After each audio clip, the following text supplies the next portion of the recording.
So Lisa, England is on Zoom and she's with the Iowa League of Cities, and I'm sure you guys know who she is. And I thought it would be good to have her speak or answer any questions. And Lisa, I know I sent you some topics or questions to talk about, but anyway, Lisa, I'm going to have you take it away. Sounds good. So I have a presentation, but it sounds like there's a lot of like maybe a need for an open Q&A session. So I'm going to kind of hit some of the questions that were provided to me, and then maybe we'll just kind of do an open Q&A. And if you don't have enough, we'll go into a presentation. I've done this for some of the other clerk groups. Like the Northwest Iowa, Southwest Iowa, North Central Iowa. So kind of just like, hey, shoot them at me and I will see what I can answer. I don't think I know as many of you as I have from other maybe areas of the state. I mean, I'm not Mickey Shields, but Mickey says I'm the bane of every city clerk's existence because I was a former firefighter, volunteer firefighter, and I'm on a library board now. So he says that with all of us. What'd you say? I said, you just lost all credibility with us. I know. But I love Vicky and we work well together. So a little bit about me. So I tell people my paycheck says the Iowa League of Cities. My business card says IMWCA, the workers' compensation pool. So primarily I help, the workers' comp pool members, but when asked, or if anybody that's not a workers' comp pool member, if they call me up for advice, they sure can, I'll answer it. So my title is Human Resources and Management Advisor. I take questions, scenarios, like different things, and I give like a real world human resources answer. My favorite thing to tell you is call your attorney because, I am not one, but so take that as a grain of salt. I usually follow up with like an email with the law or a really good article that explains the law, credible article. So that's just kind of how I function in my role with both the league and IMWCA.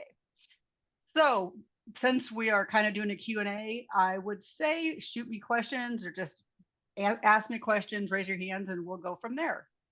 So the first thing was exempt versus non-exempt. How do we feel about this topic? Do we feel like it's crystal clear? What I tend to find from especially clerks, but even cities, like smaller cities, sometimes they will have their public works director and the city clerk as an exempt employee. So exempt, what I should say, how big is the biggest city here, just for my purposes for law? Like, do we have anybody that has more than 15 employees? Yeah. Bellevue, we do. How many do you have? About 20 full-time employees and 5 to 6 part-time. Okay. Do you have volunteer firefighters? Yes, we do. Are they paid? No. Okay. Well, we'll explain it later. So from like an exempt, non-exempt standpoint, so obviously exempt means that you're exempt from overtime. So you would basically just get a salary, a paid salary. You don't get any extra time, compensatory time traditionally for any hours worked over your salaried period, which is traditionally 40 hours. Non-exempt is you're not exempt from overtime. So any time, the law says any time over 40 hours in a week would be paid at time and a half, or because of a public sector aspect, you can also have the compensatory or comp time in lieu of overtime. But for an organization to exempt an employee, they have to meet certain requirements. So if, for example, you or maybe one of your public works managers or managers is exempt and not getting overtime, the council or the mayor can't just say, hey, we're going to exempt you because we don't want you to get paid overtime or comp time. They actually have to satisfy one of a variety of tests. So the first thing that you have to look at is the minimum amount of money that an individual makes. So currently, for anybody to be a salaried employee, they have to make no less than $684 a week, which I think is like 36,000 a year. Let me do my math. And interestingly enough, there's legislation on the table that is looking at increasing that this July to like 40 some thousand, and then next January, I believe, to like 50 some thousand. Now, there was also, legislative passed a couple years ago to do something similar, but at the federal level, it was, I guess, contested, or it's taken to court that they didn't have the ability to do that. So, everybody kind of got into this panic where they're like, okay, so if my employees, don't make this 36,000 or this 40 or whatever the new rate's going to be, then they had two choices. One, they had to either up anybody that was salaried, their wages to that minimum, or they would have to take that exempt designation away. Okay, so that's kind of the similar thing. So if you have employees that are exempt currently and they aren't making, the $684 per week, then one, they shouldn't be salaried, exempt. They shouldn't be exempt. But if, like, as of July, whatever in July date, they're not going to be at the 46,000, the powers that be need to look at either increasing their rate or taking away their salary designation. Also, I'm going to say there's a good chance that law is going to get pushed back and overturned, because it has in the past. So just kind of watch that. But that 680, or let's just do times.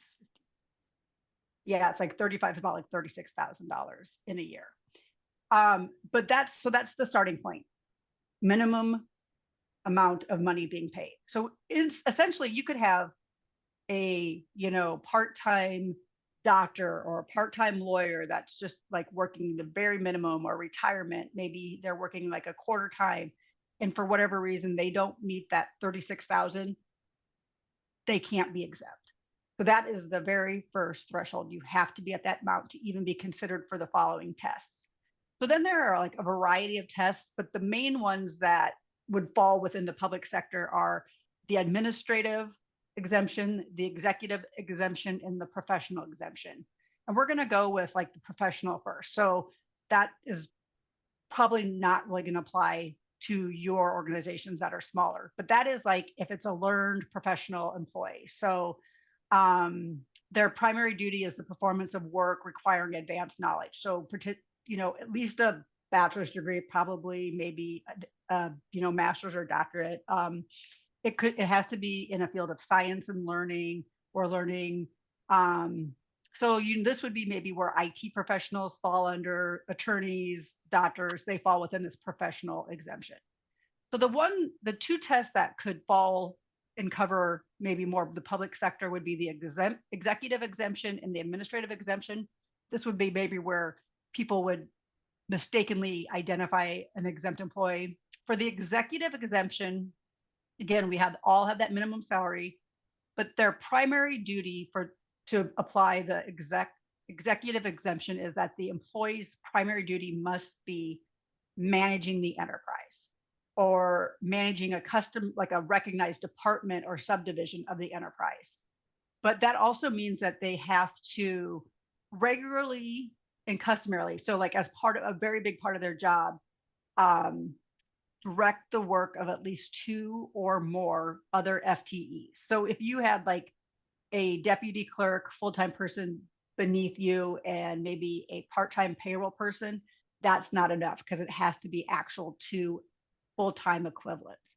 So if somebody had like 1 full-time person and 3 part-time people, then that could satisfy. But you also have to be managing the organization. And it gets a little dicey in like a city, because even like a city administrator, they still have to report to the council. Like they can't necessarily make those executive decisions without the council. So I would say not always do you see this executive exemption fall within public sector. But when I explain like the executive, that these individuals have to have the authority to hire or fire employees, or recommend suggestions to hiring, firing. So that could go into play maybe with an administrator manager versus, you know, just, a regular, public works manager, but not as much. So I would say the area where we see a lot of default to is the administrative employee. So again, to be an administrative exempt employee, again, the salary, their primary duty is office, non-manual work, direct related to like the management or general business operations of the employer. So, let's look back at our public works director in a small town.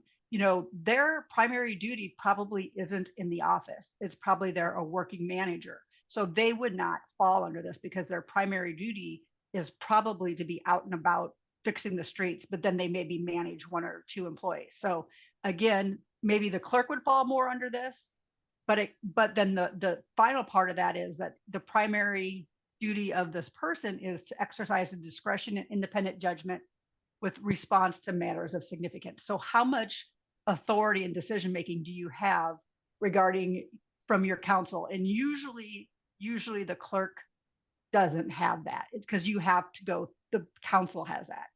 So I would say if you currently are exempt, you probably want to look at it or have somebody look at it, because I have not met a city clerk that really fits maybe a Des Moines, maybe a bigger city, but again, they'd have to meet certain requirements. So unfortunately, I think a lot of times councils just, want to manage overtime or just think that they can, say you're exempt, you're exempt, you're exempt, but really they don't have that ability. They have to meet the tests. So if you want to look specifically at the law, it's the Department of Labor. If you search like Department of Labor, WHD, which is Wage and Hour Division, and it's a fact sheet. The fact sheet is the 17A overtime.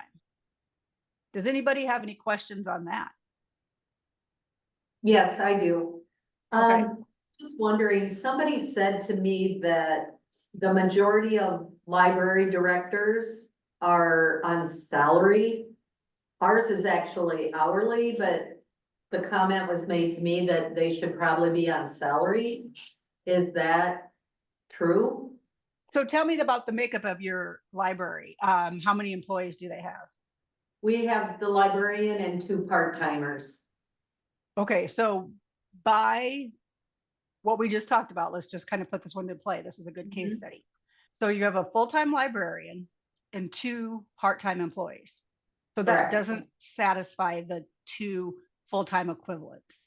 Okay, And again, with like, yes, the library director is charged with running the library, but it's still not, they're not the owner, the boss of the library. I mean, they still have to stay within their budget as according to the, the library board. So, I, like I said, I'm on a library board, and I believe our department head is salaried. She has 1, 2 full-time, and then like 4 part-time employees. So, she can fall within more of that restriction. We're very kind of hands off. So she can meet, some of those because she is running it. And it's really those full-time equivalents that can come into play. So you could have somebody that's like meets the exemption because of the job that they're doing. But, with the executive, they're not managing, the 2 FTEs, then you have to meet every bullet point, not just pick and choose the ones that you think will satisfy the exemption, if that makes sense. yes, okay, thank you. You bet. And I think a lot of times people get confused or like frustrated that they're not exempt anymore. But you have to remember the law, like the reason that there's tests that go into place is a protection to the employees from the exemption standpoint. Because once somebody is exempt, that means that they're not eligible for overtime. So a lot of times people are like, well, if I'm not exempt, then there goes my flexibility, there goes my status. But the whole point is for this test is to protect you as an employee so that your employer doesn't make you work a whole bunch of overtime without paying you. So that's kind of the test mechanism, is to protect employees from inadvertently or unnecessarily being put to be salaried. It's to make sure employees are paid for the work that they do. I will say before you were to change somebody to exempt or non-exempt, you could always reach out to the Department of Labor. I mean, they're on the fact sheets, it kind of walks you through like, okay, do they make this amount of money? Yes. Okay, then you can go to the next step. Do they have the authority to, like, do they manage 2 FTEs? No. Okay, so no. Do they, I might not be that simplistic, but that's kind of the nature of it. So you can call the Department of Labor, you can ask your city attorney. Sometimes they know, sometimes they don't. I would say reach out to like an employment attorney. I don't know if anybody has ISAC, you get, 5 hours with an employment attorney every year. That would be an easy question to ask them, but just don't automatically do it. And obviously watch the law is if that minimum wage standard salary changes in July, because if it does, then again, you either have to bump everybody up to the new minimum that would be salary exempt, or you'd have to take them from that exempt status and put them to non-exempt. So that will kind of unfold as we go this year. Too soon to say. And I'm sure we'll post something from the league standpoint on as we get closer with that. Other questions regarding that? Okay. So the next area, of course, well, we'll come back to that. Workers' comp. What do you want to know about workers' comp? All right. Well, so I work, like I said, my business card says IMWCA. My screen says IMWCA, Iowa Municipal Workers' Compensation Association. We're a pool that provides workers' comp insurance for government entities. So cities, states, transits, anybody that has a 28E agreement with us. But from the standpoint of workers' comp,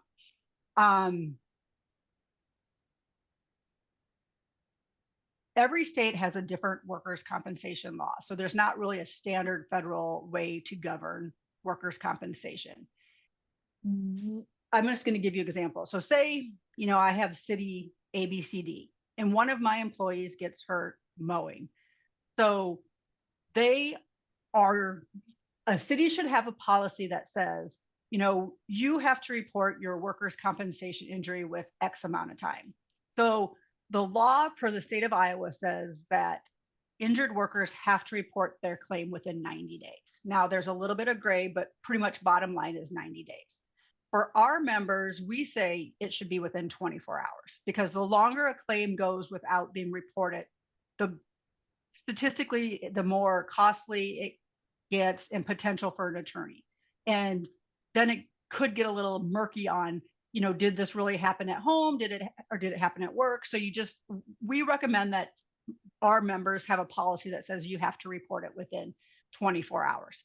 So for our organization, we have like a company nurse hotline that's a 24-hour 800 number that people can call in their claims. So there's not really an excuse if somebody on the night shift gets hurt, they can still call in. I'm not sure how I think EMC as well has something similar. If you guys are EMC, does that sound, do you guys have like a 1-800? Perfect. So there's always the ability for somebody to call in the claim. Now, we would never say stop and call the claim in before you go to the ER. ER medical attention always trumps, but reporting it as soon as possible. And even if it's, the employee reports it to their manager and then the manager calls in for them, that's still, enough of a, report. So, and the same goes for, so say you have, we have this employee get hurt at city ABCD and they let me, the supervisor, know. And I say, okay, yeah, go to the doctor, or I just say, okay, thanks for letting me know. Or they say it in passing and I just kind of acknowledge it or don't acknowledge it. And then 180 days later, all of a sudden they're having pain or need surgery. And they say, well, I told my supervisor, pretty much it's going to be okay. As a claims examiner is probably going to have to accept the claim because if there's no proof that they didn't, traditionally you kind of go with what the employee says. So that's why it's always good to have an official policy that says, you have to report or you have to call the extension by, 24 hours. So it doesn't leave you in a poor situation. Now, I will say, so for our example, I can't necessarily speak to EMC or any other insured, but so they call it in, our system will that they can triage with a nurse. but they take the information and then the first report of injury gets emailed to us as the carrier or the provider, and then to the employer.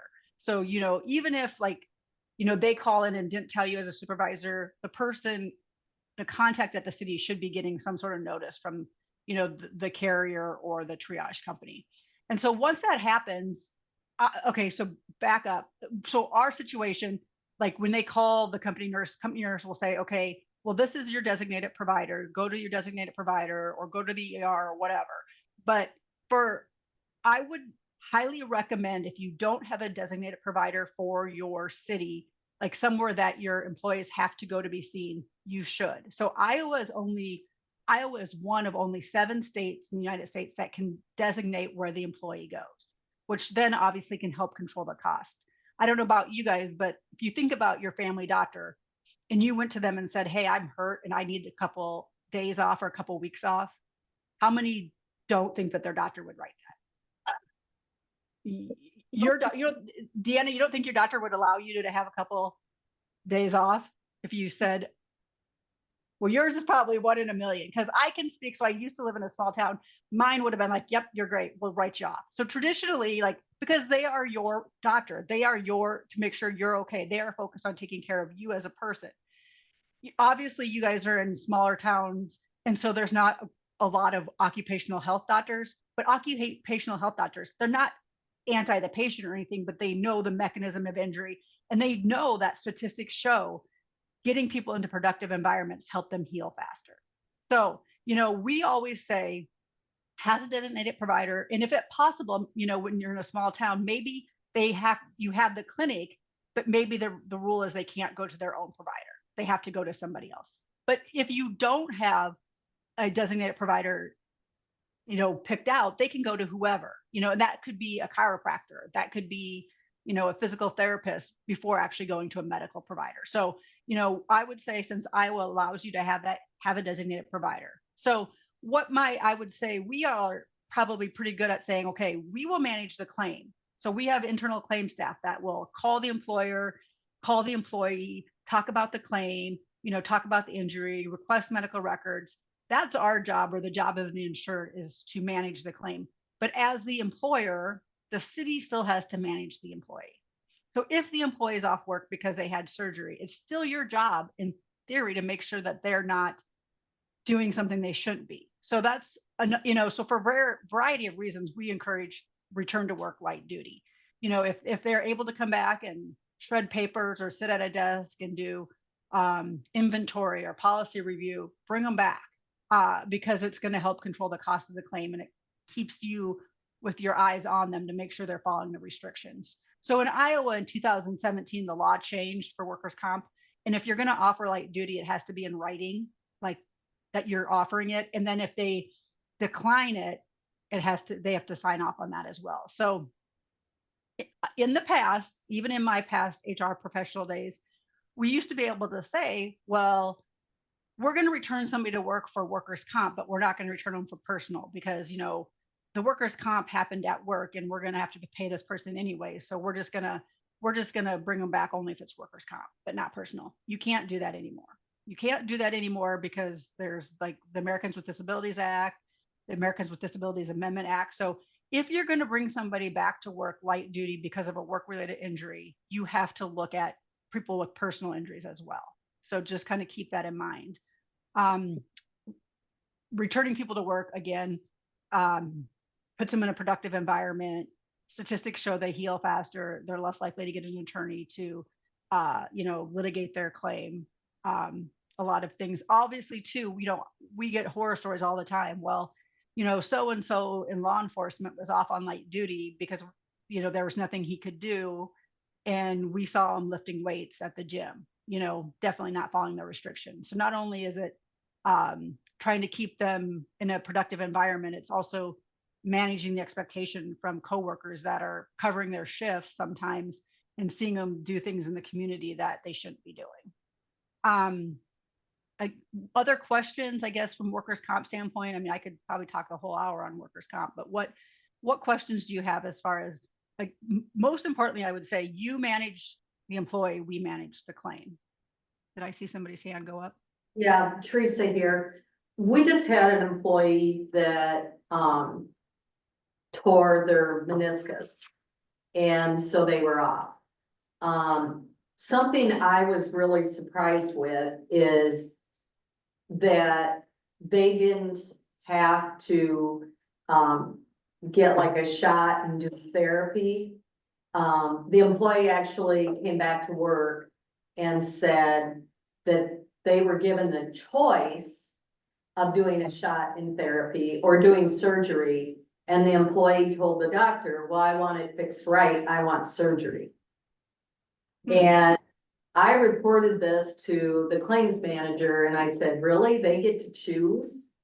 Cause I mean, my health insurance, usually you've got a process you need to follow before you get to do something. And he actually had surgery.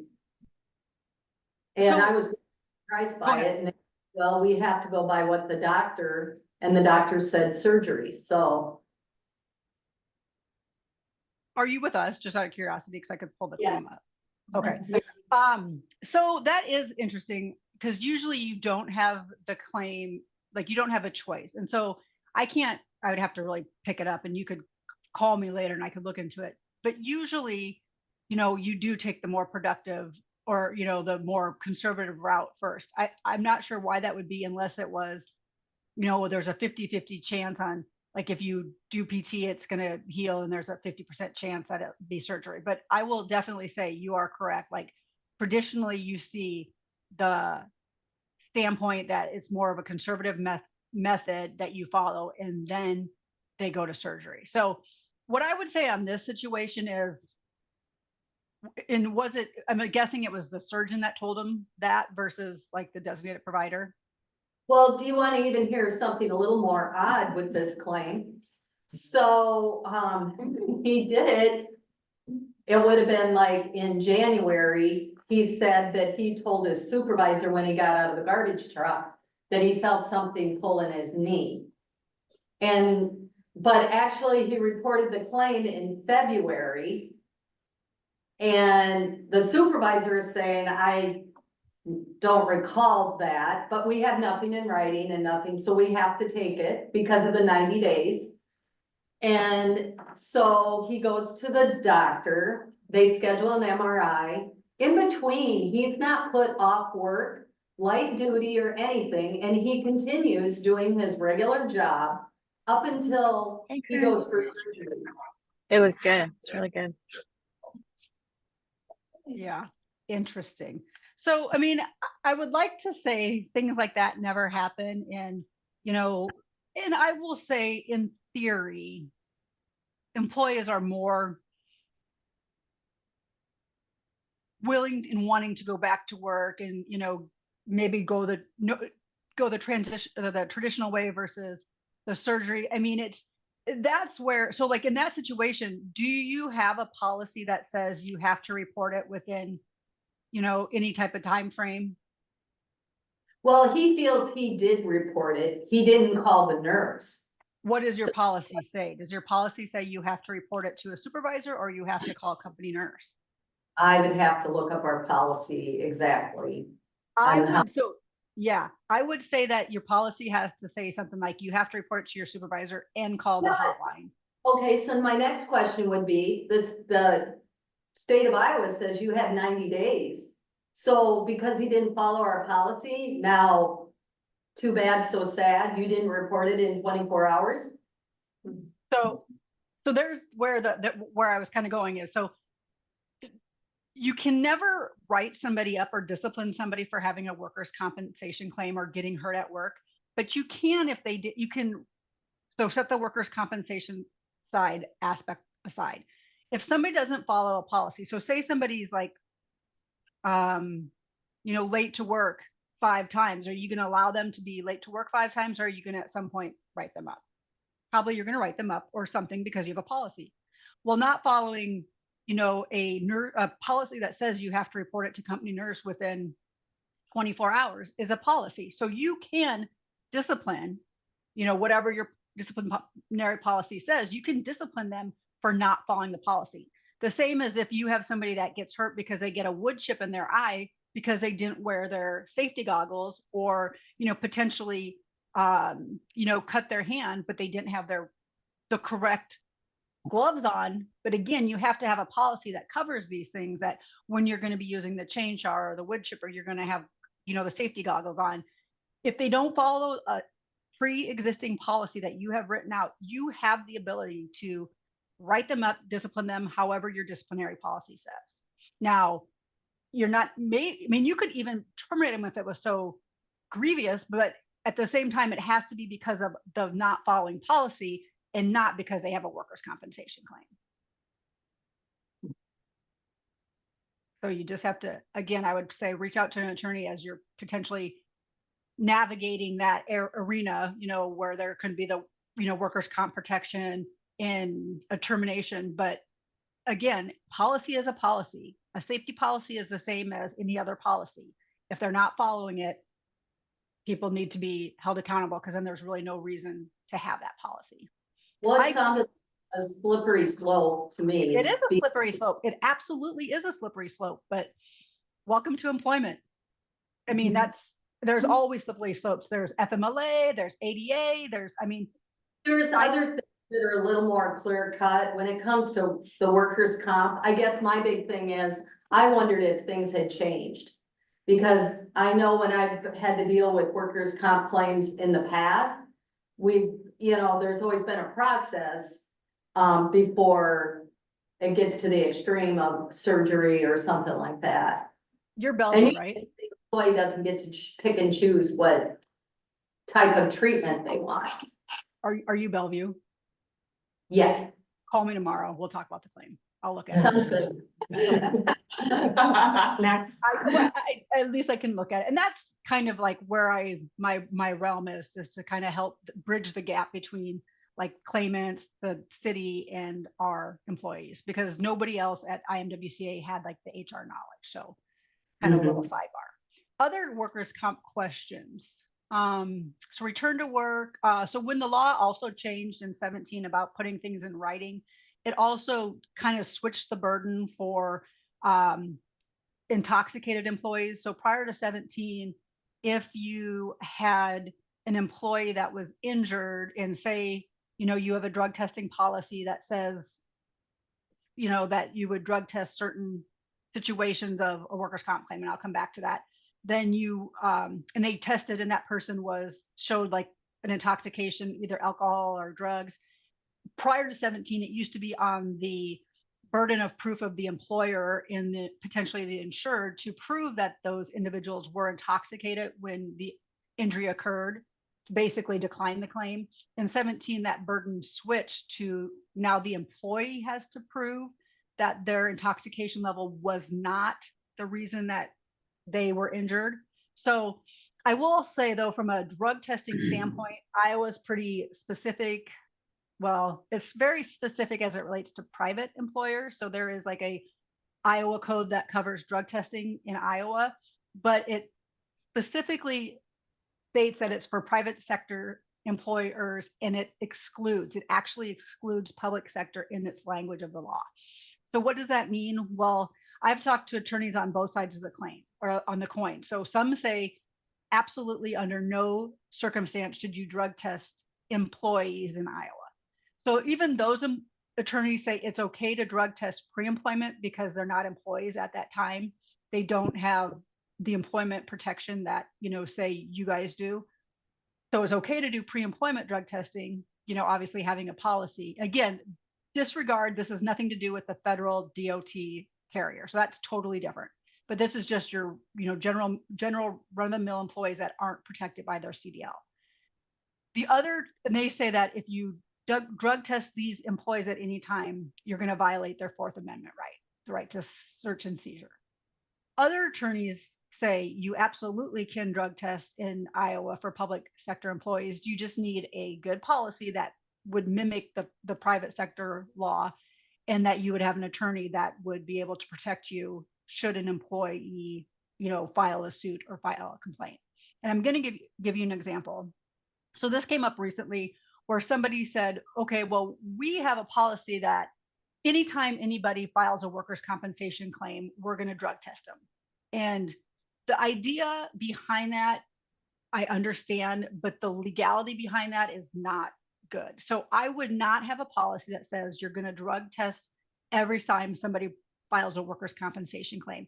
And the reason is we had a member that had a policy similar to that, that had a librarian that had a chronic back condition. So it wasn't like an acute injury where, you know, they strained their back or they strained something. They had a chronic situation where over, you know, at different times it would flare up as it was, related to work. And one of the times it flared up, they filed a claim. Well, the entity did a drug test on them and it was found to be positive with something in it. So they went about, disciplining this employee, and the employee filed a lawsuit saying that you didn't have the right to drug test me. And so it went through the whole, lawsuit battle, and she ended up winning because, OSHA, when it says looks at drug tests, or specifically indicates it's probably not okay to drug test everybody. Like if you had somebody that got a bee sting or poison ivy, like you really don't have that mechanism of injury that would lead you to believe an intoxication or a drug or an alcohol caused you to be stung by a bee or get in a poison ivy. Like if you wrecked a car, yeah, more likely that it could be something like that. So OSHA, frowns on very heavily on a policy that says we drug test everybody that has a workers' compensation claim. And again, that member that we had showed that that's not legal. So what I would say is, if you want to drug test, you should have, well, and again, CDL, you have to follow that law. So if you have CDL employees that you are drug testing with, have a policy for them, specifically to the, federal law, drug testing for CDL. And if you want a policy for all your other employees, even including the CDL for maybe workers' comp, it could be reasonable suspicion, it could be random, however you want your policy to be, you have an actual policy, have an attorney draft it, and have them there that they're going to fight it for you. But if it's covering, workers' comp related injuries, then it should be something to the extent of, we will drug test anybody that has like, bodily injury that results in hospitalization or, damage to a vehicle or property that is more than $1,000. So that you have some thresholds put into place, so you're not just drug testing somebody that got into poison ivy or a bee sting or something like that. So, way back when I got my start in human resources, I was at a county hospital in Northwest Iowa. You have doctors, nurses, paramedics, and they're always around like narcotics and medication. And we did not have a drug testing policy. And this was the, early 2000s. And it would just seem foreign to me that we couldn't drug test, based on this law. And I went to a presentation where attorney said, you absolutely can, and he was out of Illinois, find somebody that's willing to draft that policy and support it. So I was in, small town Northwest Iowa, but got a hold of an attorney in Des Moines that absolutely wrote us a policy. And, we followed it as it was and felt very secure within our rights within the law. So don't just drug test without a policy is what I'm saying. And if I wouldn't necessarily just take my neighbor's policy and adopt it without having an attorney that was going to be willing to go to court for me if a claim was filed. So other things, I guess, related to, we hit workers' comp and we hit a little bit of drug testing. Anything else there that you can think of? So 1099 employees, independent contractors. I'm assuming to an extent we have a variety of independent contractors that may work for our cities. A lot of times I hear, maybe mowing, maybe somebody that's helping with the park or with the streets and roads that you use sometimes, housekeeping, cleaning, I'm not sure, maybe tree removal, trenching. Sometimes we'll have contractors work for us. When it comes to contractors, we've always said you need to make sure that they provide proof of their insurance. So if they are to get hurt, it's not going to be on workers' comp, or if they're going to, cut a gas line or some line that it's not falling on the liability of the city because they are an independent contractor and work for themselves. They need to have their own insurance. Now, here's the rub. A lot of times small, like say a local house cleaner or cleaner that just does their own thing, doesn't have insurance. And so what do? Well, unfortunately, the law would say you don't employ them, because as you employ them and they don't have their own insurance, and let's say they, come when you tell them, so they can only come and clean, after the work hours, and you want them there before 10 o'clock at night, and they can use your cleaning supplies and they can use your vacuum, they're probably not an independent contractor. They're more governed by you telling them what to do, when to do it. They're using your equipment. They're not an independent contractor. And if they were, and they don't have insurance, so let's say they got hurt at work while they were cleaning for you, there's a good chance they're going to come back and be able to get workers' comp. And from like a wage and hour standpoint, they probably could call the Department of Labor and say, hey, I'm doing cleaning for the city and I do all these things, and they tell me when. Wage and hour could say, absolutely, you're more an employee than an independent contractor. So let's look at the past 3 years you've worked for them and see what they should be owing you in wages. Even more difficult on top of that is, I think the law changed in maybe 21, but it used to be kind of what I just said, like who's in charge, who's directing these employees, whose equipment are they using, do they have insurance? Those were kind of the key threshold in deciding if somebody was an independent contractor or employee. Now there's actually a test, like another test. We like the federal government and all the tests we get, but there's like a test, like a 6-point test to determine if somebody is an independent contractor. And it is way more in depth than what I even said. So some of those areas are like when, where, how is work performed? Are they working remotely? Are they working on premise? This is just one test, by the way, not all these questions I'm asking. Do they have set hours or flexibility to work when they want? Is the employer providing the tools needed to do the job? So we already talked about that. That's 1 point. Number 2, does the employer train the contractor on how to do the work? 3, is the work temporary? Is it ongoing? Does the project have a specific endpoint? Has the contractor been working for the company more than 1 year? Then we go into 4, does the contractor have autonomy to do the work in the manner they see fit, or does the employer direct their actions beyond basic instructions? Is the contractor free to accept work from other businesses? Is the employer deducting taxes from payments to the contractor?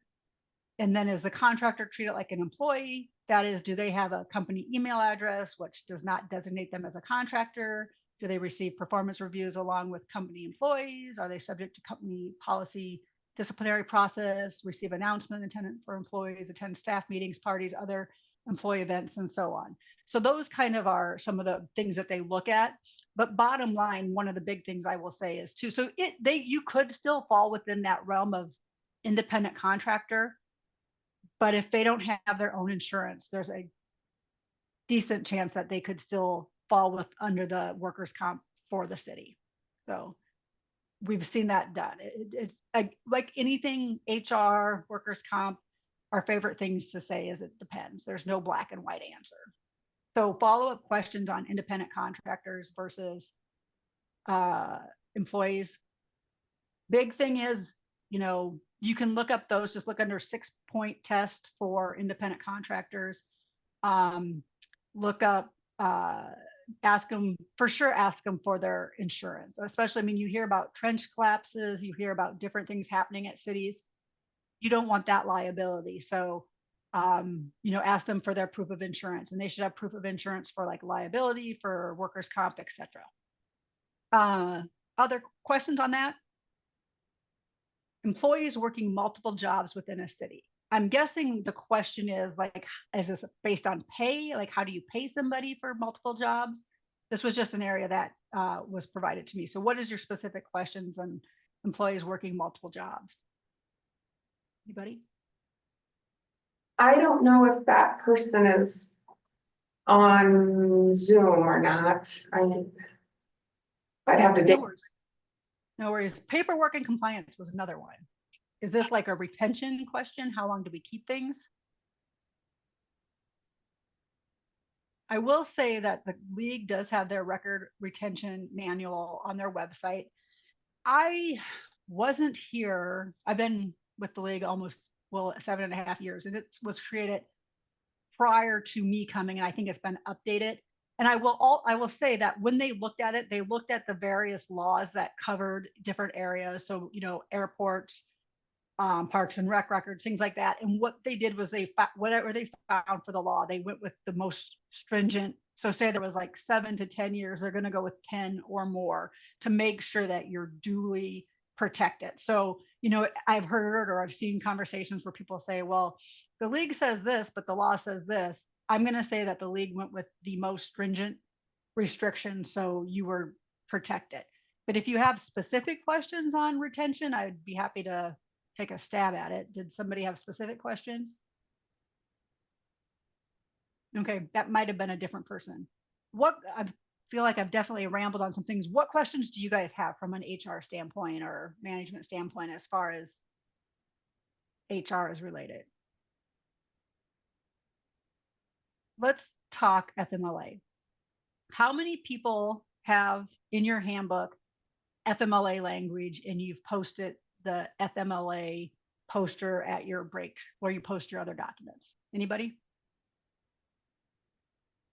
Because so normally, like when I say this, people are like, well, we have less than 50 employees, so we are not subject to FMLA. We don't have to do anything with it. And that is true to an extent, but not true. So there's two parts of FMLA. There is the covered employer aspect, and then there's the eligible employee aspect. So the covered employer is essentially you're a covered employer from a private standpoint if you have 50 or more employees within a 75-mile radius. Okay, so everybody's like, okay, well, that's not us. We don't have that. But the public side of a covered employer is all public sector employers are covered employers. So that means you have to have something about FMLA in your handbook. You also have to post the FMLA posters where you post other employee posters. And if you have an employee that requests the paperwork to fill out FMLA, you have to provide it to them. So the other side is the eligible employee. So let's say I am an employee at the city of Bellevue where there's 20 some employees and I'm pregnant and I'm about to give birth, and I ask for FMLA paperwork and they give it to me. And when I turn it back to them, they look at it and they decline it because they say, we don't have 50 employees at the time that you're electing or wanting to elect FMLA. And that's perfectly fine. So because you're public entities, you are covered employers, you have to post, you have to provide if requested, but your employees aren't going to be eligible because of that size restriction. Now, the caveat is, you heard me ask her earlier if her firefighters are paid. The 50 employees are based on, it's like 50 FTEs, but it's based on paid employees. So what I always ask when I get a call is, okay, you have to include your council and mayor in that count because they're paid by payroll. I ask about fire departments because sometimes fire departments or volunteer fire departments aren't paid anything. Sometimes they're paid by the association who the city provides money to. Sometimes they're paid, at the end of the year, but it's through payroll by the city. And sometimes they're paid per call. When I was a volunteer firefighter, I was paid on call and I was paid like a on-call wage and then a callback wage. So, but it was through payroll. So even though my title was a volunteer firefighter, I was really a paid on call.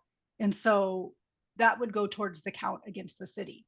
So if you had like 20, if you have 20 employees and you have a fire department of 35 and they're paid by the city in some capacity, they would potentially offset that number. So keep that in mind. The other area, so let's go back to this pregnancy example where I'm filing, my FMLA paperwork for coverage.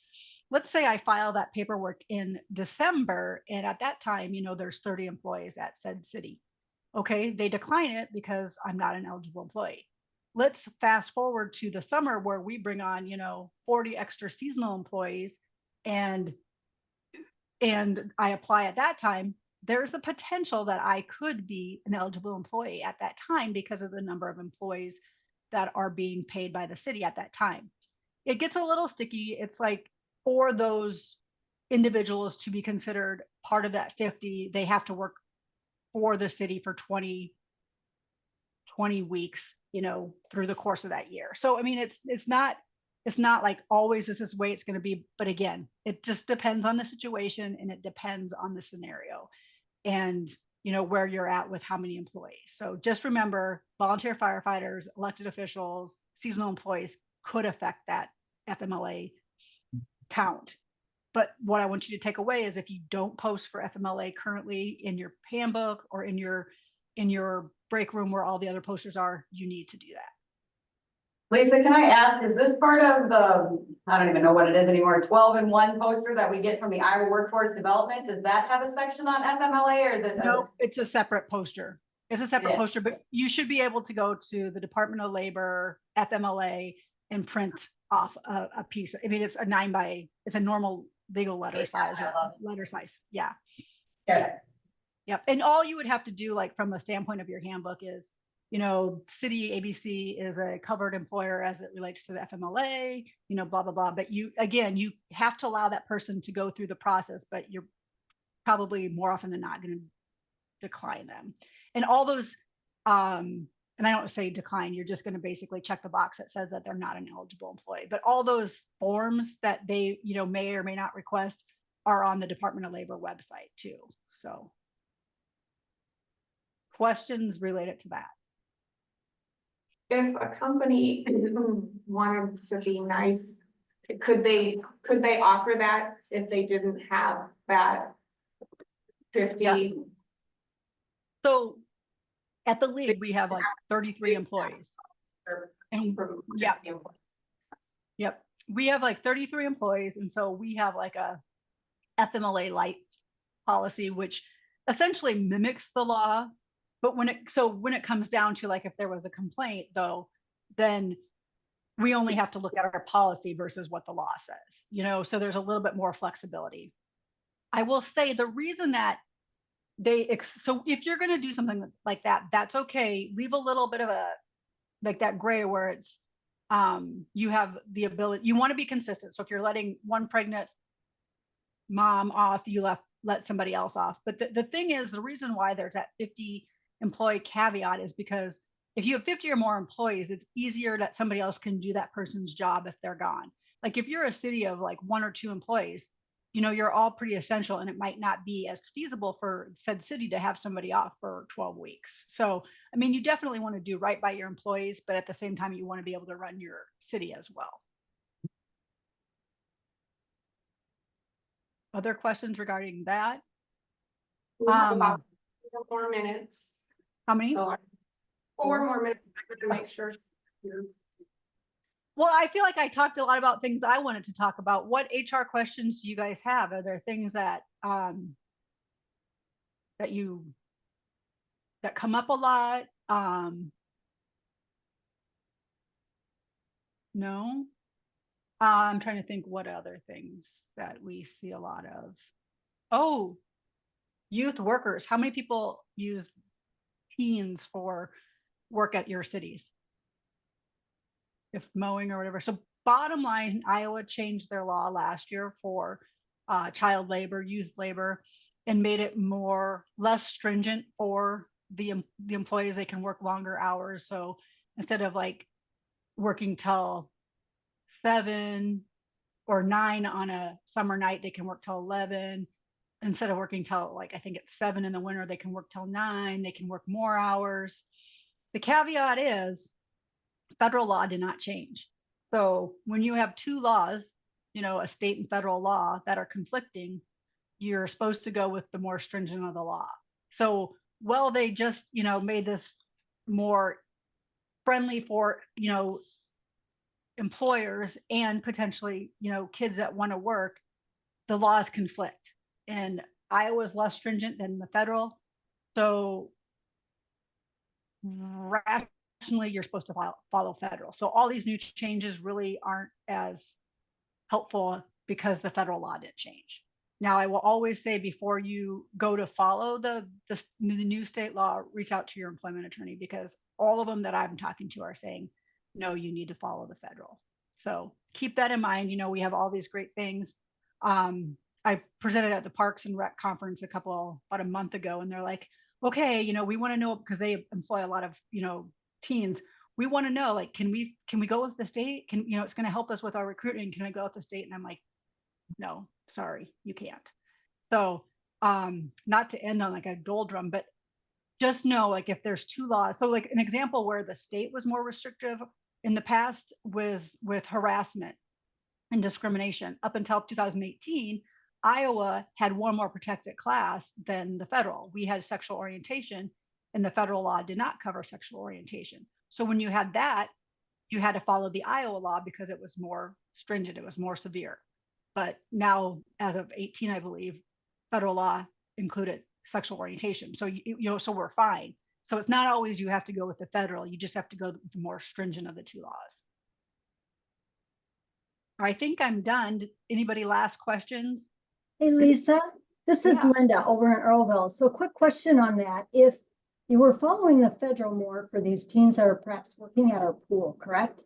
Yeah. But we used to have to get that, that form that they could work form. Now that was just a state form and that goes away, correct? Correct. Okay, so we just follow the federal law, but we just don't, as far as. Yeah, because the federal law didn't require that. I'm trying to think. Okay, so we can no longer, we're okay with not getting that any longer, but we just, the rest of it's still the same. Yes. Okay, thank you. Yes. And I know, feel free to share my contact information, my phone number, my email. Again, like I said, you don't have to be an IMWCA member to reach out to me. But if you do shoot me an email, just be caught, or leave me a message, whatever. I'm probably going to call you back and say, I'm going to have to ask, like, how many employees do you have? Like, give me a little bit more situation, because it's always, it depends. So I don't feel right about giving like a generic answer if I don't know. So I'll say, how many employees do you have? Okay, 15 or more. Well, then the ADA applies, or, so I will look at each situation differently, but reach out. That's what I'm here for. Happy to help. Lisa, thank you so much. This was great. Yeah, no problem. I love doing this. So anytime, give me a call. Thank you. Enjoy the rest of your session. It should be good. I've seen Kevin present before. He's very good. Thanks, Lisa. Take care. Bye-bye. Okay, so next up, we have Ann Kruse. She is a physical therapist at Dubuque Physical Therapy, one of my favorite places in town. They work miracles over there. And she is going to talk to us and show us some stretches we can do at our desk. So I just think that's cool. So anyway, Ann. Where do I need to be? Or You can be anywhere, because that is called an owl and it'll follow you as you speak. Walk. Well, again, thank you. Kind of creepy. My name is Ann Kruse. I've been a physical therapist for almost 26 years, but where did that time go? All of a sudden you look at yourself and think, when I answer, anyhow. So I practice mostly in orthopedics. I've done public health, that's one of my specialties. But for about 10, 15 years of my life, when I was at Mercy, I did a lot of ergonomics and worked in the offices and helped people with desk setups and as far as stretches at work. And just want to go through a few things that can make your lives a little more comfortable. When you think about what you do, are most of you at a desk most of your time in a day? Everybody, like pretty much 90 or more % of your day is sitting at a desk, typically on a computer or doing much writing. So on a computer. Okay.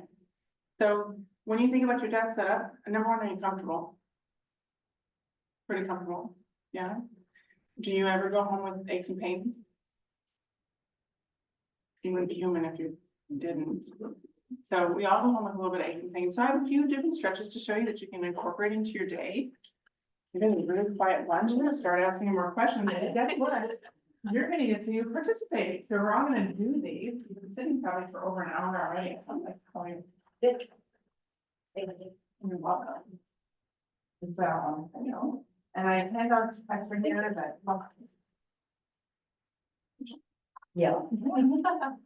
Marla, you can have one, and then there's extras if anybody wants to, if people are on Zoom, yeah. So when you look at that bunch of exercises, as far as exercising goes, I would love to see you, gentlemen sitting in the back there. I would love to see you try to get in some breaks, if you can, ideally twice a day. So breaks to actually do stretches. So if you work in groups, I don't have any idea what your office setups are like. Are you by yourself? Are you with a team? So, I mean, if you have other people with whom you work, you say, okay, Marla, it's our time to take a break. And you do it together. And that's a little bit more exciting than just doing it by yourself. I mean, when I think about, as human beings, we are biological, psychological, social, and spiritual beings. So biological means we have tissues, and we've got to address these tissue issues that come up. And when you're in a position or a posture for a long time, they can get tight. So let's take a look at that first one on the front page. First one is called cervical spine flexibility neck retraction. So you're sitting up tall, and I want you to realize there's no perfect posture. Sometimes people get hung up and think that there is one perfect posture. There is no perfect posture. I want you to be comfortable, but you want to be thinking about yourself being kind of tall, as almost lifted from above. And when I think about like from a side view, my ear, my shoulder, my hip, my knee, my ankle are in a line. And the same goes for when I'm sitting. If I'm sitting at my desk or when I'm working, I want to be up fairly nice and tall. Ideally, you have a chair that you can use the back support. This would not be the best ideal chair for sitting and working at a desk for a long time, but using your desk or your chair back support there. So cervical retraction, if we all sit back and lean back in our chairs, you're tall as if suspended from above, so you have a nice tall spine, and you're giving just a gentle pull back, like you're trying to give yourself a double chin.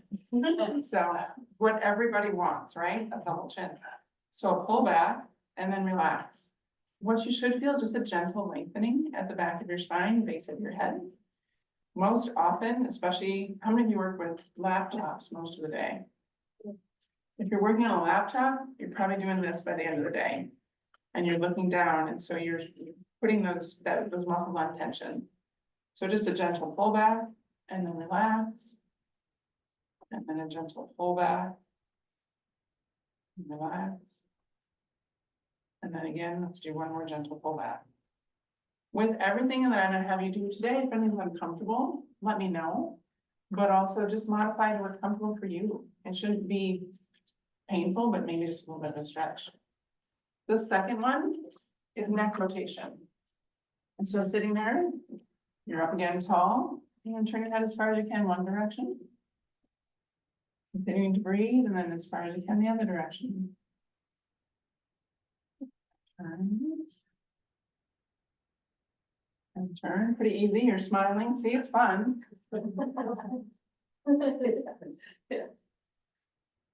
Any discomfort? I see rolling your shoulders, a little uncomfortable there. Just try to keep that chest a little bit lifted. And just stretching that head from side to side. When you think about your desk setup, or most of you said using a laptop, do you have a big screen as well? You know, oftentimes when people have more than one screen, make sure that you're centered, or at least the screen that you use predominantly is more in front of you. And our tendency is we sit there, we get engrossed into a project, whatever it is you're working on, and before you know it, you've been there for 2 hours and you haven't moved your head at all, and everything starts to tighten up. Second one is tipping from side to side. So think of your nose as your axis point, and you're just tipping gently over from side to side. And you feel like, I don't really feel much as I do that, then feel free to take your hands and hold on to your chair. That helps keep your shoulders anchored down. And then as you tip over, you should feel a nice long stretch, maybe from your ear all the way down to the tip of your shoulder. So just a little gentle tilt from side to side, lengthening through that upper trap. For those on Zoom, I just emailed you the stretches that we're doing. Thank you, Marla. Everybody feel okay when you're doing this? Continuing to breathe.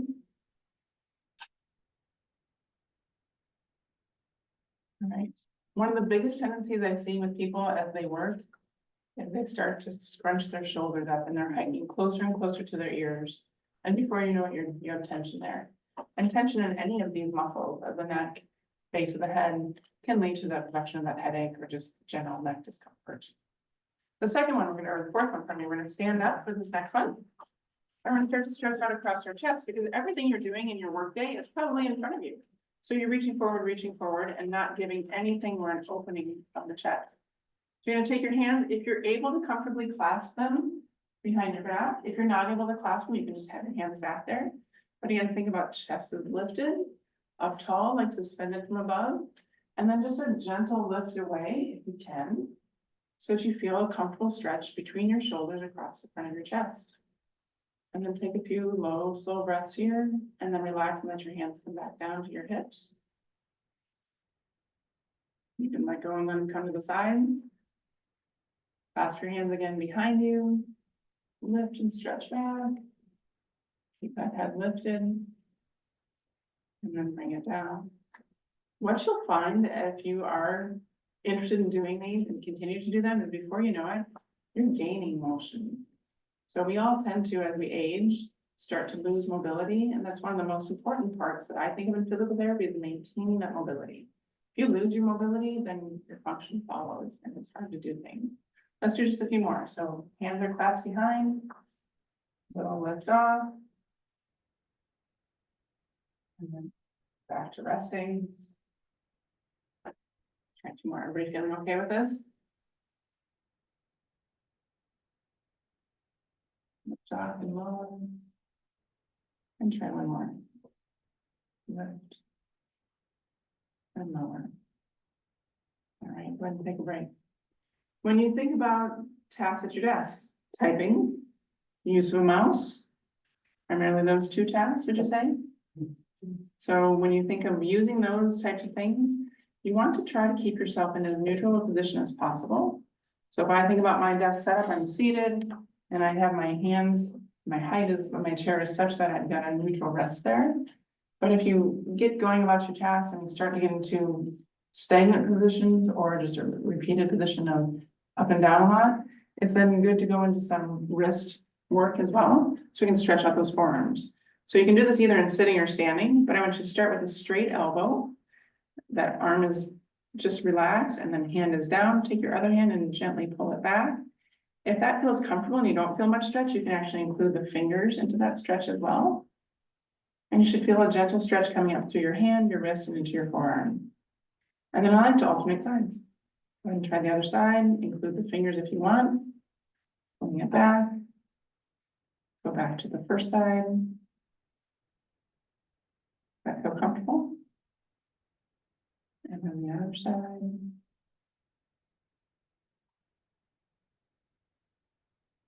And then back to that first side again. And then switch. And they're also quiet. Very quiet. Switch again. And switch. And if you've noticed, I've seen on a few of you that as you're doing this, you're going a little bit further each repetition. So things are just loosening up. Our tissues respond that way. They love to be moved. So if you're sitting at your desk and you're typing for a long time, or just sitting and using a mouse for a long time, you're not giving those tissues the movement they need. The next direction is to go the opposite way with that wrist. So you can start with taking the hand up and the fingers are curled. And if you don't feel much stretch, you can add in the fingers. And you get more of a stretch in through that wrist and then underside of the forearm. And then switch sides. So we're working on all those tissues, that biological aspect of who we are. I wish I would have started this in my 20s. I wish I would have started this in my 20s. Is it too late for? Never too late. You're a hopeless cause, Marla. You're not far off 20. Oh, When we think about tissues, yes, I mean, I have children who are in their 20s. And they're much more mobile than I. But if you work on these things, that's the wonderful thing about the human body. It's very resilient. You can improve in mobility, you can improve in strength, you can improve in flexibility and balance at any age. It just takes us a little longer the older we get. All right. Those good on the first page? Okay. We go to our second page. We can do shoulder movements. That first one that's pictured, you can do simply shoulder rolls. And when I think about a shoulder roll, as I've gotten older, I hear crunching. You know, like, this stuff, you probably don't hear it off of me, but you might hear it yourself. It just reverberates up through your own bones. But I hear some crunching in there, and that's okay. We make noise. I mean, I show my patients all the time. My elbow pops, my knees pop. Doesn't mean there's something wrong. It's just a change on the inside. Let's switch and go forward with our roles. So when we think about tissues, we all know and expect to get wrinkled as we age. We all know and expect to get gray hair as we age. Tissues change on the inside too. So as those tissues change on the inside, sometimes they're tighter, sometimes we hear things, that's normal. If it's a painful thing, then that's maybe time to take a closer look at things. The other thing you can do with shoulders, besides just rolling, is you can simply squeeze them back, roll forward. Squeeze them back, opening up that chest again, roll forward. Squeeze them back. So I've written down there, shrug shoulders up and down, forward and backward, and the rolls too. So think about that posture at your desk is probably pretty stagnant. All right, and then shrugging up and down, when you shrug, you're just bringing them up toward your ears. And then think about really sinking them down as low as they'll go, getting a nice long stretch there. Up and then down. Up and then down. Up and down. And let's do one more. When I end and ask people to end, you're ending in that down position. Try to think about your elbows throughout the day as being heavy, almost like they're weighted. And as they're heavy, that helps remind you to keep that shoulder relaxed and down. All right, the next thing, I'd like to actually do these in sitting. So let's go back to sitting, if you will. So we're gonna do just a twist.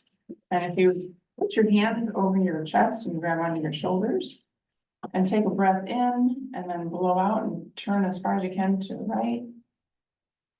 And then take a breath in and come back to the middle. And then blow out and turn to your left. And then breath in. And then blow out. And then in. And out. Really trying to slow that breath. And if you pair your breathing with your motion, you usually get a little bit more motion out of it. When you're sitting, we're locking the hips into position. So if I do this in standing, I might feel like I'm turning farther. So if I demonstrate in standing, it's not a bad thing to do in standing, but the tendency then is that people start turning their whole pelvis, twisting their knees, everything else is following suit, and you might not be twisting through your spine as much. The next one pictured is just a gentle movement of sit to stand. So just kind of waking everything up. If you've been sitting for a while, back our chairs out, stand up. And then lower back down. So ideally, I'd love to see you getting out of sitting at minimum every hour. And if you don't have a space where you can walk around, you can do this. Get up and move. Or sit to stand. And you're getting up and moving might simply be walking across the room and coming back. And let's do one more. And then we'll stay standing. The next one pictured is a backward bend. The picture shows the person with their hands on their hips. Now you can do hands on your hips, or if you're more comfortable, you can put hands at the center of your back, fingertips, thumbs, fist, whatever is preferential to you. And then when I think about backward bending, I like to think about starting from the top, almost like a waterfall. So the top moving first and then following down point by point through your spine. So lifting and then backward bending there. And then coming back up to tall. Now, if anyone's ever had problems with dizziness and they're worried about moving their head back, you can simply start here and keep your eyes more forward. And if you really wanted to go a little bit further and you have something against which you can lean against a table or a countertop, and that might make you feel a little more comfortable to get a little bit farther back with your backward bend. But we don't do much backward bending throughout the day, unless you're someone who paints ceilings. All day. So really trying to get that spine to move in both directions, forward and backward, and then that rotation as well. Last one, just to get the blood pumping and standing, is just coming up on your toes and then back down. You can lift your toes if you want to. So rise up on your toes, down, and then lift your toes. Rise up on your toes. Don't mind the Rice Krispies over here. That's all right. We all make noise. That's normal. Marla makes noise too. Part of being human. Good. And let's do one more. Does everybody feel okay? Do you feel a little more awake? No. No? You can do some laps if you want. Let's sit back down. We're gonna do one last exercise. And it's what I call slouch over back. So sitting here. There we go. So I'm sitting up tall. And when I think slouch, that's easy. Everybody knows what slouch is. I'm slouching down and rounding my back out. And then up tall is coming up to that extreme lifted. Really think about lifting that chest up, accentuating that hollow of your lower back. And then slouching back down. Inhaling as you come up. And then blowing out as you come down. Inhaling as you come up. And then out as you come down. And we'll make this one our last. We're going to inhale on the way up. There's that up really tall. And then to get back to your working position, you're just going to come off of that a little bit. Lower that chest down a little bit. And try to maintain a little hollow in the low back. So again, you're back to that position, maybe as close as you can be to ear over shoulder over head. Any questions on those? All right, so that's the biological aspect of who we are as humans. We're biological. We're psychological. So when I think about being psychological, how many people work with other people in an office or you're by yourselves? With others. Is everybody with others? No. No? So by yourself.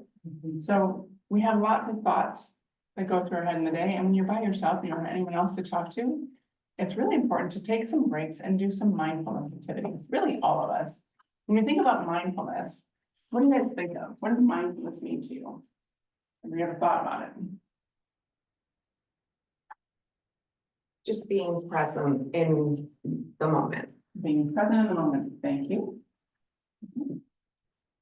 So how many of you take time in the day to be present in the moment?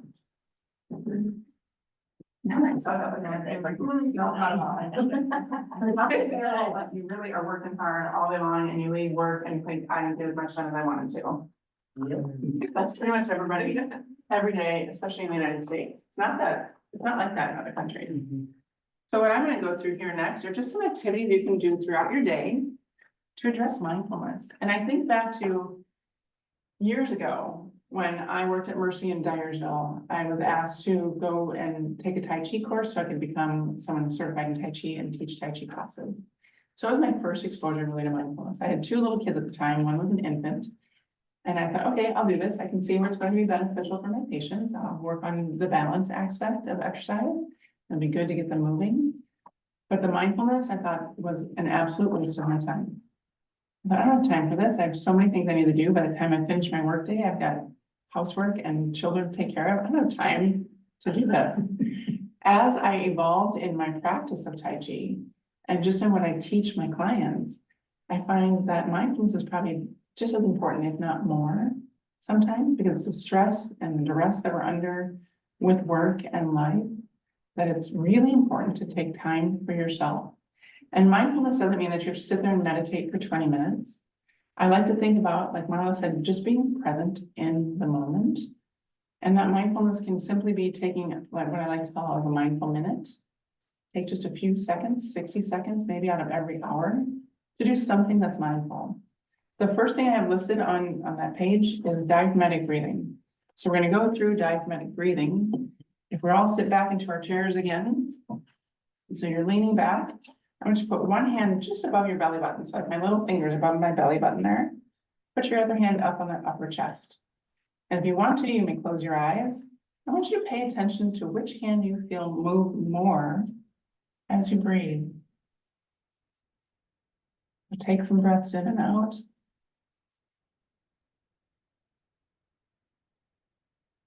And what do you feel moving?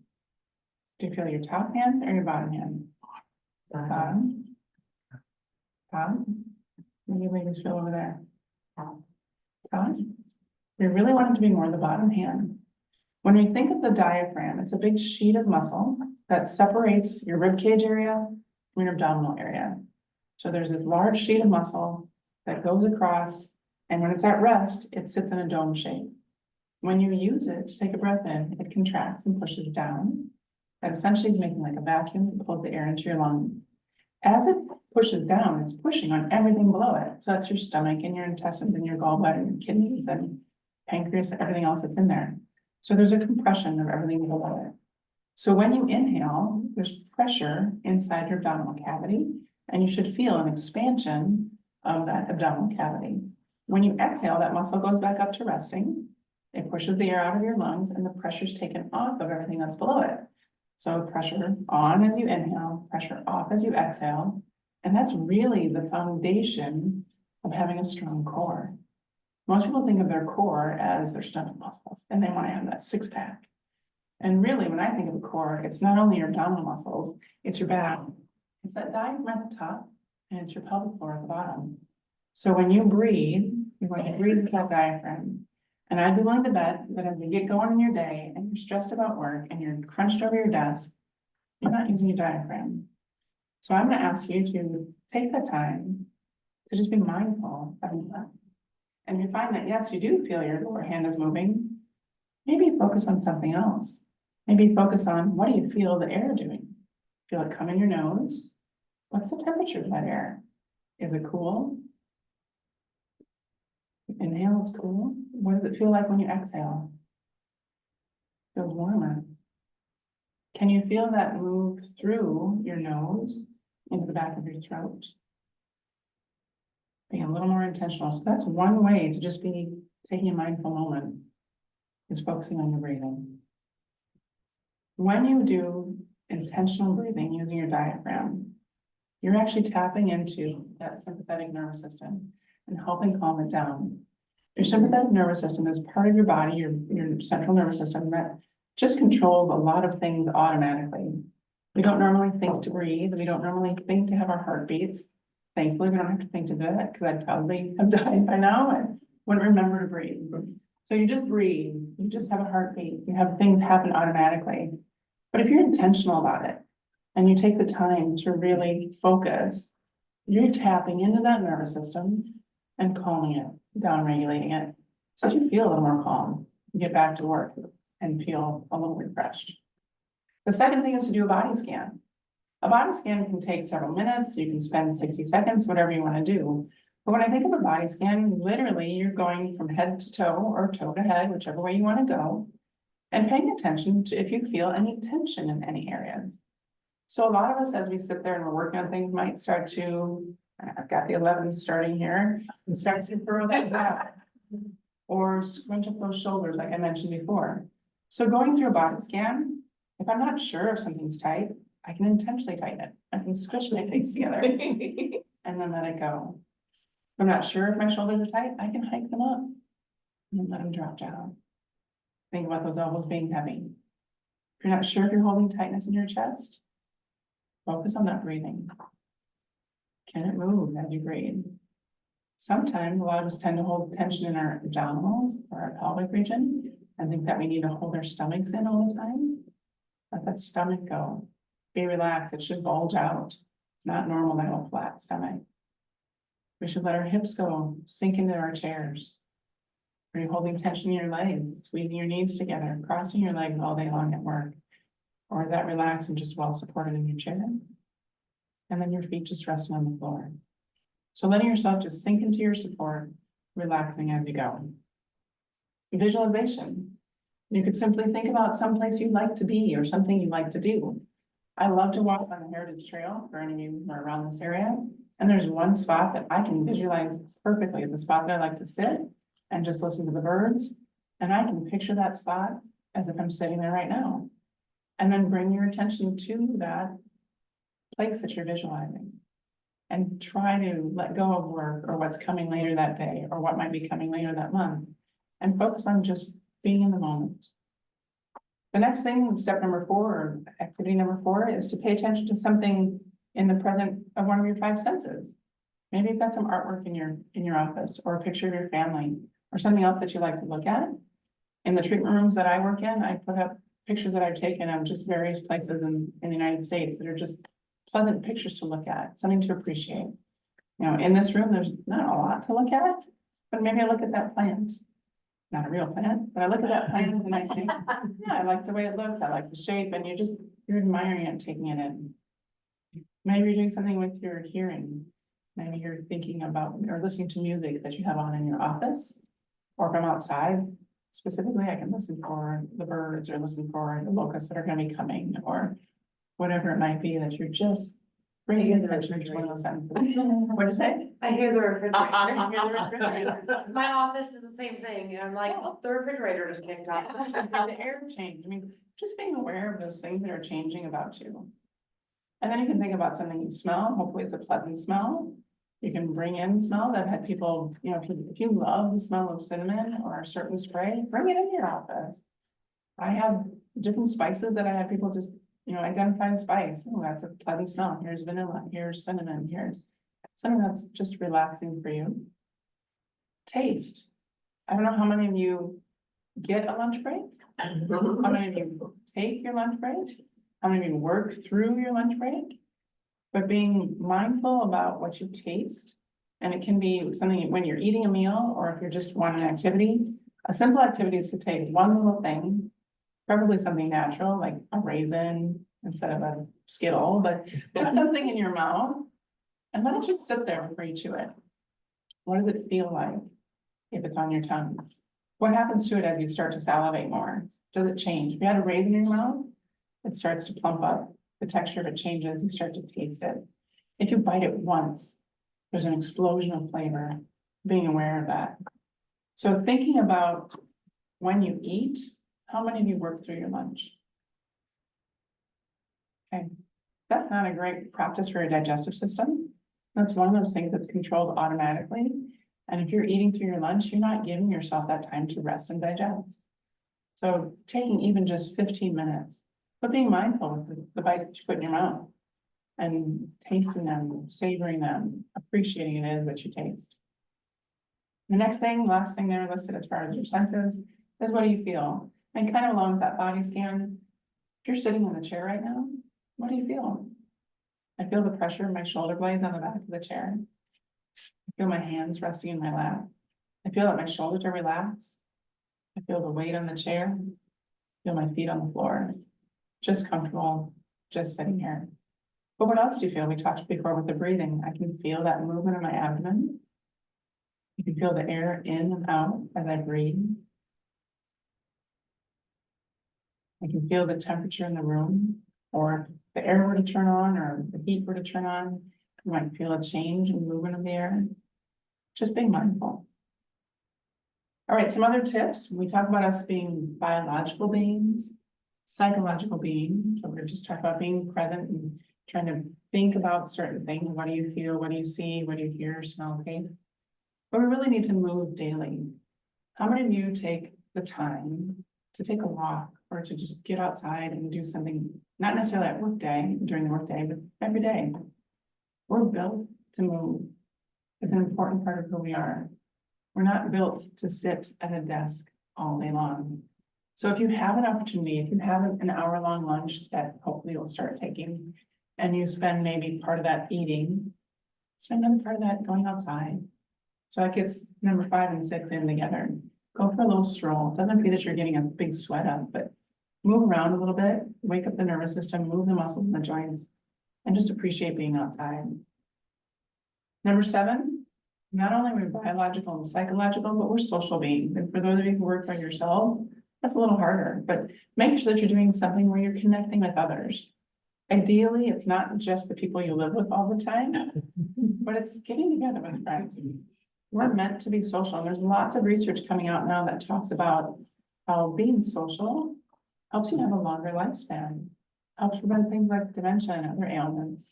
So getting out and socializing with people in a good, healthy way can be really helpful overall to your health. Laughing daily. I do not laugh when I'm doing my documentation at work. I laugh with clients. We joke around. I actually have a joke book in the office. I like to tell jokes. I like to make people laugh. It's an important part of who we are. There was just something I read recently that talked about children laugh on average about 100 times a day. Adults laugh about 40 times a week. That's really pathetic. So I have people go home and try to find things that make them laugh every day. I like to watch Nate Bargatze. Put that on. Watch Have him you do guys heard that. of Nate Bargatze? He's a comedian. He's a clean comedian. Really Yeah. funny and Yes. dry sense of humor. Yeah, so do things that make you laugh, whether it's with your family, by yourself, whatever. So I'll have people pull things up on YouTube, pull up videos, watch whatever, that just brings me a little bit of joy. Practicing gratitude. Having that attitude of gratitude really helps you have a different perspective on life in general. If you're not finding all the little things for which to be grateful, then those big things can be really insurmountable. So as far as gratitude, I like to have people do what's called a gratitude journal. I'm not a big journaler, like wanting to write gobs and gobs down every day. But I have a journal that I started back in 2013, and I don't do it every day. I try to, but we're human. And I write down 3 to 5 things for which I'm grateful every day. And it can just be something simple. I got to see Marla and a whole bunch of you lovely people today. I had the opportunity to share some things that I know. That's something I'm grateful for. The other day it was so beautiful and sunny. Flowers are blooming, birds are singing, whatever it might be. But having a place where you write those down really focuses your mind on finding the things throughout each day. Because I know that we all have stressors, whether it's work, whether it's family, whether it's whatever going on in your life. If you have a place where you write things down on a regular basis, it gives you a place to look back through when you're having a problem. You think, oh man, life's really tough right now. This really stinks. I can look back and go, oh, that was good. That was fun. And it kind of changes my perspective. Having that gratitude chronicle can really change how you view your life in general. Then we've got improving your sleep. How many of you sleep 6 hours a night? How many get 7? How many get 8? How many get 9? Finally. I was only getting 3. Yes, so I used to think, well, you know, especially when you're little, like little children and teens, they need a lot of sleep. We need sleep as adults too. It's the time when this refreshes and restores. You know, our body is constantly flushing things, but our brain really gets kind of flushed out at night. It's a time when you make new memories. You're actually solidifying those memories. So when you think about learning tasks, whether it's something at work or something you're trying to pick up as a hobby, when you sleep, that's a chance for all of that to kind of mesh and get embedded in there. Sleep is crucial. And I've heard so many patients say, sleep's overrated. I'll sleep when I'm dead. Like, Pretty much. yeah, but if you're not sleeping now, you're probably putting yourself at a shorter lifespan. So doing what you can to have a healthier amount of sleep. If you just do a quick Google search on sleep hygiene or how to sleep better, there are all kinds of tips. And I've got a page of things I go through with clients on ways to try to sleep better. It's a really important part of being mindful. If I'm tired, like we had a long weekend, we drove back from Lincoln, Nebraska the other night and got in at midnight, and that just threw off my schedule because I'm usually in bed well before midnight. I was so tired yesterday at work. It was really hard to focus. It was hard to get my work done. I remember stepping out of the room with the client to get something, and I got out of the door and went, I don't know what I wanted. I had to go back in and ask, and I think it's simply because I was tired. So really trying to take care of yourself and make sure you get enough sleep on a fairly regular basis is important. And the last thing I have listed is consider what you eat and drink. We're meant to be well hydrated, and I'd say the majority of people are poorly hydrated, if not, you know, really on that dehydrated end. The new rule of thumb, I used to always say 8 8-ounce glasses per person a day. Well, we're all different sizes and we all do different things. But ideally, if you take your body weight in pounds and divide that in half, that's roughly how many ounces of water you should have in a day.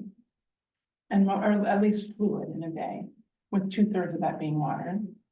So I really challenge people to try to limit the amount of processed things that they take in, whether it's fluid or food, And try to, you know, not to, I've had people come in, I had one client who only drank Mountain Dew.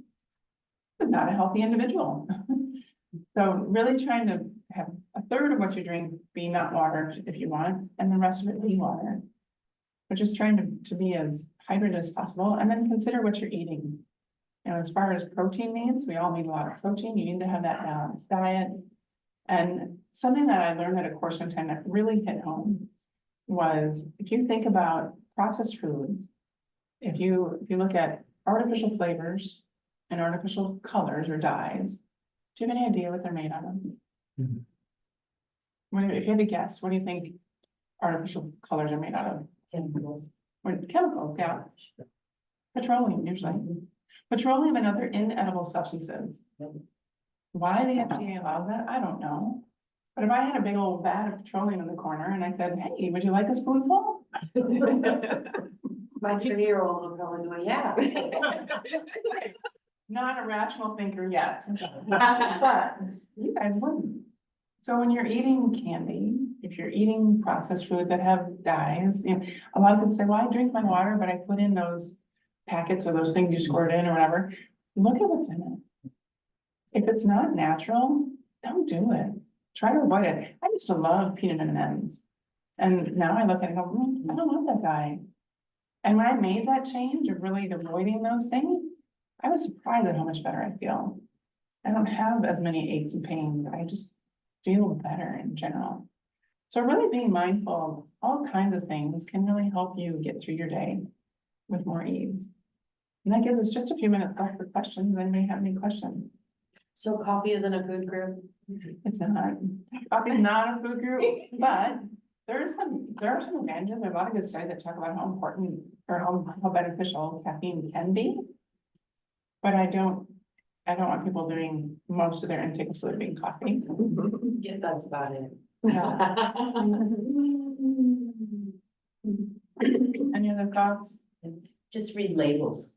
You know, once you start reading labels on stuff and you look at what our food is made of, I mean, it's scary. And then you do research on some of those items listed. If you can't pronounce it, you shouldn't be eating it. Yep. Yeah, when I shop at the grocery store, and you probably all have heard this, I pretty much shop around the perimeter of the store. You get your fruits and vegetables, you get your meats, you get your dairy, your eggs, toilet paper's in the middle, grab that. Go down to your farmer's market. There's a lot of hidden sugar and It's things either that. salt, sugar, or oil. And I don't think if I'm consuming oil, I use only extra virgin olive oil. Yes, it's more expensive, but you can't take corn and squeeze it and get oil out of it. You have to process it a lot. And that processing is what's bad for it. A good point. Yep. Good point. Anything else, ladies and gentlemen? All right, thank you for your time. Thanks, Dan. So I have chronic back issues, like lower back issues, and I went to do physical therapy in the fall because I wrenched my back like 2 weekends in a row. I'm like, well, I can't live like this. I've got to work 10 more years. And I mean, I'm probably not supposed to plug them, but I am.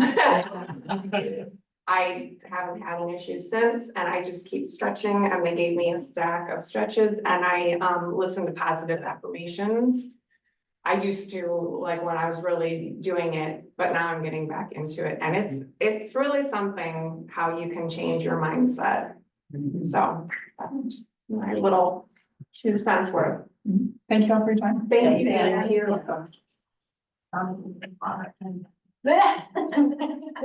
Yeah, the bathroom break. Yeah. Yeah, it's great to see you. I'm gonna. So I just want to be sure it's sharing when we do it.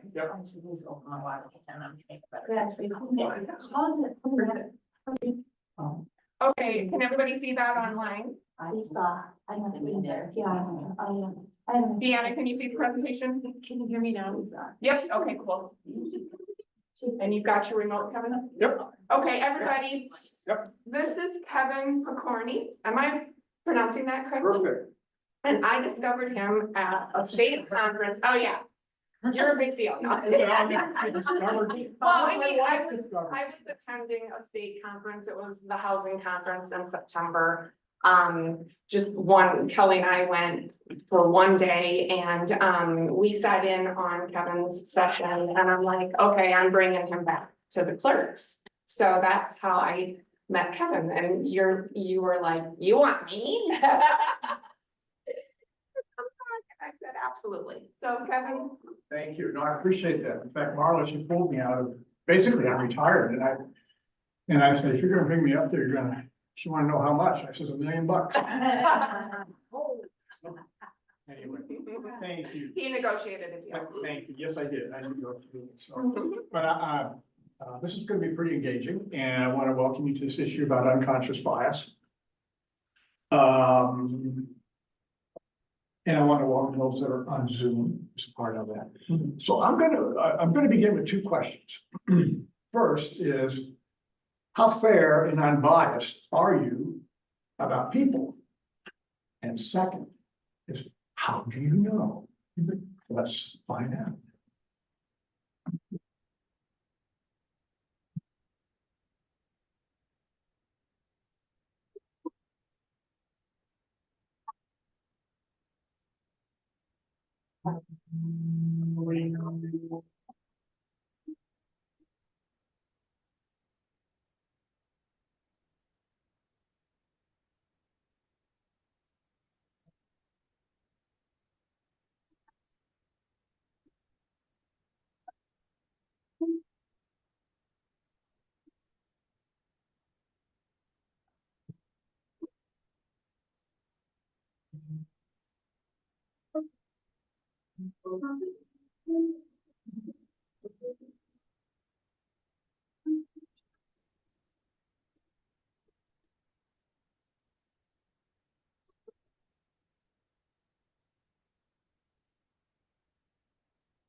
All right.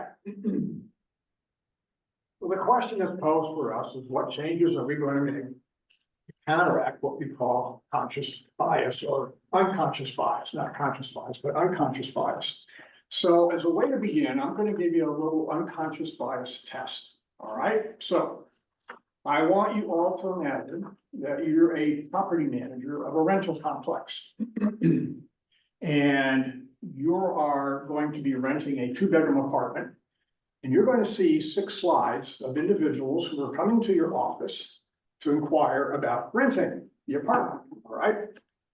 And I'm going to ask you to jot down, when you see each one, quickly, just whatever thoughts come to your mind. And don't be judgmental about it. Don't be guilty about what comes to your mind, just whatever that is. So I'm going to ask you to jot down 1, 2, 3, 4, 5, 6 on your paper. By the way, you're not going to share this. So this 1, 2, 3, 4, 5, 6. And again, just jot down whatever your mind comes up with. All right. What questions do you have about what I've asked you to do? Okay, are you ready? Now I got a number. Here we go. That's number 1. Number 2. Number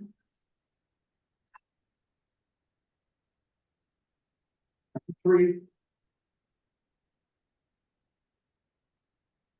4.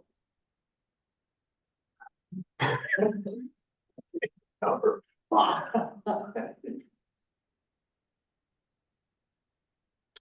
And number 6. There they are.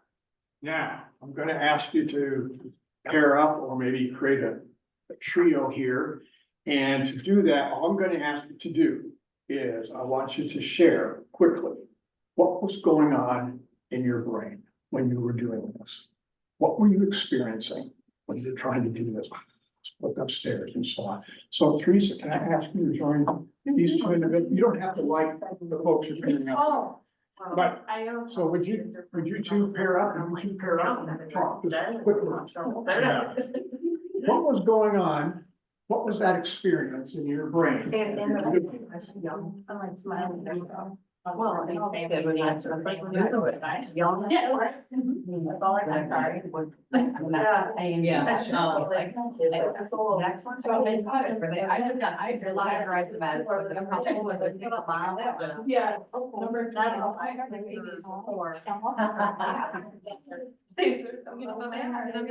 We know. What are we going to watch? Number two. And number five, that's to make people for a. The bedroom. And number six, what is the bedroom? Yeah. That's where my brain went. The first one I was pretty, second one was sad, third one was low, fourth one was crappy. I don't know. Yeah. Right. Yeah, that's kind of like just. Okay, time out. Just quickly, first of all, I want to ask, what surprised you about what you wrote down and what your brain was doing? Well, every one of us, I felt like I heard those guys talking a little bit. Everyone did something different. I wrote down, like the first lady, she was young and she's black. I wrote down the next one that it's possibly a single dad. The next one I put down that it was a family, but yet they were putting down, okay, How many or. bedrooms? I didn't know how many bedrooms, I was like. Yeah. You don't need 2 bedrooms. So I don't know if I was right or wrong to this, or. So it's kind of all across the board, okay? So what was your brain doing? Judging. Okay, now why judging? I would say, don't call it judging. That's okay, no. Yeah. Okay, analyzing, judging. Was your brain making some really quick connections to things? Yeah. Like boom, boom, boom, boom, it happened like that, right? That's what happens, is a part of that. So the reason for this, by the way, there's nothing scientific about this, okay? All it's to do is to understand that our brains categorize people extremely fast, all right? Whatever that might be. And that's what the unconscious bias is doing, the unconscious part of the brain, is we categorize things very, very well. By the way, it helps us to manage our days also. But in this context, we put people typically in categories as a part of it. Now, the downside to that is, if we hold on to some of those, it may create a sense of friction, isolation. Maybe I'm not going to get as along with you as well. It can affect relationships. It can affect decisions in the context of people. So with that, here's what we're about in our time together. 3 things. Number one, we will talk a little bit about what unconscious bias is, or implicit bias. We'll do the same things. Second, how does unconscious bias impact my interactions with those that I serve, those that I work with, even in my personal life? And then third, how can I become aware of them? And when so, what can I do to minimize it? It's part of that. So that's our goal, to do that. So as we go through this, I ask that none of us be non-judgmental. Our thoughts are thoughts, period. That's it. And to listen to what we have to say. And to acknowledge that we're all on this journey of making the unconscious conscious, so we can see it as a part of that. By the way, I'm not here to tell you how to do your job or how to live your life. If this has some merit, some value, wonderful. If it doesn't, hey, we had a great time being together. Seriously. So you can take whatever you want from this experience. So, should we proceed? Sure. Okay. Did you want to stand for no? We have choice. I have the power in my hand here. So a couple things. First of all, conscious bias, difference between conscious and unconscious. You can read up there what that is. That's the kind of stuff that you're going to find in court proceedings, public hearings and so on, like the Civil Rights Commission, what they deal with. So it's issues of where I intentionally harass you because of your race or sex, or because of your age, or I don't want to hire you because you're too old. And I'm very conscious of that, all right? It's out front, bingo. That's the conscious side about that. But the unconscious is this, and this is the definition that I'm using. which I like. It's a common one that you're gonna see, and you may have already read about this. And that is unconscious bias, or simply those attitudes and assumptions and stereotypes and so on that we have gathered over time in our lives. But it does affect our understanding of people. It does affect our actions, and it affects our decisions in multiple ways of doing that in an unconscious manner, meaning we may not be aware that it's influencing us. That's what happens with that. So unconscious bias can happen with three things: people, places, and things. Right now, we don't care about people or places and things. Our focus is right here, people. Okay. Now, what does research tell us? I'm not a social psychologist or a scientist, but from what we know, and by the way, we're still learning about our brains, so much more that we don't know. Things that we do know are right here, and that is, it appears to be what we call the conscious side and the unconscious side of our brains. And you can see kind of the differences. The conscious side is where we are more deliberate in our decision making. So we gather information, we make some decisions on the basis of that, and so on. It takes some time to do that. But the unconscious part runs in the background and it runs extremely fast. What it does is it creates shortcuts for us in our lives. And the shortcuts can be good or bad, depending upon what the situation is. And in some ways, it's out of our control. It just happens, just like that. And that's what we're going to want to focus on, is how can I recognize that when it happens and to be aware of it and how that may affect my relationships as well as my decisions as a part of that. So we're going to learn a little bit more about this by going to someone who has done a lot of work in this area, a psychology professor from Stanford, Jennifer Eberhardt, and she's going to talk a little bit more about what this unconscious bias is and how does it come forward? How do we actually see that and experience it? And by the way, most of her work has to do with issues of race, but this applies to anything. Okay, so let's listen to her, see what she has to share with us. Whoops. Oh.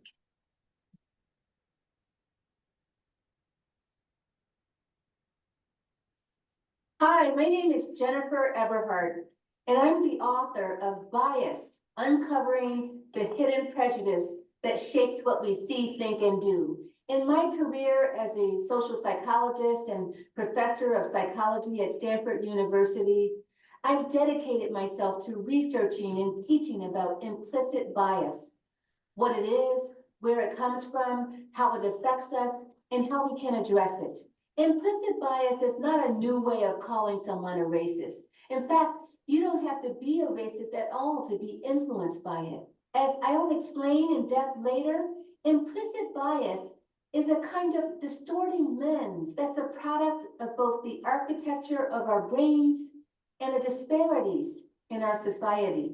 Our ideas about race are shaped by the stereotypes to which we are exposed on a daily basis. And one of the strongest stereotypes in American society associates Blacks with criminality. Here's where I would normally break out the graphs and slides, but instead, I'm going to tell you a personal story. A few years ago, I took my son Everett on a plane. He was 5 years old, wide-eyed and trying to take it all in. So he's looking around on the plane and he saw a Black passenger and then said, "Hey, that guy looks like Daddy." Now I look at the man and he doesn't look anything at all like Daddy. He looks nothing like his father. I couldn't help but be struck by the irony. The race researcher having to explain to her own Black child that not all Black people look alike. Just as I was about to begin lecturing my son, He looked up at me and he says, I hope he doesn't rob the plane. Why would you say that? I asked, as gently as I could, though I was on the brink of being upset. You know Daddy wouldn't rob a plane. Yes, yes, I know. Well, why would you say that?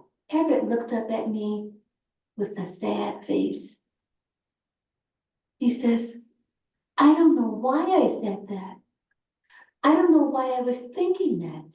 Even with no malice, this Black Crime Association made its way into the mind of my 5-year-old child.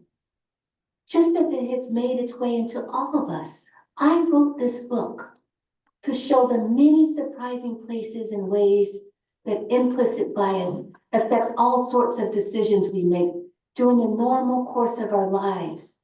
The homes we buy, the people we hire, the way we treat our neighbors.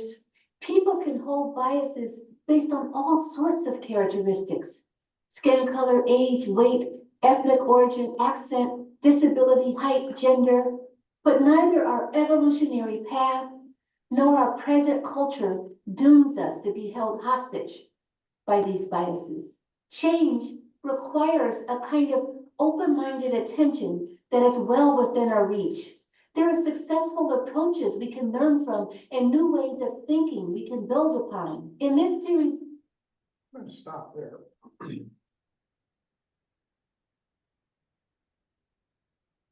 I don't know why I said that.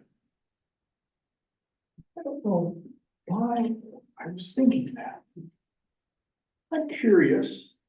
By the way, being curious is very helpful in dealing with unconscious bias. Find out what's going on, why, and so on. But I'm curious, has anyone had a similar experience where you did something or you said something, and then you caught yourself saying, I don't know why I said that. I don't know why I was thinking that. I have a 4-year-old, she does it all the time. Okay. So like, she's like, hey, mommy, your hair looks pretty, but your butt is big.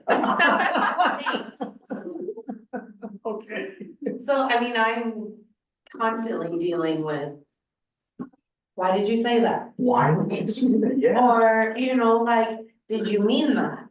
Mm. Or, you know, like, we don't say those kinds of things out loud. Interesting. I was like, where's that coming from? That's Yeah, a good one. That's a good one. I want to say negative. yeah. Right. Thank you. Mhm. Anybody else want to briefly share maybe an experience of this? This thing. Oh, it's caught me.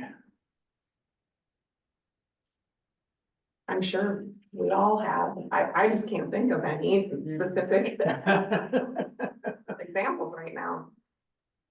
Well, I'm gonna share, yep, I'm I sorry. said, I always tell my husband that. Why would you say that? Didn't you think about that first? Yeah, I mean, we do that, don't you? I mean, yeah. Well, why did I say that? Why did I think that? You know, where did that come from?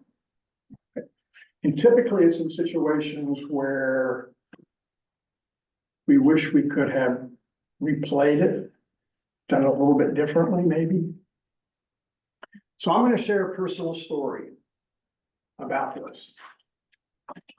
So in Des Moines, that's where I'm from, we did live near Roosevelt High School, which was in the neighborhood of where we were living. Kingman Boulevard was a street that we lived on, which was the main thoroughfare for elementary and high school students walking to school and walking home from school. And both our children, they went to Roosevelt, they're now in their late 30s. So I had an office on our second floor of our house and it overlooked Kingman Boulevard. And this was, a certain number of years ago, but it was in mid-April. You know, you get one of those April days, it's like, sun feels good, kind of warm and so on. You feel spring. And it was mid-afternoon and something caught my eye and I looked out through the window and there I saw several, I'm assuming, Roosevelt students, boys, white, walking in the street. Some of them had their, their pants halfway down their butt, which just irritates me. Okay? And they're having a good time. They're laughing and so on. And I thought to myself, here's what my mind came to right away. Isn't that great? That's what spring is all about, having a good time. Didn't think anything of it beyond that. A couple minutes later, something caught my eye again, looked out on the street. And what did I see this time? I saw several, I'm assuming, Roosevelt high school students, black boys, walking in the street, just like the white boys. Some of them had their pants halfway down their butts, just like some of the white boys, and having a good time. Zoom! And handle. And here was what came into my mind, and I wrote it down after this. Quote, why are they walking in the street? Why aren't they walking on the sidewalk? Why don't they pull up their pants? Why are they so loud? What are they up to? Suspicion. I don't count. Where is that coming from? Because it was racial based. All right. You compare the two, they're doing the same thing. The only difference was what? The color. Color. Wow. And by the way, I personally reject that. I don't believe that, meaning that what the black boys were doing was anywhere different than the white boys, that there was something I need to be suspicious about or fearful about, or they were doing something wrong. And to make it worse, my professional background is civil rights law for over 40 years. I mean, I have facilitated hundreds and hundreds of sessions on issues of harassment, race and sex harassment, EEO laws, white privilege, unconscious bias, you name it. If anyone should be sensitive to that and aware, it should be me. As you see, that's the case. All right. So, question for me was, where in the hell is that coming from? Well, where do you think? On the news, on the TV we watch. Yeah, it's all those images that we have associated with young black men. But it's crime, they're not, obeying the rules, it's still there, it's embedded in the unconscious part of the brain. And I had to tell myself, Kevin, you don't believe this, get it out of your system. Because if I don't, what will happen? And you start to believe it. Start to believe it. It will still be there. It won't go away. And that's the challenge. So we need to understand that sometimes the unconscious biases that we have surface, even though we don't believe them. And by the way, if you make judgments about it, say, oh, I should be thinking that, that's horrible, that's terrible, that serves no purpose. Nothing. That's going down a rabbit hole. There are people who have very deep-seated resistance to something that's different, and then they act out on it. All right. We're talking about issues that's the unconscious bias. By the way, not all unconscious biases are negative. Example, when I travel outside of Iowa, and if I were to meet you and you would say, oh, I'm from Iowa, I go, yeah, thank you, I like, because I'm from Iowa. Kind of like an instant connection. Anybody experience that? Yes. Yeah, why is that? What is it that happens to us? It's people like us, I guess. Yeah. I mean, we traveled to Indiana a couple weeks back and it was really weird because we ran into people from Scott County that we knew. Yeah. I'm like, 400 miles away and I know somebody. Yeah. That's a real cool thing. It's a connection, something that's like us. And is a part of that. I remember my wife and I being in Rome a couple years ago. We were walking through the little streets and so on. And here comes this couple, and this guy's wearing an Iowa State University sweater. Bingo! Our daughter went to Iowa State. Instant connection. It's wonderful. And by the way, if you're from an Iowa farm, that just gets it better because I'm from an Iowa farm. there's a sense of bonding, a sense of understanding of what we came from and who we are. It's a wonderful thing. That's an unconscious bias. I don't consciously say, well, I hope I find by a sense of Iowa so I can relate, connect. No, just like that. That's how fast it happens. So keep in mind, our brains are hardwired to make instant connections. That's from the unconscious part. And it will show up in our actions, in our behaviors, and what we say. And then we may reach a point where we say, I don't know why I said that. I don't know why I was thinking that. I'm going to share one more example about unconscious bias, how it happens at a very early age as a part of this. To do this, we're going to go to London, to an art class. By the way, my wife and I, we just got back from London. And we tried to go to this art class, but they didn't allow us in. We weren't from London, so. I'm kidding. But this is an art class. The teachers are going to instruct the students to draw some things. So I want you to watch what happens when they draw these things.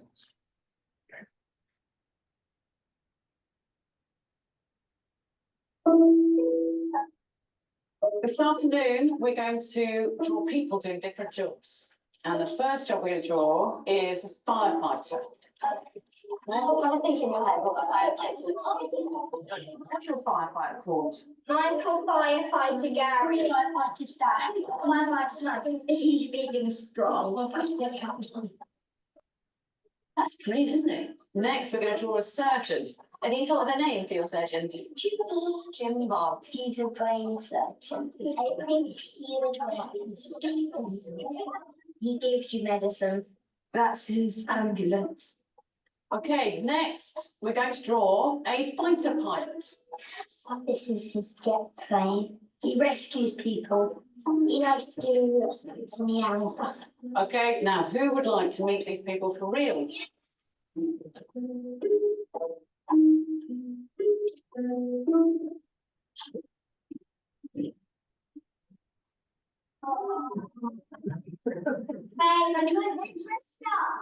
My name's Tamsin and I'm a surgeon in the NHS. My name's Lauren and I'm a pilot in the Royal Air Force. My name's Lucy, I'm a firefighter in the London Fire Brigade. So who wants to know how to do an operation? Open it up. I'll try my stethoscope. We'll put this in here. There you go. Now you're probably fighter pilot. So I'm serious, can you hear that? It's really good. But yeah, not sure if I can get through.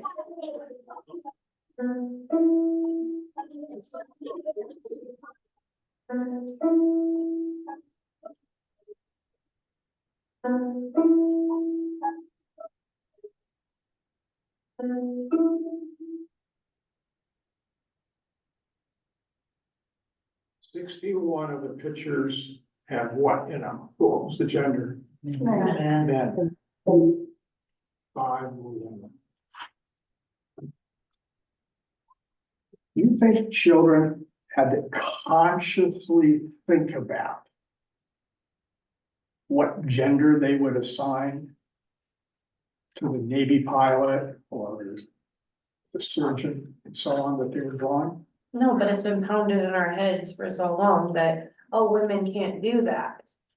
You know, you can't be a surgeon, you can't be in the Air Force or the Army, or, you know, you can't be a firefighter. And just within, I wanna say the last probably 10, 15 years, it has opened up that you can do these things, everybody can do these things. And that's, I have 3 kids at home, so I constantly am telling them, you know, you wanna be a firefighter, great. You wanna be a doctor, go ahead. You know, like, there's nothing to stop you. And they have a little brother, my 2 girls do, and they're like, well, Hank's a boy, he can't do this. I said, no, everybody can do everything. So you're teaching them to I'm get teaching out of them, that, yes.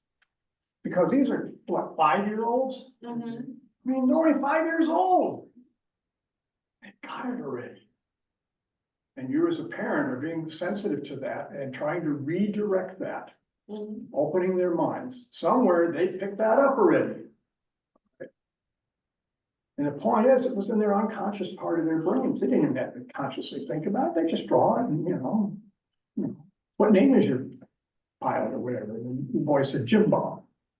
Even have a name. That fast. Thank you. I have a question. Yeah. Do you think it can be, your unconscious can be more of a product of your environment? And the reason I say that is, even in Bellevue, but West Union, where I come from, all the firefighters are men. Mm-hmm. There's not any women. And when you were telling, starting your story about Roosevelt and the white kids walking down the street, first thing that came to my mind is, what are they up to? Which one? The white? The white. Oh, okay. That was my first That was your thought. first And thought. that's because in West Union, we really didn't have people of color. We had, I think, one person and he worked out at we didn't have that. So Yeah. my first thought was, what are those white boys up to? Why are they not in school? I mean, not even Even thinking about color. Yeah. It's more, what are they up Yep. to? And so that comes from what you've been exposed to in your town and your environment. And that's what your mind clicked. And it was, and, Teresa. Teresa, I'm sorry. And that happened real quickly. So would you say that that's probably, it's in your unconscious? Yeah, it just popped up. Yeah, that was my first thought. First thought. That's good. That's an example of how the brain works, the unconscious part of it. Thank you.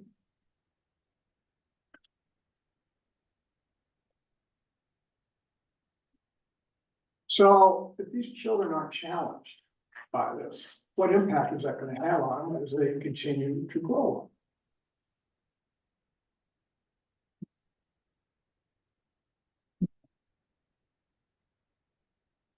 They'll think that all male are supposed to be in those positions, similar to what Megan was saying.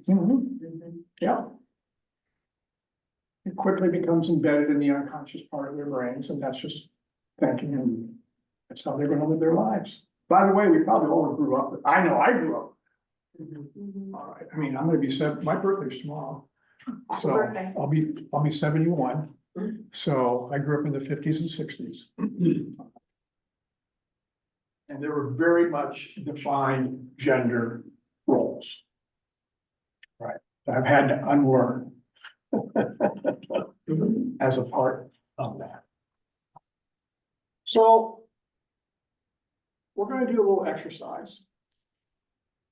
Talk about what are the sources. Well, let's do this. So we've already talked about what are the sources of where these things came from. Teresa, you talked about the environment of where you live and so on. That probably had an impact for you. So where do we pick up all these images and assumptions and stereotypes about groups of people?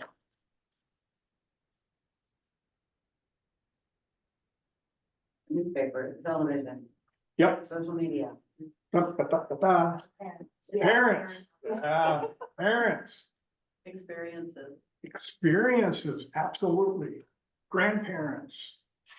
What they see, what we see, what we hear. It's a part of it. So that's where it all comes from. So we know it's all learned. We can unlearn some of this. It's part of it. So I'm going to engage you in an exercise to talk about what are some of the biases that maybe you've learned or heard from others about certain groups of people. To find out about that. So I'm going to divide you. We can do, Marla, you want to be part of this? Or? Yeah. Okay, so we've got 3 over here. We're going to do, I guess we'll do 3 there, and we're just going to do 2 here. Okay. And each of you is going to get a different group of people. All right.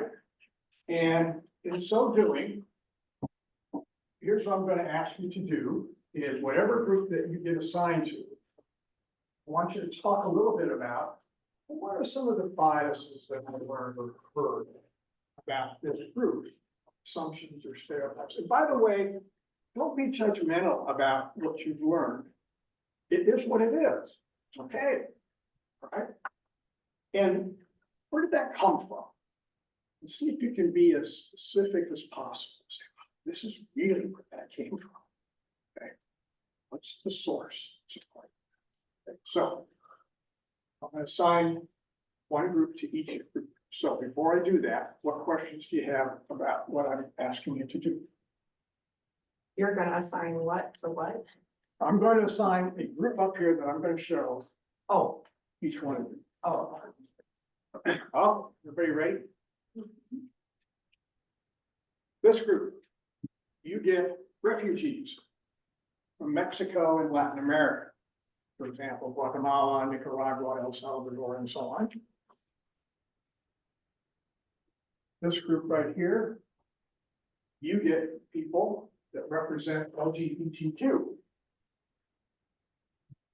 Okay. And you two, you get the hardest one. People with tattoos. So, get together. Give you a few minutes. For each of your groups, what are some of the biases that you've heard or maybe you've learned about or what's going on right now? Could be good or bad, could be positive or negative. Same thing over here and over here. Okay. Are you ready? Okay, please proceed. Enjoy.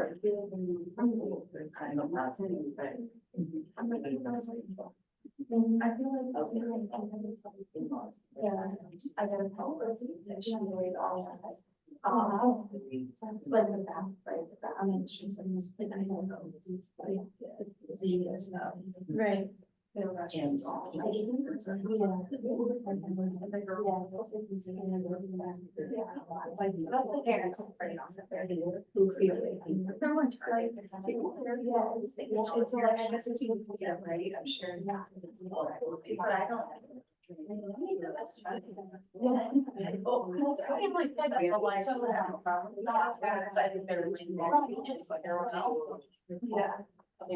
That's all I'm saying.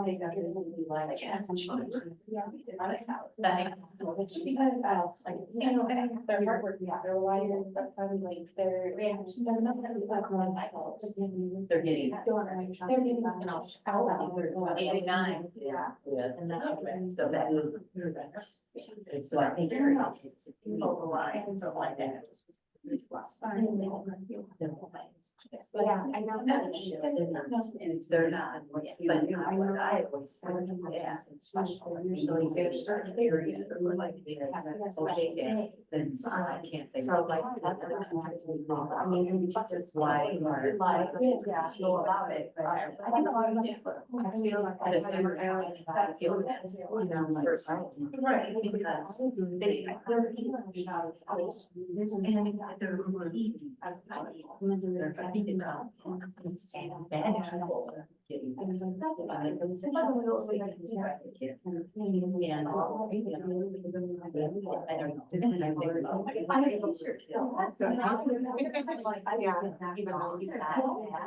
And then I got.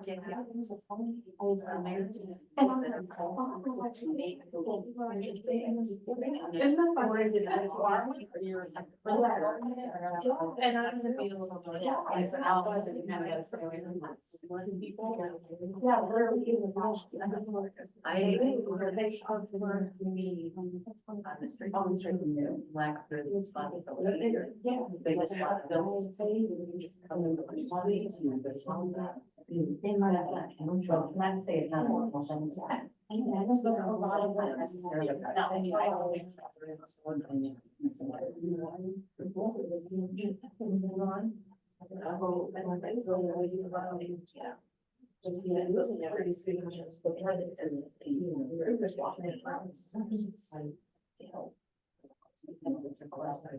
Someone asked. And she's. And you're right, I'm not, I don't know, but Yeah. Sure. I know there's a veteran. Children, but it's not. Oh, yeah, or I have to do it from my word. Well, I couldn't forget, but why, you know, I would want to solve. I know, but it's fine, those guys and those are big for the rest of the night. Dialogue, response. Yeah, big questions. Oh, that happened. Thank you. Why not? Yeah. Oh, that's a- that's all. Yeah.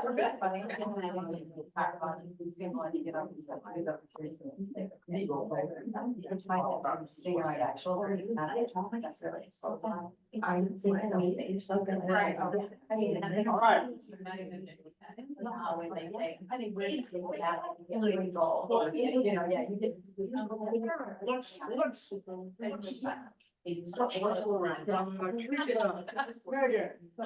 Right? Get all the names right? Okay. You had the refugees, okay? What were some examples that you came up with? Oh, let me back up. I've had people say, why are we doing this? Why do we have to talk about this? It makes you think about it in a conscious way. Okay? And is that of some value? Or is that just reinforcing? I think it brings value, Okay, since when we were sitting here talking about ours, you know, first of all, it validated kind of thoughts that I had. And, I don't know, it brought it out in the open. yeah. Yeah, well, I'm not saying, you know, yeah, I know these things, I learned these things, you know, bring it out in the open. It's not, don't be afraid of it. Become curious, wow, where did that come from? And is that still somehow down here in my unconscious part of my brain that could maybe surface because something triggers it? Thank you. So with that, let's hear a couple examples. What have you heard or learned? What are some of the sources? This hasn't been in the news lately, right? Not at all. They're all drug cartels. Okay, it's a good Want one. everything handed to them for free. Ah, yes. Hard workers. Oh, so you got, on one hand, you got this, a drug cartel and so on, but on the other hand, hard workers. Is that a positive thing, the hard workers? Yeah, they're hardworking, they're Hardworking. reliable, they're friendly, Okay, you know, they're not all bad people. yeah, so you got these kind of back and forth here, kind of a balance. The, you know, the news is telling us that they're bad people and that they're bringing the drugs and, you know, all of this, where I went to a very diverse high school. My parents, or my dad's side of the family is part Mexican. And they're not, they're really not. They are some of the most hardworking people. You know, yes, you have, and that's with any racial group or any, you know, group of people. Group of people. You know, you have Good and bad. Good and bad. the good and the bad. You know, I'm a white woman. So should I be working in an office? Should I be the secretary? Should I be dealing with, you know, everything that we deal with as women from men every day? No, because I'm a person, Mhm. you know, and even if you were a black woman, you know, should you be lazy and on welfare and have 15 kids? No, they're allowed to be professors and doctors and, you know, different professions and do different things. Sure, you might have a kid or two, you might have 15 kids with 15 different baby daddies. Mhm. You know, like, it's, Doesn't matter color. yeah, it doesn't Doesn't matter matter, color, okay. it doesn't matter women, men, like, to me, I look at them as they're purple. And my parents taught me at a young age, doesn't matter if you're black, white, green, purple, or yellow, we're all people. Except we don't have green, purple people. What the aliens or, All right. you know, whatever. Yeah, I hear that. I'll tell you right now, I hear that from whites. All right, I don't care what color you are. black, white, green, purple, da, da, da. And I'm saying, wait a minute, we don't have green people. Unless they're from Mars or something. We don't have green people. We don't have purple people. Folks, let's stick to the reality. No, I don't, Points me. yeah, I don't care if you're Yeah, black or white, yeah. I don't care if you're a man or a woman. Yep. If you treat me with respect, I will treat you with respect. Okay. So, and the sources of all these things, where do they come from? I'll go back to, Angie? Some of them are like personal experiences, you know, that other people have experienced. That I was just saying, my in-laws used to go down to Brownsville, Texas. My father-in-law's, you know, an older man that's, you know, grew up a while ago. So he's very opinionated about certain things. And I'm like, oh, this isn't gonna go well because there's so many Mexicans down there. And he came back, he's like, yeah, I have no problem with them. They're hardworking, great people. Okay. You know, but he didn't really know any of them until he got to experience it. And then, Yeah. Oh, by the way, that's a great tool to minimize our unconscious biases, get to know people, Yeah. listen to their stories, everybody's stories. So that's a very good one to remember. It's a part of that. Now, to what extent do you think any of these things are still hanging around in your unconscious part of your brain? Especially the negative ones. that's just because we see it every day, we hear it every day. It's on the news, it's on everything, So it gets reinforced. it's reinforced. Okay, so that when you meet someone from Guatemala or El Salvador, possibly, or Mexico, what could possibly happen? Those negative. You think the negatives could pop up? Mhm. Has that happened?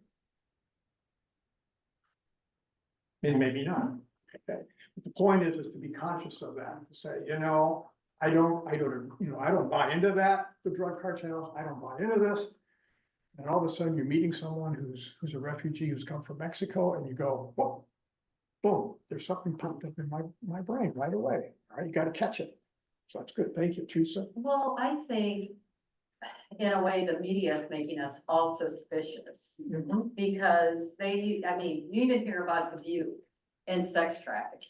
And I think, well, I'm an old lady, who's gonna want me?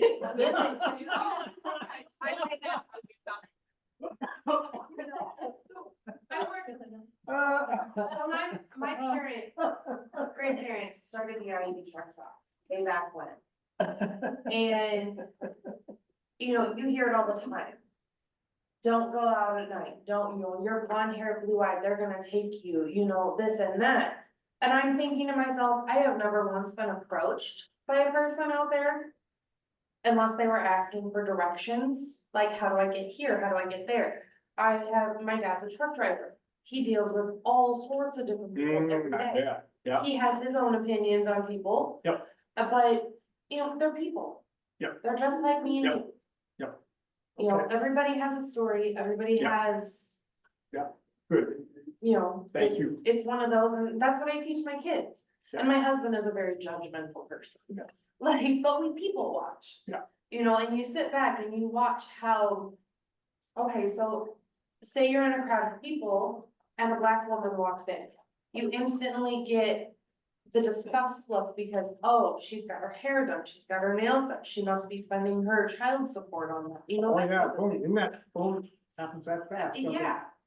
Where she's probably a college professor going to give you a presentation, you know, like that type of thing. But I don't judge people like that.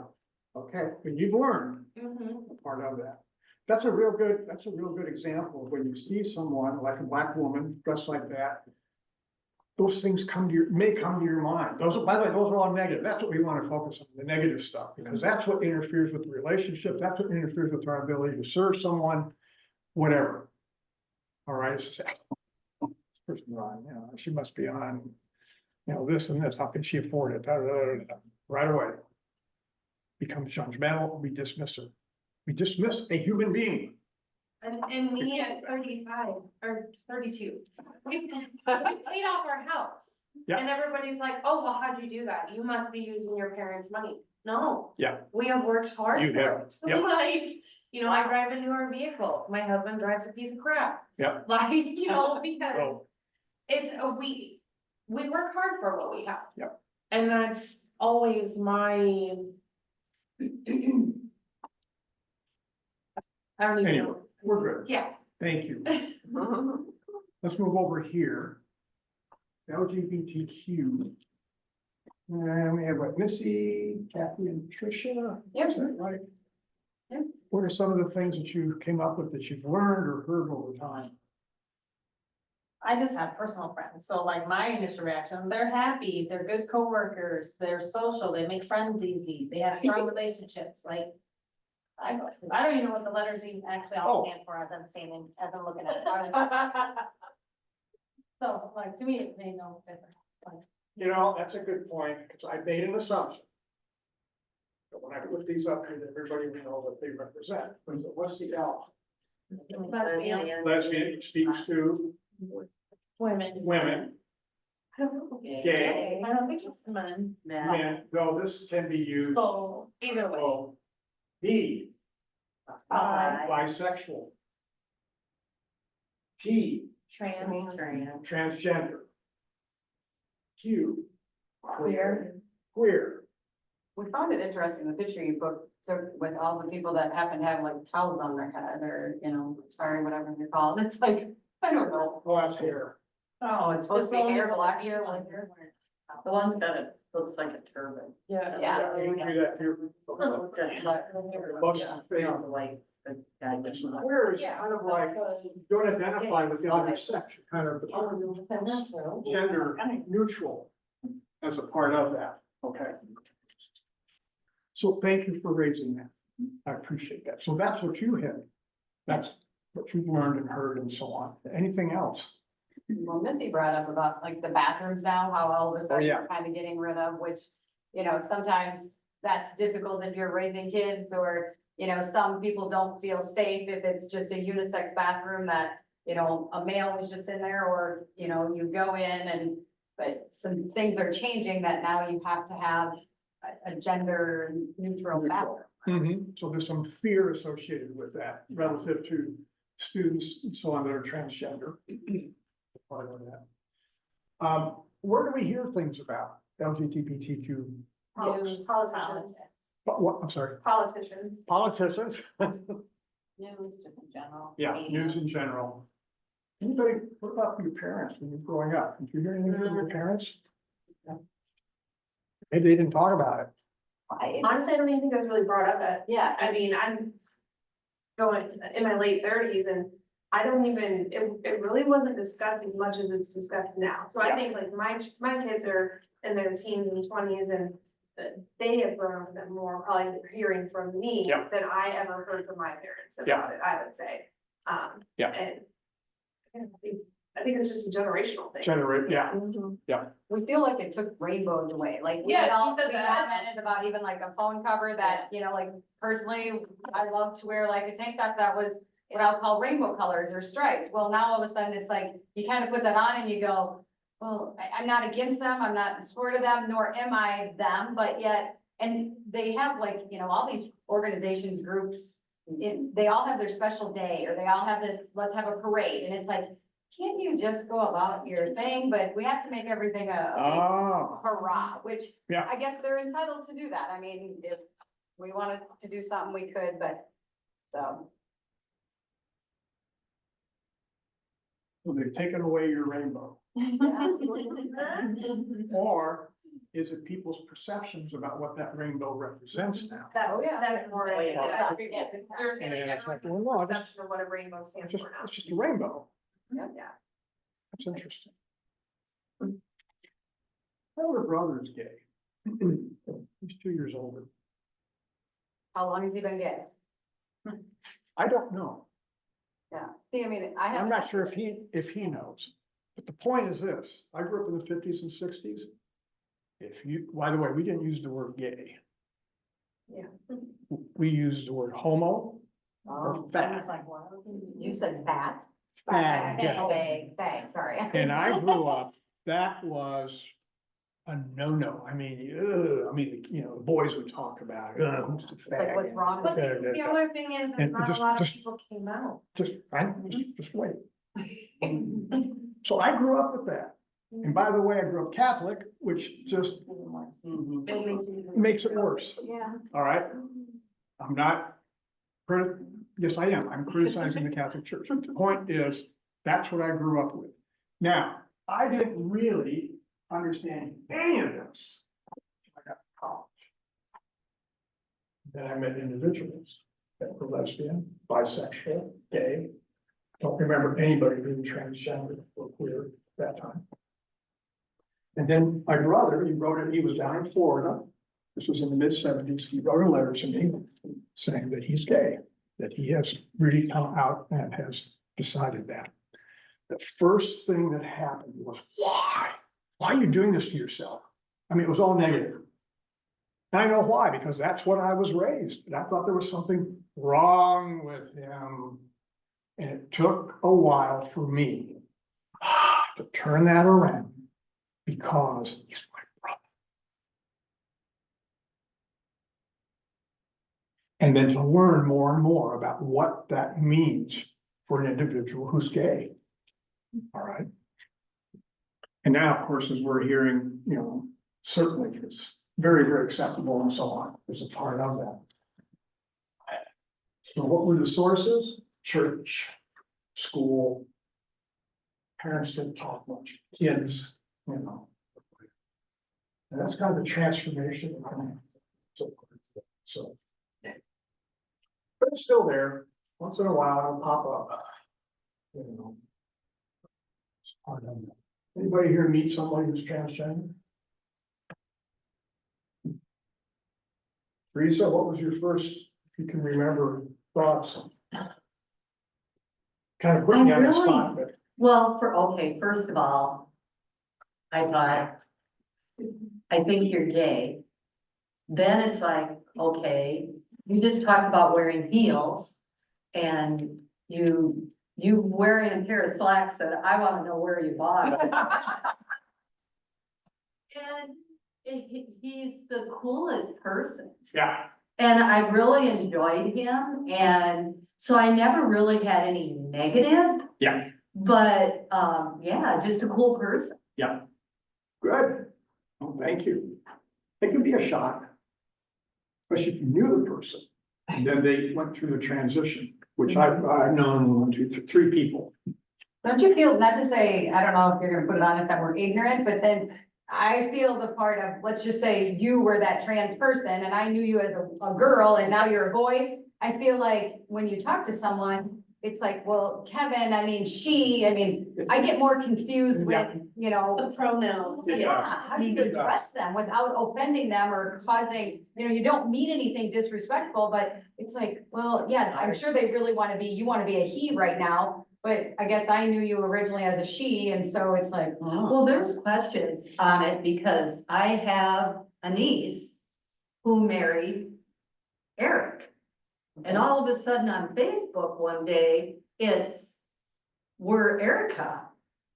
And it's like, okay, this is interesting. And I have questions about, but they're still together, they're still, She just Eric felt more, or Yeah. Eric felt more comfortable as Yeah. Erica. exactly. And Eric wants to now be called Erica. And so, I have a friend who went through the So- transition, so his name was Michael, Yeah. and he is now Michelle. So it's a process of us learning and asking questions and help me to understand And we just and all those things. No, Yeah. appreciate, thank you. It's easier. All right, we need to do it with the last group and then. cheer. Okay, tattoos. Excited. Tattoos, who we got? Jesse and Marla. So, when we started to talk about this, I was like, it's not a big deal anymore to see people with tattoos. Because I feel like it's more socially acceptable and she's shaking her head. And I can see that she's got a little. I have tattoos. She on has my hand tattoos. And lights. yeah, And people still like come into the office and they still like look right at my hand and they're just like, like I'm not smart. It's fun. And I might ring tattoo but it's just like, they just judge. She's one of them. She's one of them. What's She that? must be- What's the them? A biker girl. I don't know. So I just like take it as they're judging me, either like I'm not smart, or I have no work ethic, or There we go. I am lazy, just a job hopper or something. Yeah. But on the flip side, I am judgy when I see somebody who has all over their face or all over their neck. I just Because I what just you think see who on are the TV, Let's let because what Betsy you see on TV, the people who rob the places or murder the people or whatever, they have the gaudy tattoos all over. You know, but then on the flip side, I'm also fascinated with the people who are super artsy Yeah, tattoos. yeah, Not just like, Yep. I don't know how to explain it. yeah. No, that's wonderful. No, you explained it very well. I like these both sides. But on the flip side, like I know people who are Yep. like a whole full body tattoos. Yep. And they're a teacher. Mhm. And they're like the smartest, best person Yeah. ever. Yeah. But because she covers it and can cover it, she probably doesn't get judged.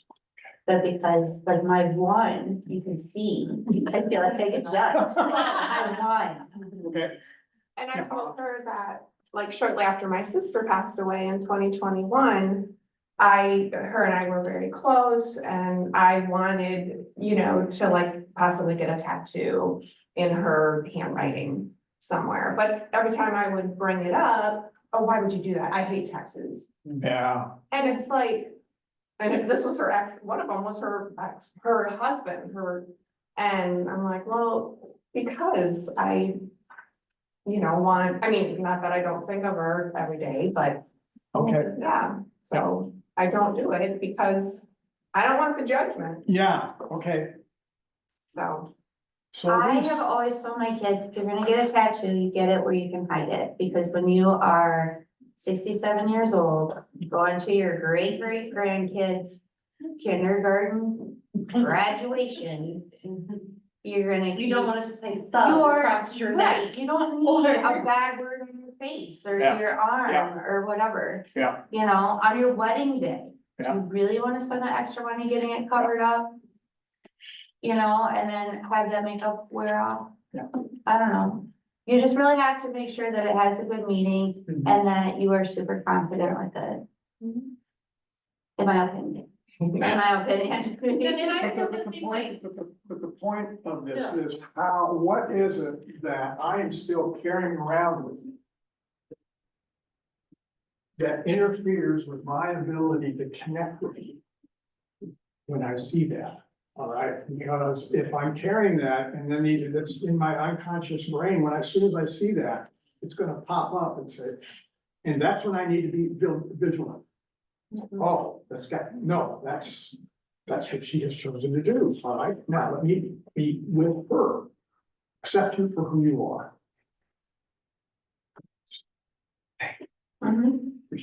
We need to move on, so. Well, this is our ending here, getting close. So the challenge is this, is to look beyond those perceptions we have so that we can accept people for who they are as a part of that. And it's kind of a three-step process I've kind of come up with to identify, all right, I had it like I did with the black students. Identified, boom, all right, I got a racial bias there, it's buried there. Second is to acknowledge it. Okay, it's there. All right, now, don't feel guilty about it. It's there. And then third is, how do you mitigate it? And I told myself, get it out of your system. All right, so keep in mind that our brain filters everything that we see, we hear, that we experience, and it may not be other people's experience. It's a part of that. And if we continue down this road, who said about them? It was over they or them? That was over here somewhere. That's what we begin to do. We may have experienced this ourselves where we develop and say, oh, I know this is my in group, all right? And if I know that, I'm okay. This is the out group, meaning if you don't think like me, if you don't talk like me, if you don't dress like me, if you don't believe like me, you gotta be them. Because that's what my brain says, makes me feel safe. And then what we end up doing is we end up putting people in boxes and we slap a label on them and we know what's in that box. So when I meet you, Jesse, and you got the tattoo, oh, I got a tattoo box. Exactly.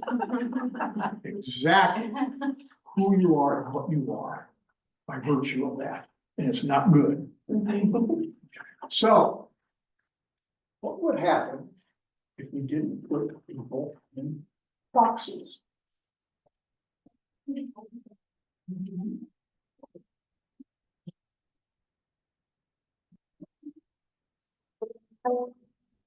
It's easy to put people in boxes. There's us, and there's them. The high earners, and those just getting by. Those we trust, and those we try to avoid. There's the new Danes, and those who've always been here. The people from the countryside, and those who've never seen a cow. The religious, and the self-confident. There are those we share something with, and those we don't share anything with. Velkommen. Jeg kommer til at stille jer nogle spørgsmål i dag. Nogle af dem kan godt være lidt personlige, men jeg håber, I vil svare ærligt på dem. Hvem herinde i rummet var klassens klovn?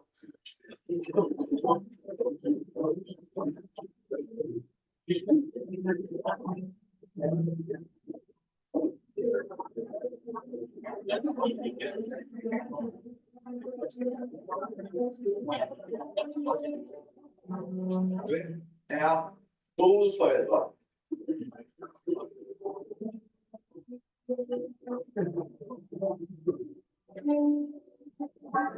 And then suddenly, there's us.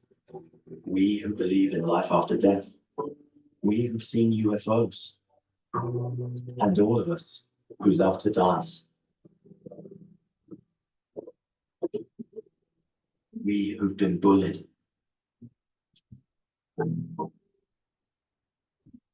And we who've bullied others.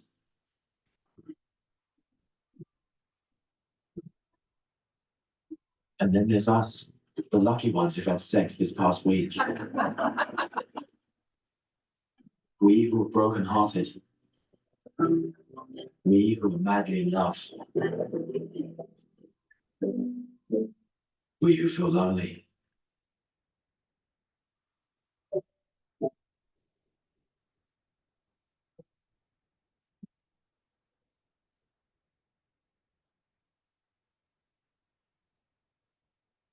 We who are bisexual. And we who acknowledge the courage of others.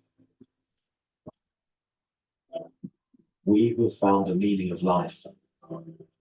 And we who have saved lives. And then there's all of us who just love Denmark. So maybe there's more that brings us together than we think.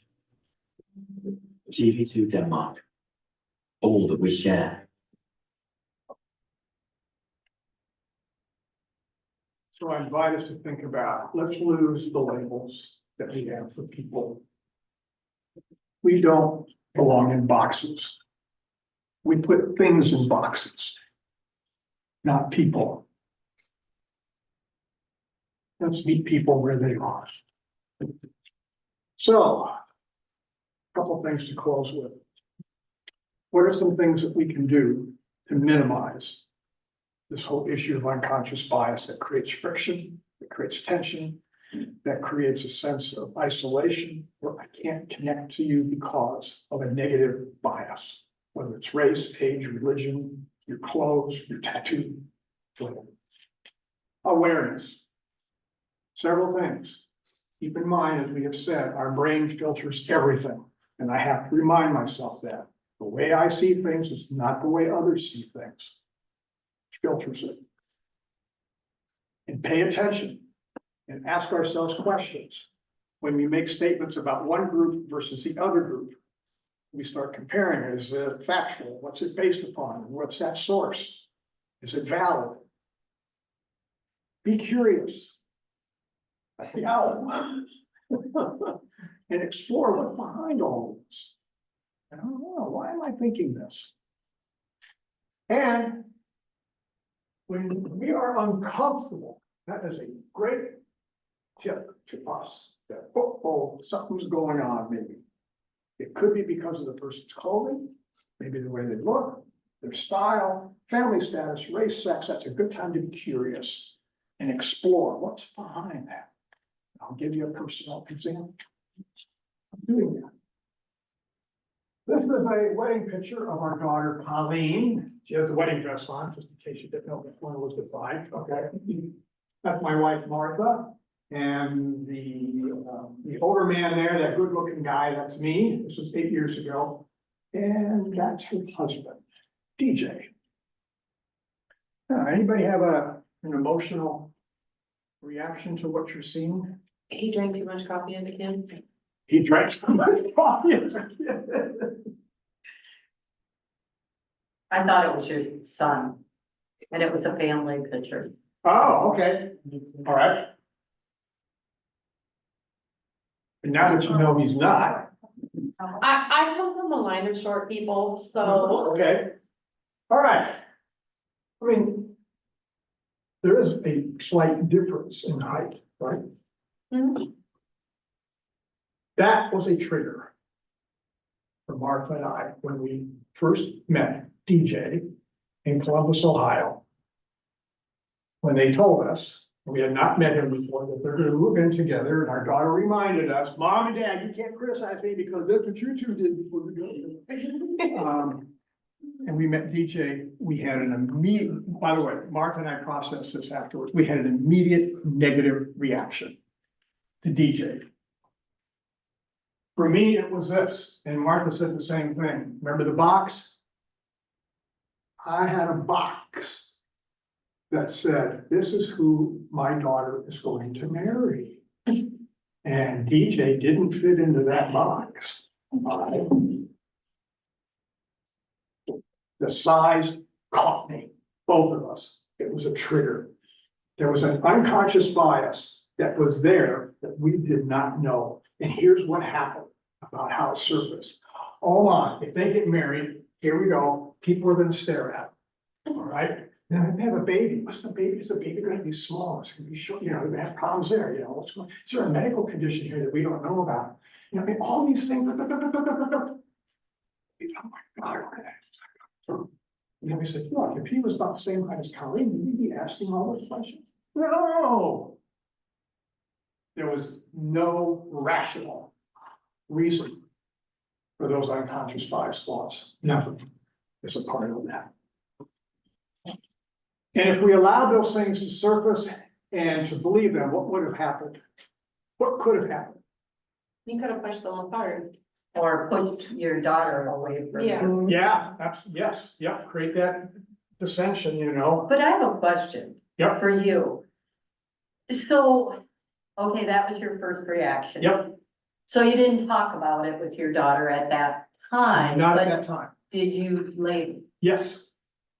And what would, okay, because I always said, I'm gonna marry a man that's taller than me and bigger than me, because I never wanted to be the bigger one. No, it's younger for my mom. She's the taller one. Okay. So, yeah, So we did. Attraction. Yeah, we did. No, we did. We did. And by the way, that was no surprise to DJ. All right, that's a part of his life. He's lived that way.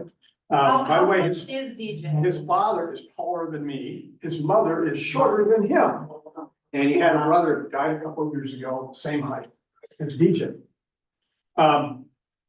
And so we had a nice chat about it and so on. And then Colleen, she said, they met each other at Abercrombie and Fitch in Columbus, Ohio. And some of her coworkers suggested, you need to go meet this guy. He is a lot of fun. And so she would see him, she would tell her coworkers, you gotta be kidding, that little short twerp. Yeah. She said, that's her first reaction. I'm not gonna spend any time with him.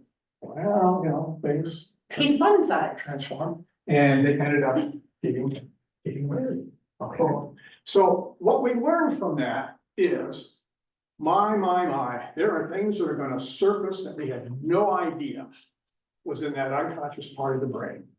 And if we let it fester and we acted on it, look at the misery and the pain that would have created. All right, you want to support your child, who they married. And part of it was, we have to reveal that, talk about it, and then listen to DJ's story as a part of that. And to not feel guilty. Be curious and vulnerable.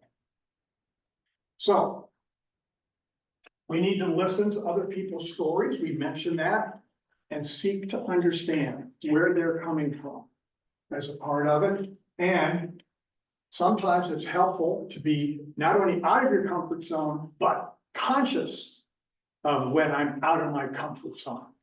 Because that can tell us, oh, something may be going on that I need to pay attention to.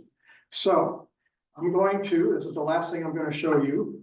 I'm going to show you something that may, for some of you, I'm going to push you out of your comfort zone.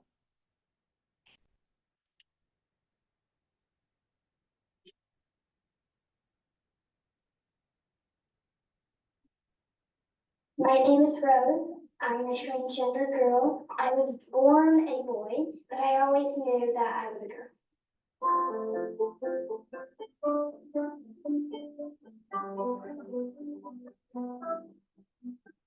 My name is Devon, trans male, and I was born female, and I live now as a male.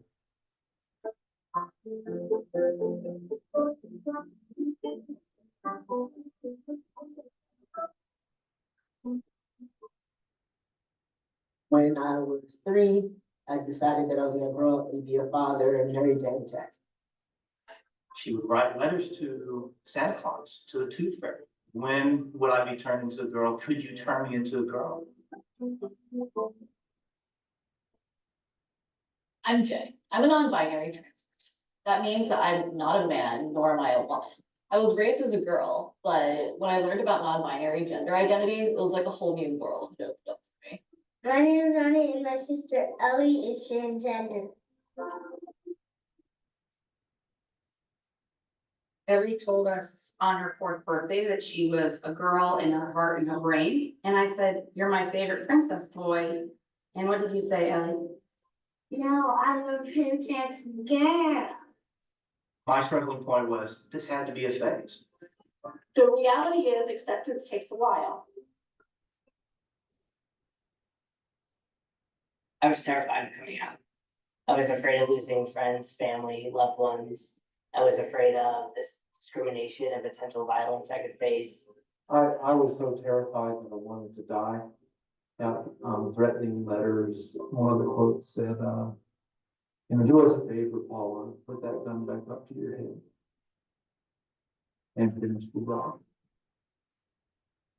I'm scared as a dad for her safety, whether society will be as accepting as her family and her friends are. I feel embarrassed and unsafe when people out me to other people. If there isn't a gender neutral bathroom available, when there are only men's and women's bathrooms, I have to make a decision about how I look that day and whether there's more risk for me going into the men's room or the women's room. I was chased by 4 people in Metro for being transgender. I have been denied healthcare. I have been gawked at. I've been humiliated. I have been physically assaulted several times when using a bathroom.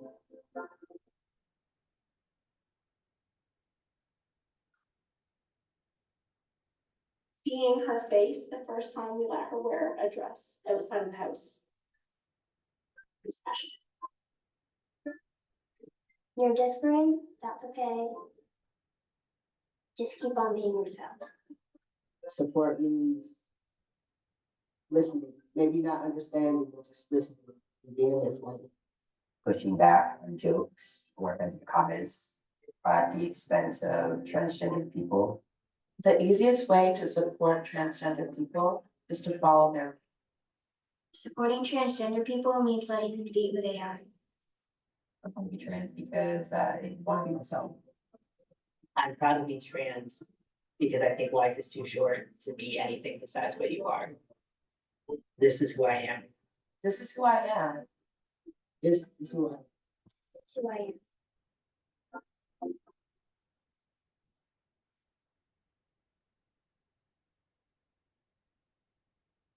I have a question. Yeah. How does the non-binary work? You're just a them? Oh, you mean, names or whatever? Just in general. Because, you know, we have two genders. We have men and we have women. But if you don't say, oh, I'm a girl that dresses like a boy, or, you know, vice versa, how does that work? I'm really confused on that. Okay, anybody I've have? never heard of that one until now. Yeah, well, the non-binary, I never. yeah. So they don't associate with it, or they're neither male or female, or can associate with both. All right, but they're not just one. And so they live their lives that way. All right? So they may dress, as he said, he may dress differently depending upon what it is. By the way, some children are born that way. We have a friend, her son was born that way. He has both male and female. He's heterosexual. No, no, no. No. He was born with both male and female organs. No. Yeah. All right, It's a. so, anyway, thank you. Yes. So I'm just curious, what are you gonna take with you from today? This was a time to deal with unconscious bias, to learn what it is, how to mitigate it, and so on. Can we just quickly go around the room and say, well, this is what I'm gonna take with me today. This is what I learned that's gonna be helpful. Jesse? You know, people with tattoos never want to answer the question. Okay, so Megan, Yeah.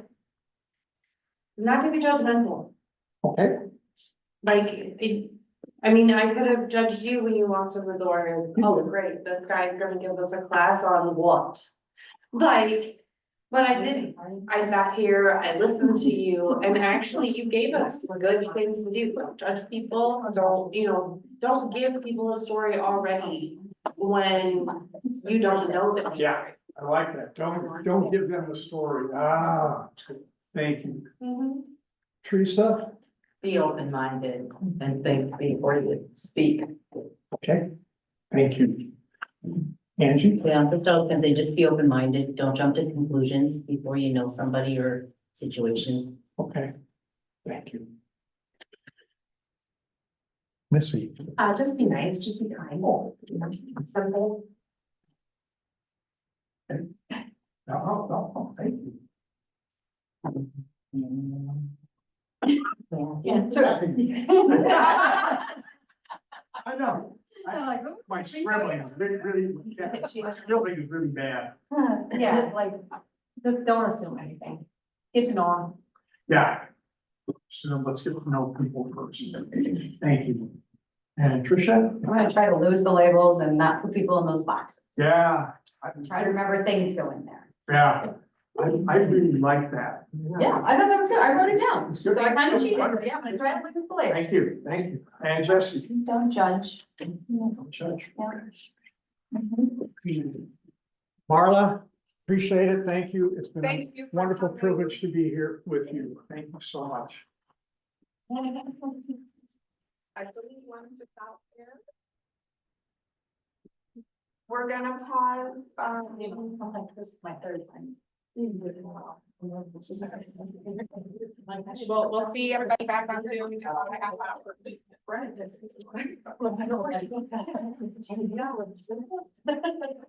Figuring it out.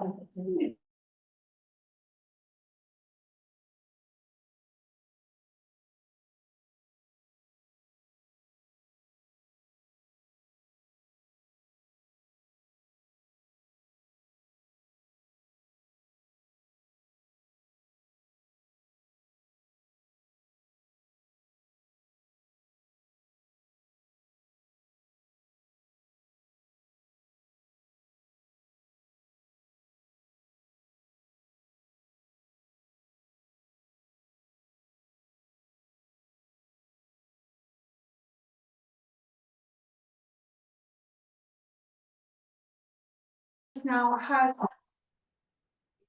Oh, you're fine. Has our logo on it, and so, and you'll see it here, it's, because we have different grants and they're always changing.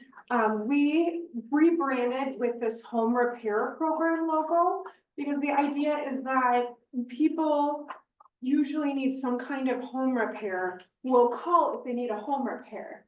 But if they're elderly and they might need a ramp or a grab bar, they might not call for that specific reason, or they have lead in their home. And they might say, well, I don't have lead in my home. So to kind of make us less threatening, we just call it a home repair program, because people will call us then. But then from there, I, as the intake specialist for the grants, I actually kind of, what would the word be? You get the people and vet them for what programs make the most sense for them, what they might need. And in some cases, they might need all three of our programs, and then we do the two that would do the most work for them. So when folks call us right now, we do have 3 programs, and I don't want to confuse you too much, but 2 of them we have wait lists for, and that's our older adult grant.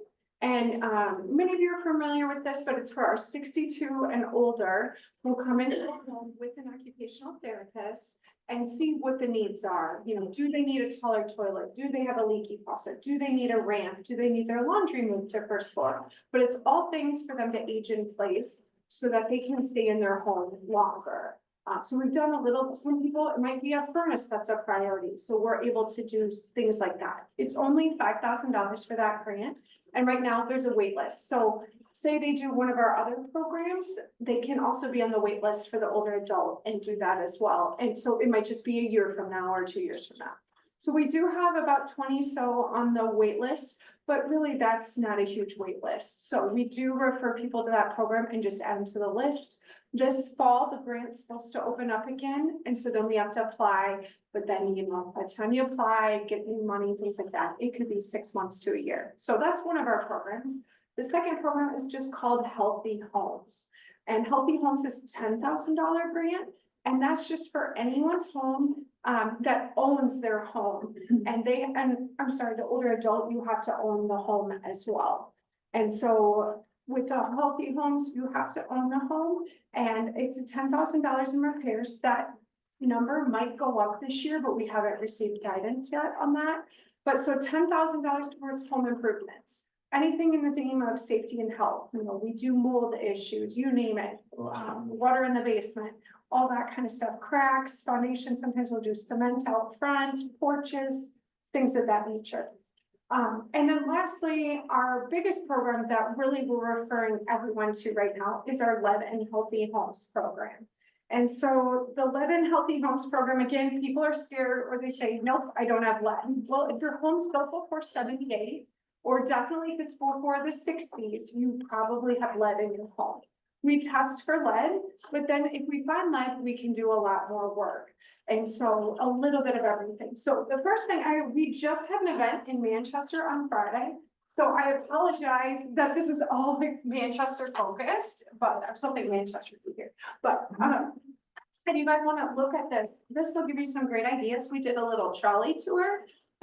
We did a Creating a Healthy Community Day, and HUD was in town. So we did a tour of some of our properties. So in Manchester, we've done 21 properties.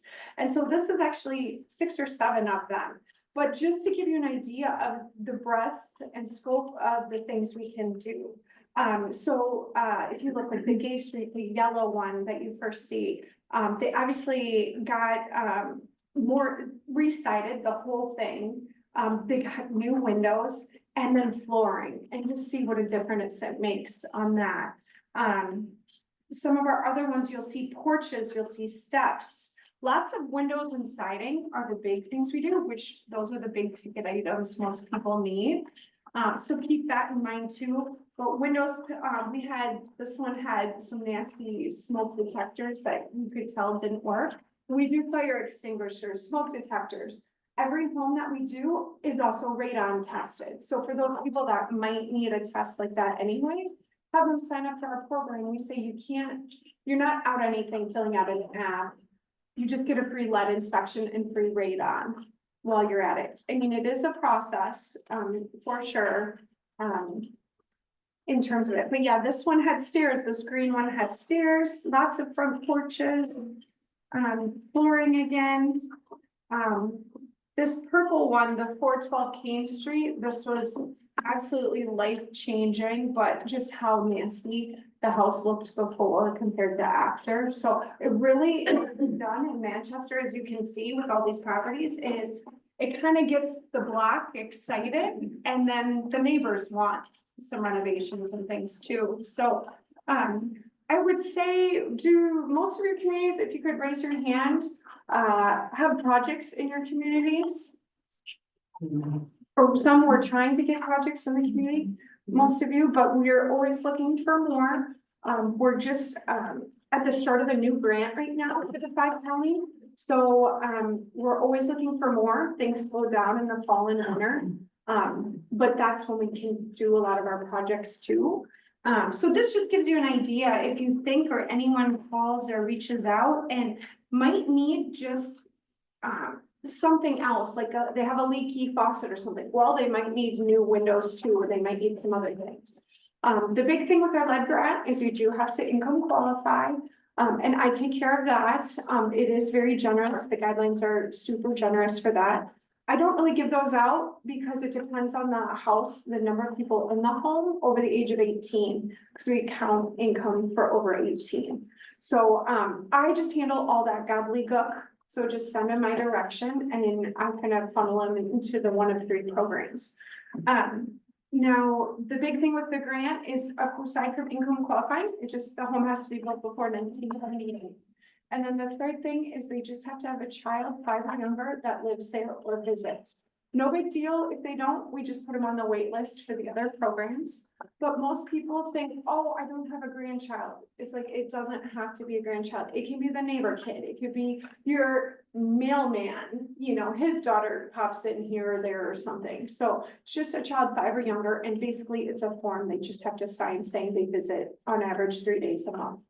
But again, that's not anything you have to worry about. That's more on my end, but just to get a general idea. The older adult and healthy homes programs do not have those requirements. So a lot of people just end up on those wait lists.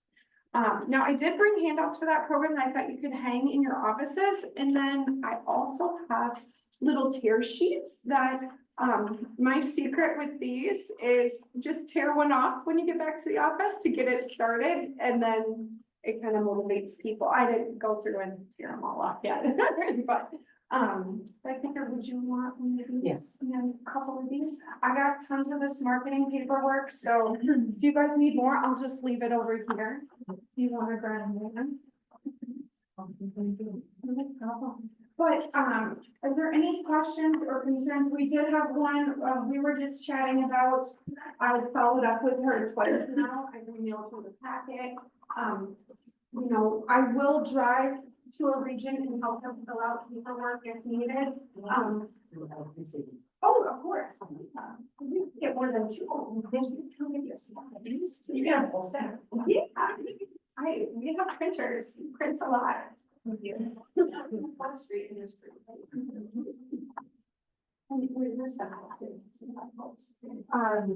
But yeah, so I'll follow up with people if they have questions. You know, we have those folks that send one piece of information at a time. It's like, I work with them too. You don't have to get me a perfect application the first time kind of thing.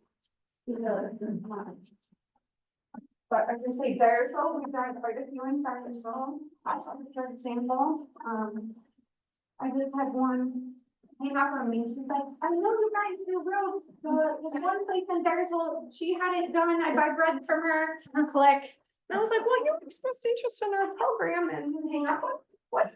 But we occasionally, roofs are not necessarily our thing because they're so expensive, but USDA has funding. What we'll do is if somebody's project is like way over our heads, like a ton of work, sometimes we can have USDA funding help us out, Housing Trust Fund. We've got other funds we can potentially pull through to help.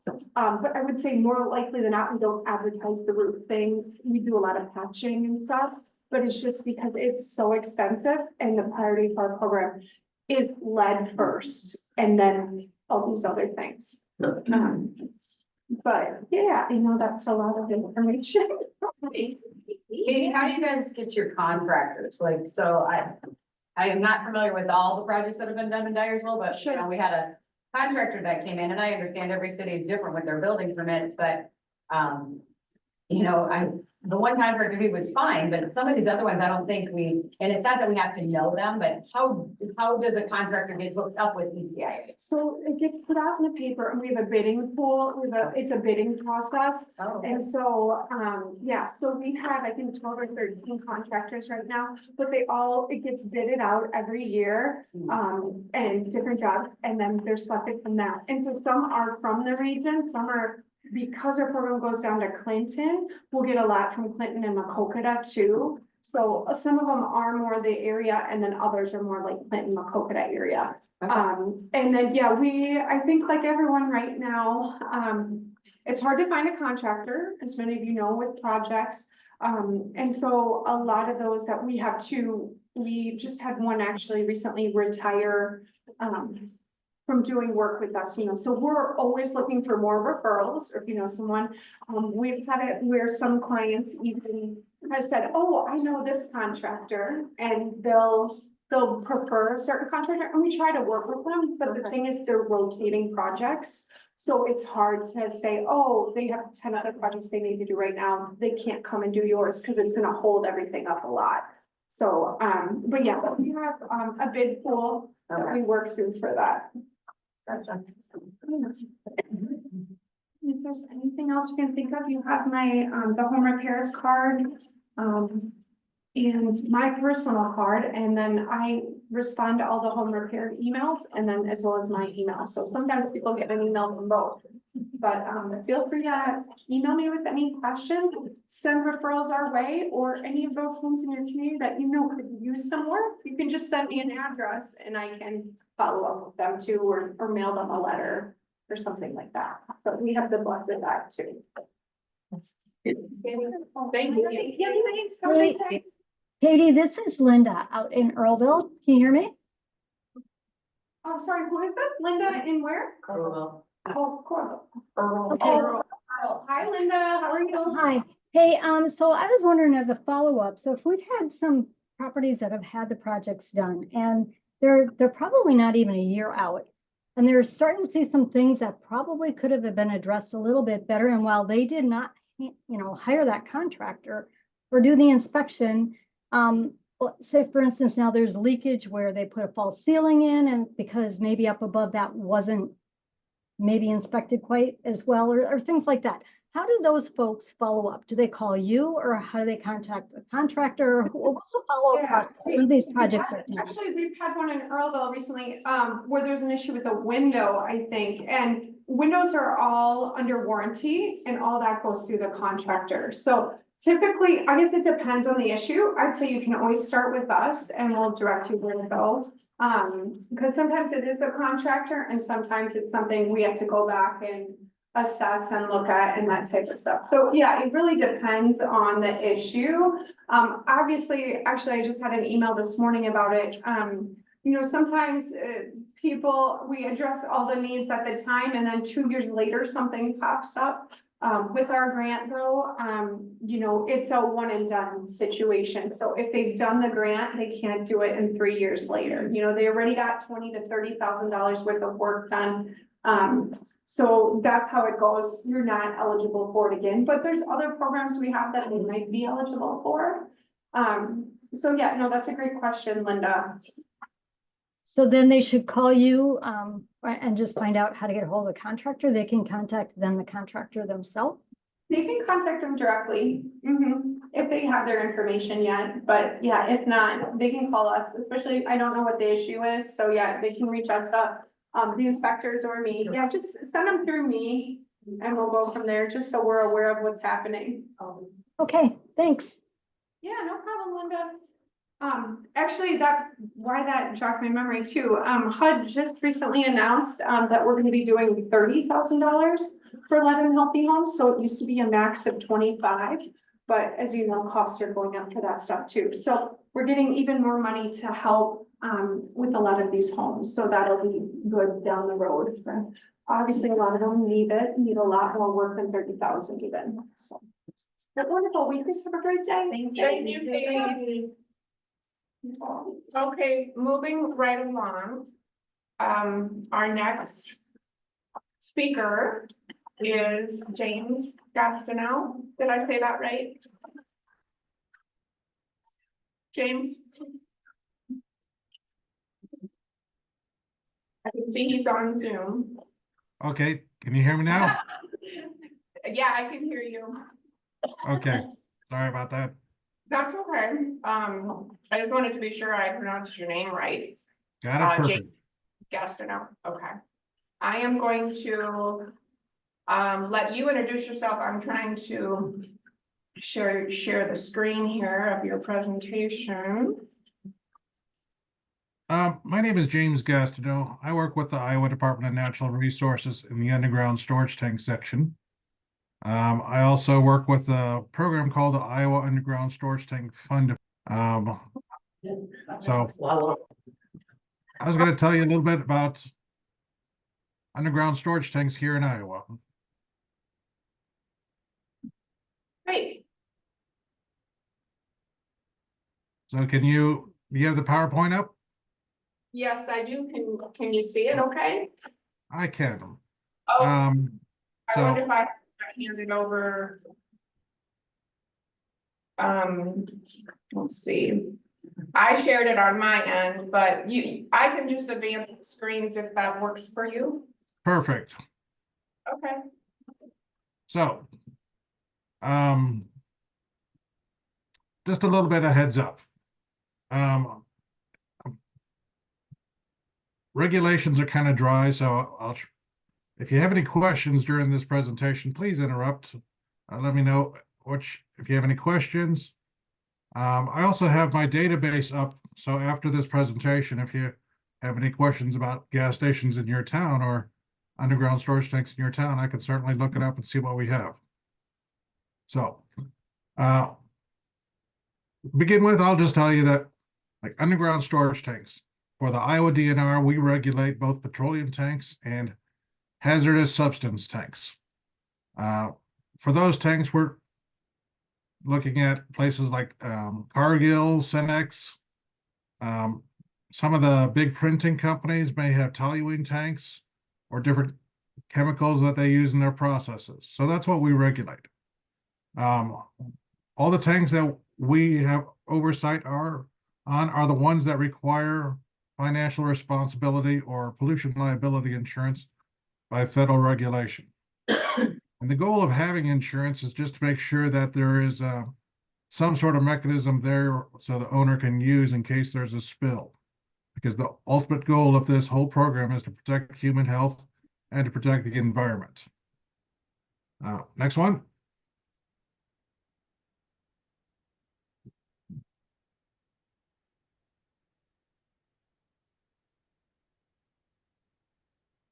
I wonder if there's a way I can. I don't think so, James, unless you want me to stop this and you can pull yours up and. Sure, let's try that. Okay.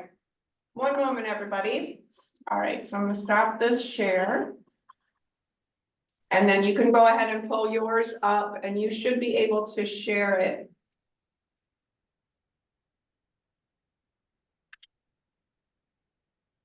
Let's see. There you go. And now I just have to figure out how to. And there we go. We lost it again. Are you trying to get it to run? Right. Yeah, pull it back up and I'll show you where to go.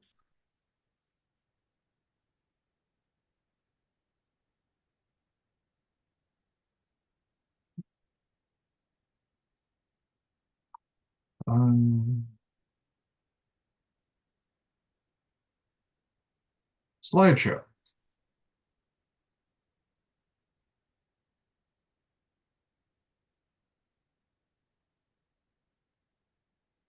How's this?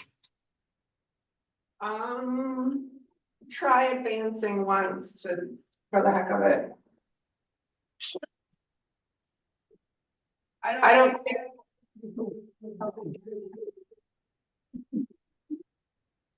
The advancements.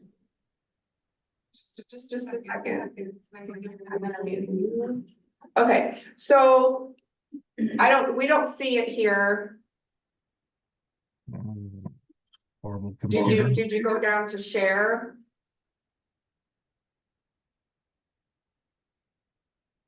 There it is.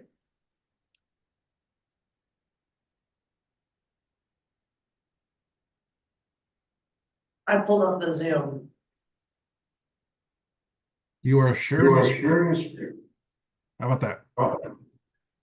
Will you just try advancing to see if we have a big screen here and I just want to make sure it works up there. So I think you just hit enter. Yep. Anything? It's not on your. Right. Yeah, I know, it's on Zoom, but I don't know why.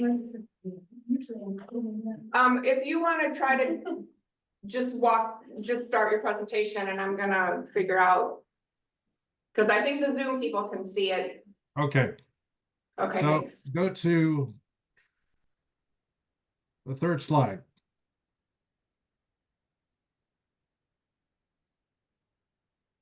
You can go to the third slide, that's fine. Okay, so as I mentioned, we regulate petroleum tanks and hazardous materials tanks. Most of our facilities that we regulate are petroleum convenience stores, gas stations. Altogether right now, we have about 2,400 active facilities with tanks. That includes about 6,443 tanks that are currently active. Over the last 30 years, I would say that we've probably removed more than 20,000 tanks at the state. So the number of tanks is decreasing overall, but we still have a lot of new facilities and old facilities that we're trying to deal with. Next page. So the underground storage tank program started about 1986. Actually, this is a very new program in the environment. It was one of the quickest to materialize because in early 1980s, people were starting to see impacts to their wells and seeing contamination. So it came about pretty quickly. In Iowa, underground storage tanks had to be registered starting in 1986. We required that all underground tanks that were in the ground as of January 1, 1974, be registered. Anything going in after July 1 of 1985 has to be registered before it's put into use.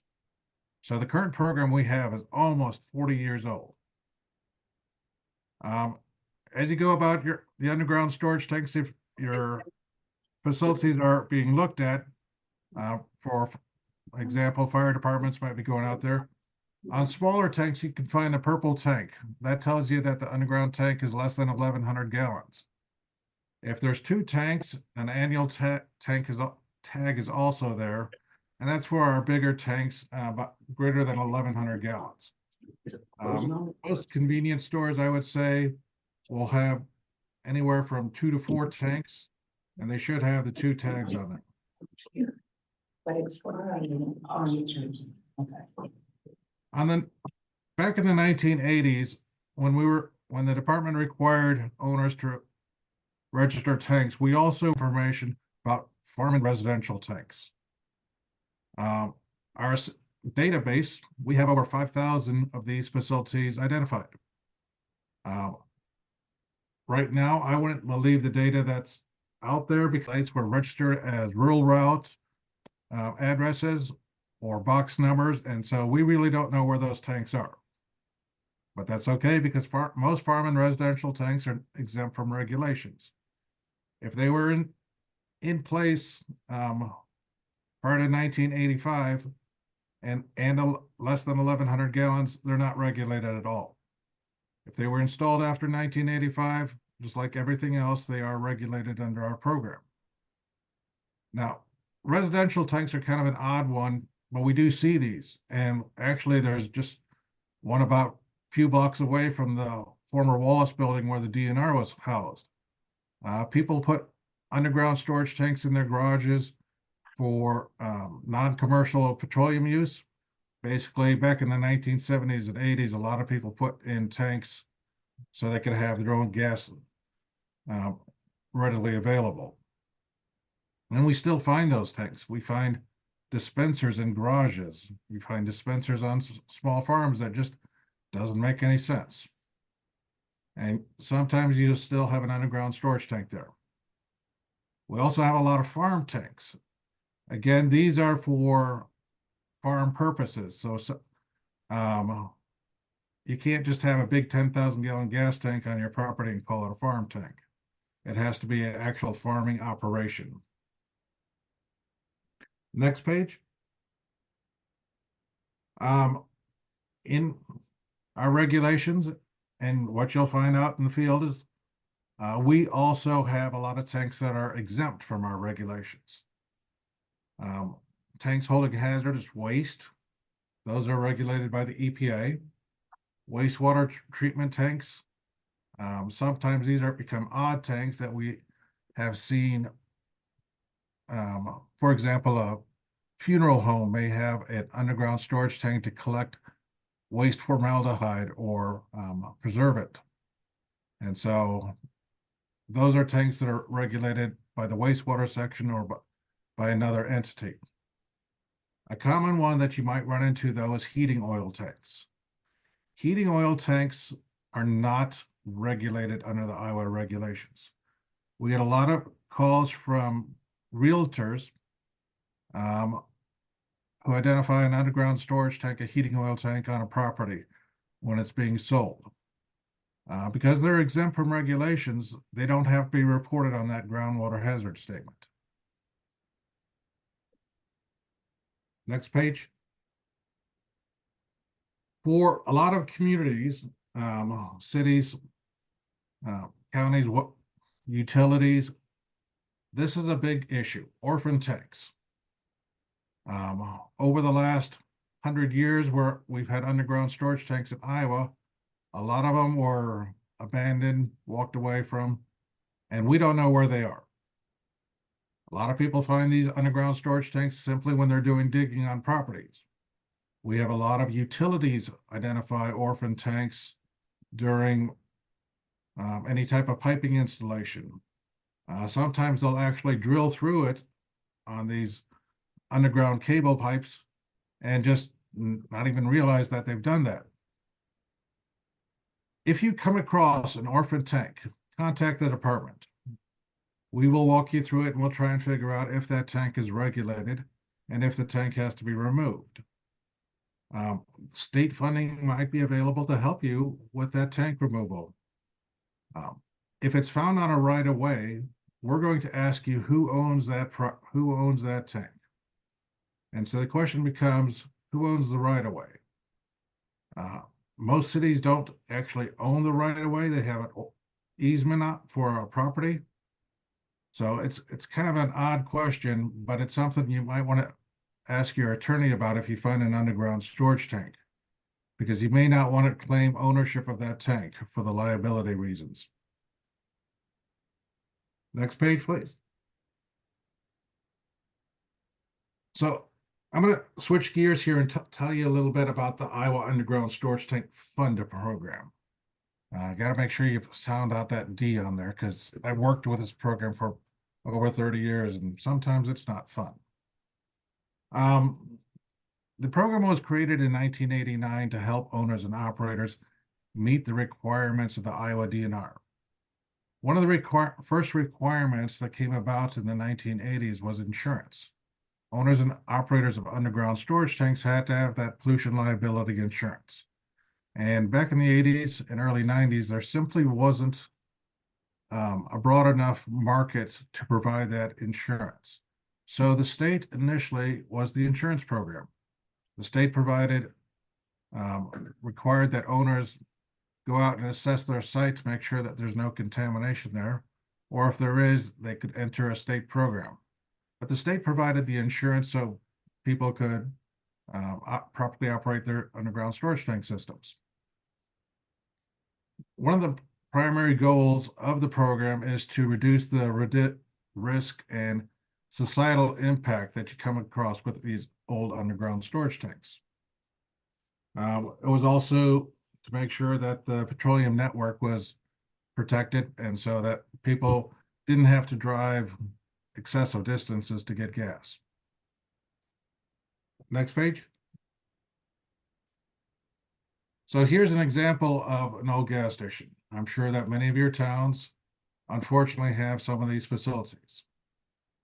One of the distinctions that I have to make is that we regulate the underground storage tanks at these facilities. This is an old gas station in Ida Grove, which is in northwest Iowa. The city has picked up the property, but we cannot provide any financial assistance for taking down the building or taking down the pumps. We only regulate the portion that's underground. Next page. Some of the other societal impacts that we've run across, and again, it's unfortunate, but it has happened. We have petroleum contamination in drinking water supplies. We've had problems where we've had vapors in the basements. A lot of times in cold areas, we'll find when the snow goes away in the springtime, we'll have vapor issues, as that water is being pushed down to the ground and pushes the petroleum out into the utilities. So these are a lot of the things that we've taken care of over the years. Next page. Early on in the DNR program and in the state fund program, it was determined that sites can't be cleaned up, basically. During the first few years of regulation from about 1990 to 1995, there was an active push trying to clean up all these leaking underground storage tank sites that had been identified from the insurance investigations. Over the years, the state has identified more than 6,000 of these leaking underground storage tank sites. In the early mid-1990s, both the state and most other states came up with the realization that there simply would not be enough money to clean up all of these old gas station sites. So Iowa adopted what's called a risk-based corrective action approach. We all use risk management in everything that we do. All the decisions we make, utilities use it, your highway department uses it, everyone uses some sort of risk-based program. So what it is, it's a science-based program to make sure, identify target levels. But the whole goal is to reduce risk and reduce costs for cleanup. We also allow people to put ordinances or deed restrictions on properties to kind of seal the property off. The program is to identify where the contamination is and then see if it presents a risk. If it doesn't present a risk, a lot of these sites have been closed with contamination left in place. In the heyday, we've had, as I said, up to 6,500 leaking underground storage tanks. Right now, there's about 275 sites that still need to be addressed. Next page.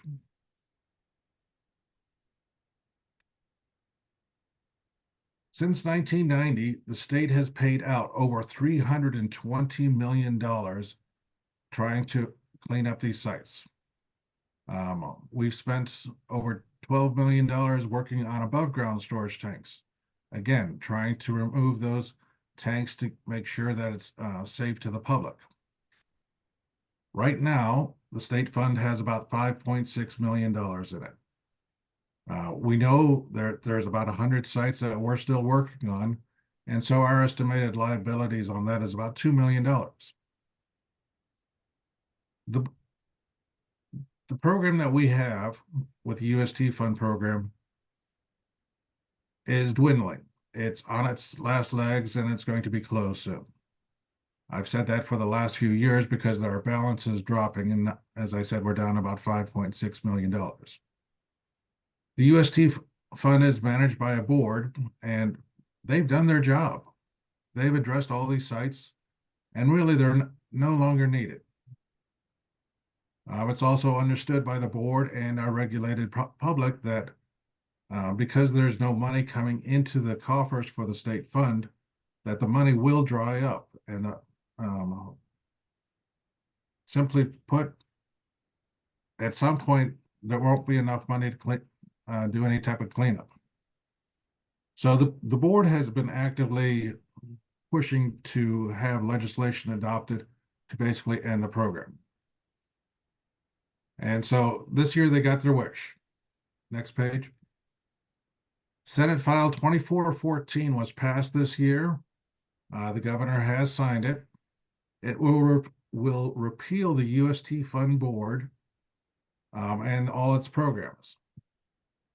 The programs don't just die, though. Everything's being transferred to the Department of Natural Resources. DNR will manage a similar program, much smaller, but it's, again, designed to protect human health and make sure that the environment is kept clean. $3 million is set aside so we can continue to pay for tank closures. We have a program through the fund where if someone identifies an orphan tank or a gas station owner wants to remove their tanks, we'll pay up to $15,000 to help them do that. Next page.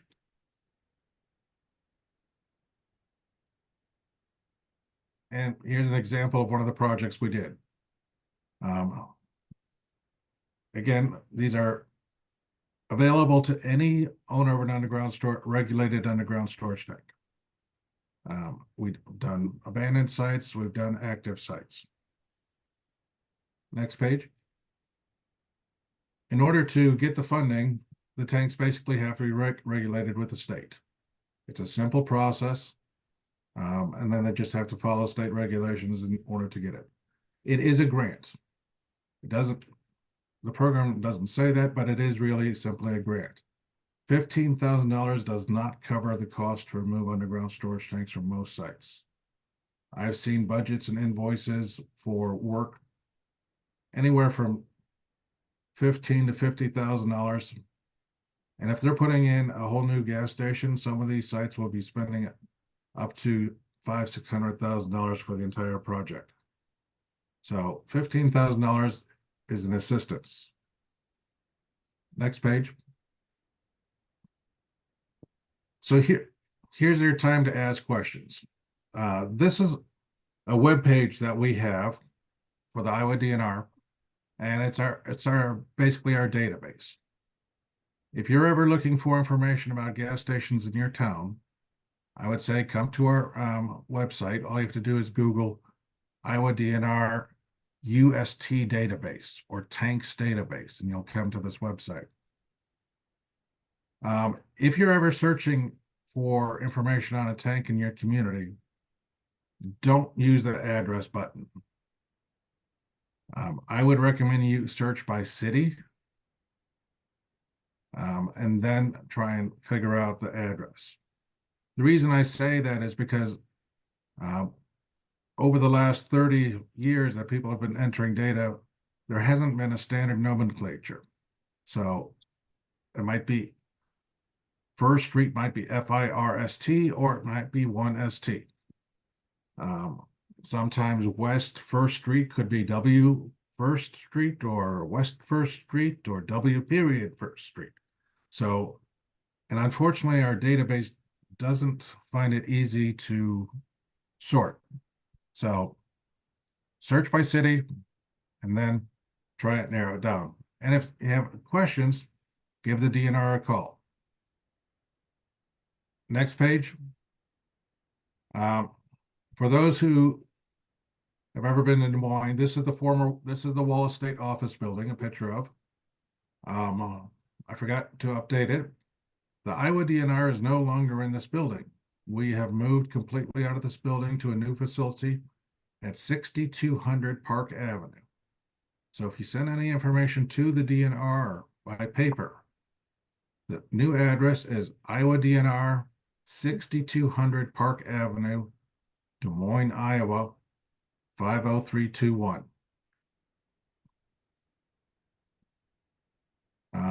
If you go to the database or this website, though, you can access our electronic records database. Good place to get information, not the best. Next page. I'll show you the best way to get information.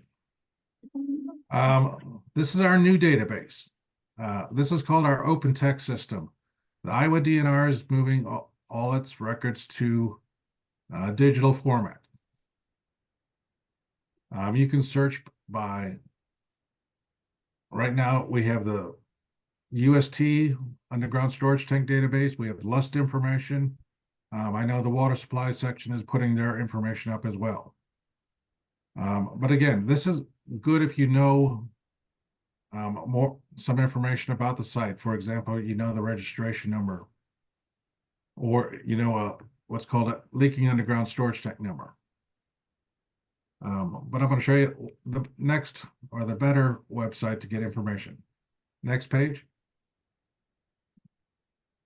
This is one, it's a mapping function called Facility Explorer. From here, you can punch in any location. If you know a facility, you can search by city, and you can get a lot of information about what's going on in your community. Next page. So here's the best database to get information from.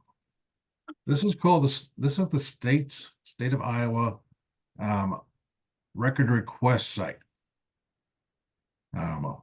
Again, all you have to do is Google State of Iowa public requests. This website tracks all the questions that have come in and what people have asked for. Most of it you can see on the next page. You'll see what similar requests. Next page.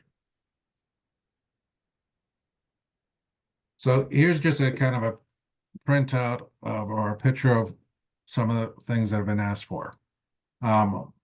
It's not all Department of Natural Resources, might be Insurance Division, Inspections and Appeals. But this is for the state. You can get information on just about anything you want that the DNR has. If you send in a public request, we will respond to that. If you hover over any of these lines, you'd be able to see what was requested. If you use the search box on the left-hand side and you type in a city name or any type of search item, it'll show you what's been requested on that.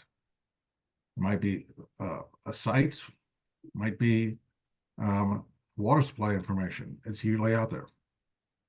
So, next page. Here's information on my supervisor, Keith Wilkin, and my information. Most of our phones are cell phones, so we try and get to them as quickly as possible. It's always good to contact us by email. If you have general questions to the underground storage tank section, I do encourage you to use our UST operations email.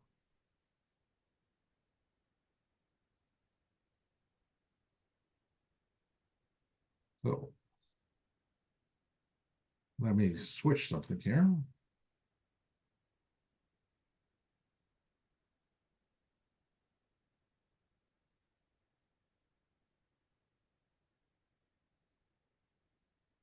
Has my database changed or my picture changed? Yes. Okay. So here's the time for you to ask questions about anything that's going on in your community. This is our database. We can search here. I pulled up a site in Earlville, one of the Earl gas stations we worked at there. We can get from our database, we can find out information about who owns it. If you go to the tanks database, you can see what we have registered for the site. In this case, all the regulated underground storage tanks have been removed. According to our database, we still show that there's one non-regulated underground storage tank at the site. Terry, did you have your hand up? I saw that too. Terry Smock, did you have a question? Or are you okay? Did you fall over? Sorry about that. I just thought it was that hand. Me too. Sorry about that, Marla. I was muted. I'm good. This is Terry.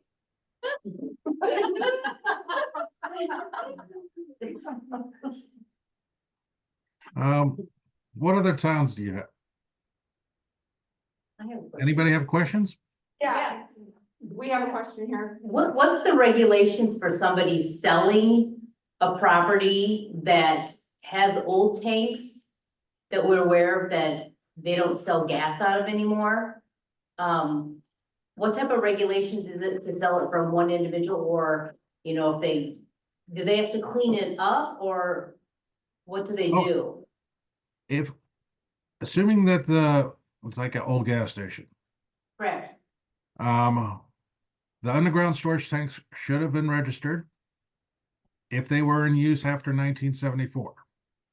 Well, if they were in the ground after 1974. So the question is, are the tanks still there or not? You can use our database to try and figure that out, or maybe the owner knows. If the tanks are still in the ground, they should have been permanently closed, either filled in place or pulled by now, if they haven't been used. We have a lot of tanks that are called temporary closed, and we're starting to push on those. Our regulations do require that tanks that have not been in use for more than 12 months be removed. Since there is money available for helping owners, we're really starting to push on these to do that. If someone does sell the property, they basically have to fill out the groundwater hazard statement. They have to make sure that the new owner is aware of the underground storage tanks. Until we're notified of a change of ownership, we're going to go with the information that's in our database. If someone buys this gas station, they have to register it with the department within 30 days of taking ownership of that property. And if they're not using the tanks, we're going to go after them to try and get those underground storage tanks either closed, in place, or removed from the ground. And if you have any sites that you're not sure about and you want us to look at, send me a note or give me the information. I'll certainly do that.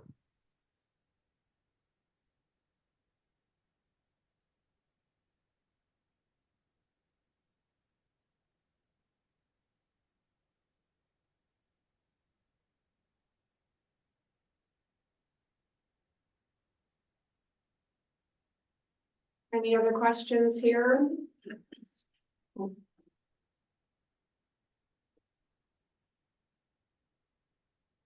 So here's just a listing of some of the tanks that we show as temporarily closed. I'm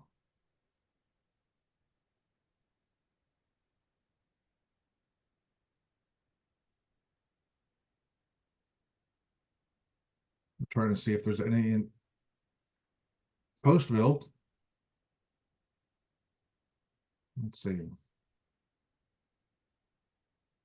Most of these look to be in central or western Iowa. Nope, west side's in western Iowa.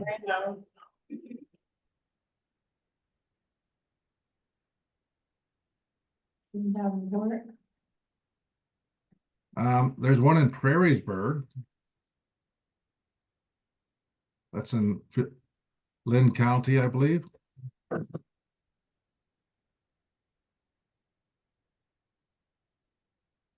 But if you know of a gas station and it's not on our list of temporarily closed sites, we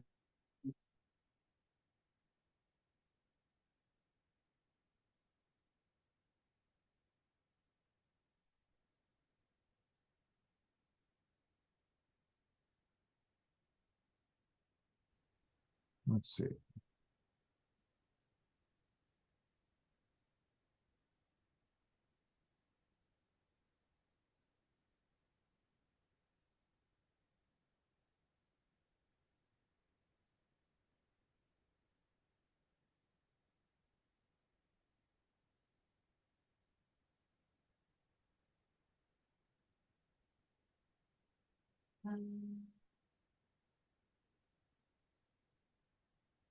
Was there a question?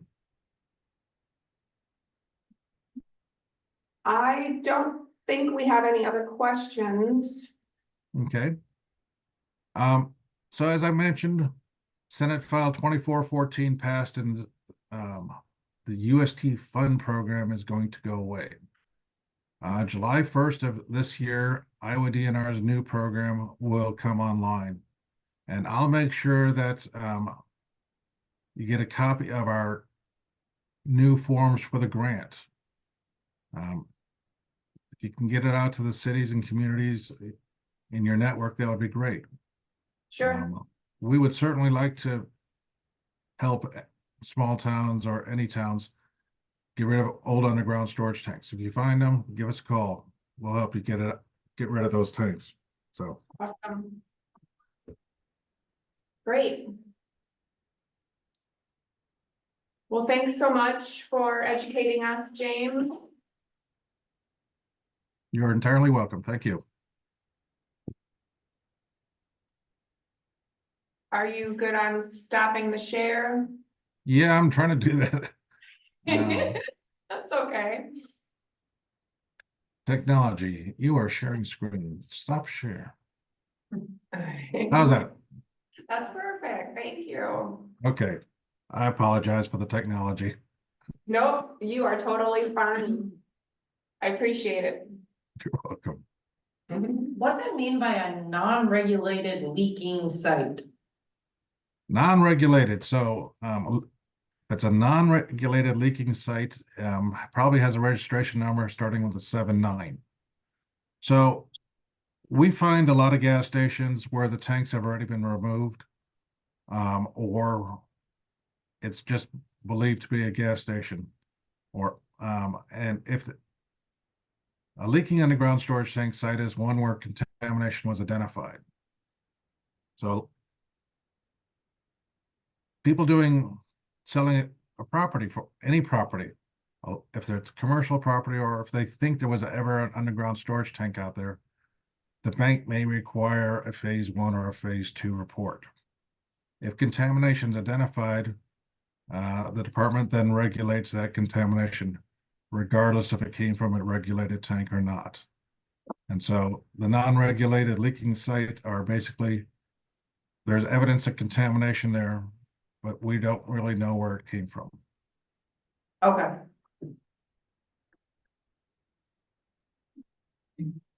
Hey, James, this is Linda out in Earlville, and I apologize. I had to step away from my desk for a minute, and I saw that you had some information up there on a gas station here in town. So at the end, if you could just share your phone number so I can give you a call, I'd appreciate that.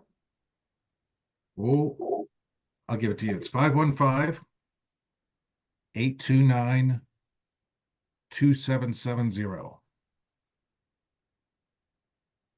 Thank you. Since I'm working remote, that's my cell number.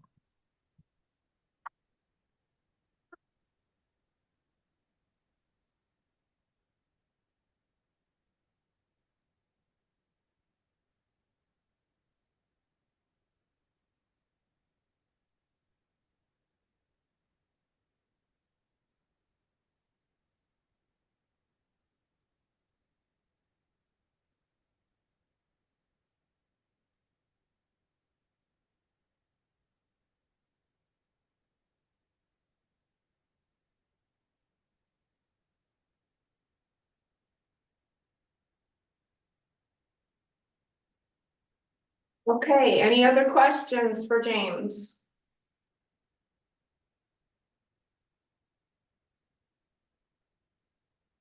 All right.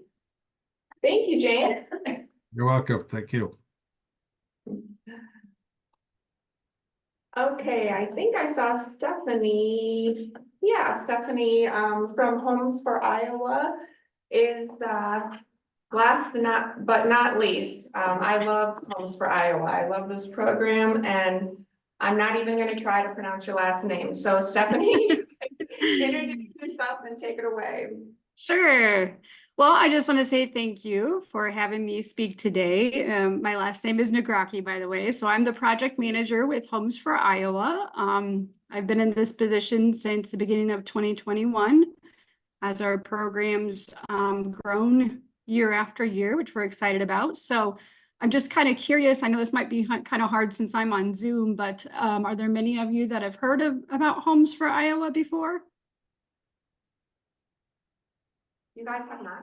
I have. Oh, we have. had handouts one time. Right, Yeah. yeah, I brought, I mean, I'm promoting it, Stephanie. I don't know if I should be, but I've been promoting it. So like, most of the clerks have, maybe there's one or two that have not, so. Okay, so maybe heard about it, but maybe they'll learn some new things today about who we are, why we exist, and kind of what our goals are, and maybe even place an order for a house eventually one day. So I'm gonna go ahead and share my screen and have a little PowerPoint for everyone to kind of go over Homes for Iowa.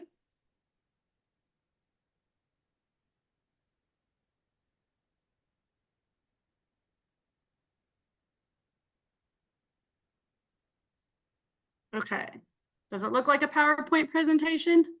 It sure does. You're good? Okay. Yep. All right. Like I said, thanks again for having me today. I'll try to make this kind of short and sweet. And if anybody has a question in the middle, I don't know if I'll be able to see the chat for sure. So maybe Marla, stop me if need be. If someone has a question, I'm more than okay answering it in the middle of the presentation. So I'm just going to start off basically with kind of, like I said, who we are, what we're trying to do, why we exist. So the basic principles of Homes for Iowa, it really is a training program where there are individual incarcerated men based out of the Newton Correctional Facility. So one of the main missions is to train these men in the building trades program by building our Homes for Iowa homes. And then in the end, is trying to also provide a new pipeline of talent for Iowa employers. Everyone's struggling to find employees, and especially in these specific trades. Not a lot of younger people are going into the building trades, so we're hoping to also fill kind of an employment gap by providing specific training to these incarcerated individuals.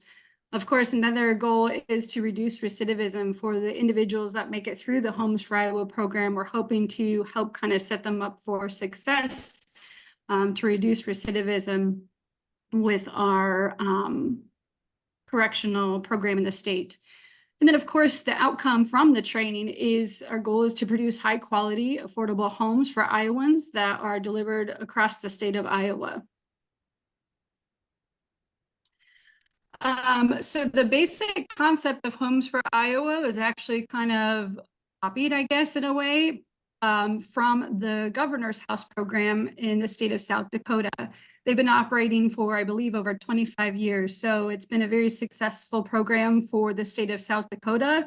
Our program doesn't look exactly the same, but the basic principles were kind of steered from their idea that's been going on for over 20 years. So this is actually an aerial view of their home building site where they easily have 50 homes or more going on, and they do well over 100 homes per year with the state of South Dakota's Governor House program. So that's kind of where the basic concept came from for Homes for Iowa. Now, the structure of how we're kind of set up is a public-private partnership. So we have IPI, or Iowa Prison Industries, who is essentially in charge of, training the incarcerated individuals that are part of the Homes for Iowa program. And they manage the building site there just down the hill from the actual correctional facility outside of Newton. And then, of course, their main thing there is to build the homes, and then we also have our on-site moving crew that moves the homes from the home building site to anywhere within the state. Now, on the private side, we have our Homes for Iowa Inc., which is a 501c3, where the Homes for Iowa is there to set the program policies, and they actually order the homes from IPI. We help facilitate taking the home orders, selling the homes to individual buyers, developers, cities, economic development groups. The buyers, we have a wide variety of who's purchasing the homes from Homes for Iowa. And then in the end, Homes for Iowa pays for the home building and the training costs through the sales of the Homes for Iowa homes. Another part of our structure is the Iowa COGS, such as ECIA. So there are 17 of them throughout the state of Iowa, and we have, you know, a partnership with them to kind of be our, what I like to call kind of our boots on ground. You know, the individuals at the training facility or the training site and the building site are all based out of Newton, and I'm actually located in Southeast Iowa. So we have this partnership with the COGS throughout the state to kind of help us promote the program and help us sell the homes, and also do some administrative tasks when we can't be there in person with the buyers to help our program be successful. So we appreciate ECIA and all the other COGS throughout the state of Iowa and their partnership with us to help our program grow and sell more of our homes. We wouldn't be able to do it without the COGS. So a little bit about the training that happens on site there. So the individuals are actually voluntarily in the program, and they have to apply to it, and they have to go through a screening process, just like a job interview, essentially. All the individuals that are on site there in the home building program are considered minimum security level incarcerated individuals, just due to the nature of the way the homes building site is set up and the different tools and everything that they utilize to build the homes. So the majority of them are, you know, incarcerated anywhere from 6 months to maybe 2 years. So the longevity of them being in the program, you know, sometimes we wish it was a little bit longer, but we still feel like it's long enough for them to obtain some new skills. And then there are also crew members that are actually transferred from other correctional institutions throughout the state to the Newton Correctional Facility because they specifically want to be a part of the Homes for Iowa program that IPI offers. So they also have there at the building site a full-time recruiting and placement coordinator that helps the incarcerated individuals with resumes and different job connections to hopefully set them up for success when they're due to be released, to hopefully, again, reduce recidivism and hopefully get them started on the right path to know how to utilize those skills and hopefully get a job within the building trades once they get released.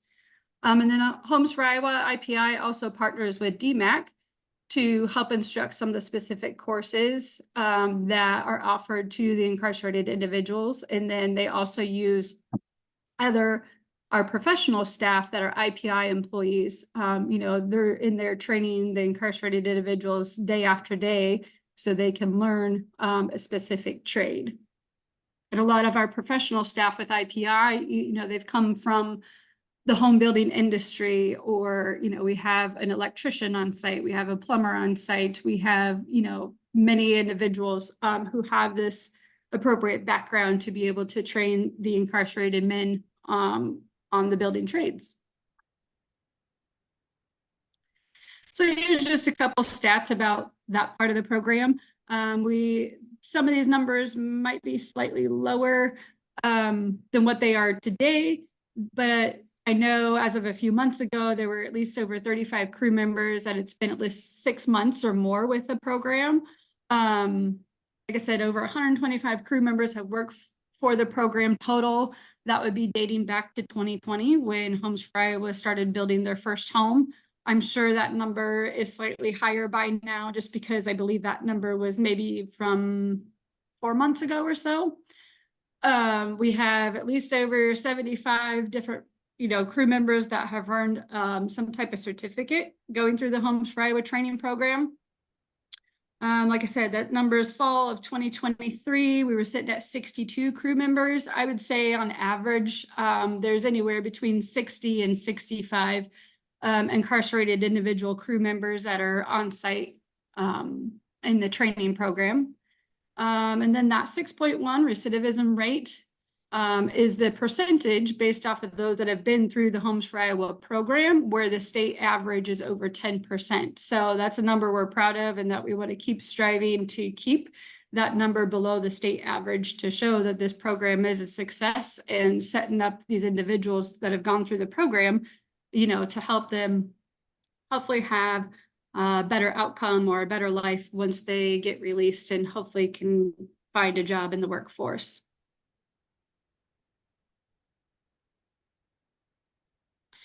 This is also showing, you know, we do offer an OSHA 10 construction course, in CCEO, some different type of courses that are offered there outside of just hands-on training. And like I said, DMAC also helps facilitate some of those as well. Oh, here we go. So under the classroom side here, it shows the Flagger certificate, the OSHA 10 certificate, like I said, the NCCER, and then some other kind of classroom instructional things that they do there. And then when they are there, learning the different trades, a lot of times they are kind of put on a specific crew. So they're not going to learn framing, electrical, HVAC, plumbing, drywall, all those things. Typically, they kind of indicate what area they might be interested in, and then they might be assigned to the framing crew, where they frame all the homes and they do the roofing, windows, and siding. Or if they're really passionate about learning electrical and maybe getting into an apprenticeship program, if they specify that, then we also have them, you know, the opportunity to work with the electrician there and kind of be on the crew that does all the electrical in the homes. This is just a quote from Jay Iverson, the executive officer with the Home Builders Association of Iowa. You know, we've had a lot of people in our quarter, I guess, really promoting the program and how they think it's helpful for the state all around. So you can just read that quote. I don't know if I really need to read it out loud, but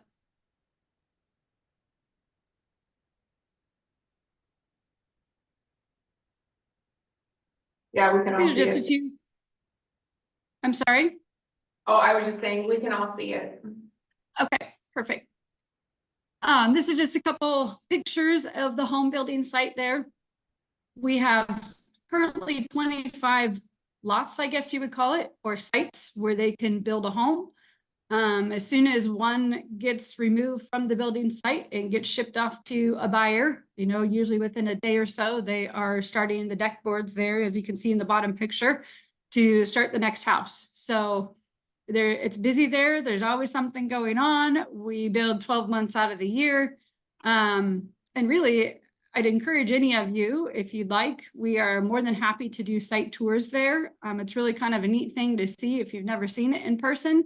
But we always try to help coordinate, you know, potential buyers with Chad, our site manager there. And they are more, like I said, more than happy to do site tours to have people kind of walk around the site and see what it's all about and see the different styles of homes that we offer. Here's a quote from Helen, who's the chair of the Iowa Board of Parole. Excuse me. As you can see, another quote where she's backing up the Homes for Iowa program and how it can potentially meet some needs, and also, you know, showing that it's a favorable consideration for release with the individuals that have gone through the Homes for Iowa program. So here's just kind of some things, basic information about the homes. So they are stick-built, but considered a modular product. A lot of times when people think modular, they think of maybe 2 pieces or multiple pieces where a home comes together. But our homes are actually stick-built in 2x6 construction, and then transported in one piece, the whole home, on a trailer, truck and trailer system to the final destination within the state of Iowa.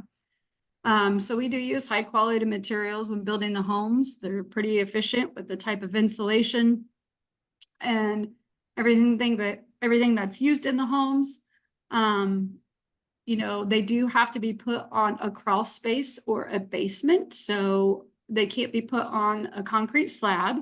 But those that put them on a basement, you know, there is that flexibility to potentially add more living space or additional bedrooms. And then they're add-on friendly, of course. So, you know, typically people will put any type of deck or porch, or some people add garages attached, sometimes detached. You know, there are some different options for buyers to do different things with the homes once they're there. And then, of course, we do have 2-bedroom or 3-bedroom options. The majority of them are 3-bedroom options, but we do have a 2-bedroom option that I'll talk about here in just a minute. And we're kind of excited. We're not quite there yet, but we're hoping here in the next 30 to 60 days, we will have an additional 2-bedroom option. Currently, the 2-bedroom option is about 1,000 square feet, so a little bit smaller footprint, I guess you could say, than our 3-bedroom option. But here soon, we are going to be offering a 2-bedroom option that will also be 1,200 square feet. So that'll provide a little bit larger living space than our current 2-bedroom option. Then you can see there the costs for the 3-bedroom, $95,000, and the 2-bedroom, that's about 200 square feet less, is $80,000. And those prices get the buyer a house that I like to say is about 85% of the way completed. And that does include transportation to any location within the state of Iowa. So it could literally be the town of Newton, just a couple miles down the road from where they're built, or it could be clear in any corner of the state that takes several hours to get there. Like I mentioned earlier, anyone can develop the home, public, private, nonprofit, individual. A family can buy the home if they meet the income restrictions. Like I said, we have a wide variety of who is purchasing our homes.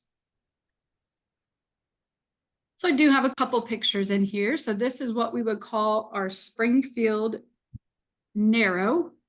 So we have the narrow option, called our Springfield, as a 3-bedroom or a 2-bedroom. So this home was placed in West Burlington, Iowa, a couple years ago. As you can see, they did an add-on of a wood deck on the one side rather than a, you know, attached garage. I believe they ended up putting a detached garage in the back on this one. And then they put their little concrete stoop in the front there.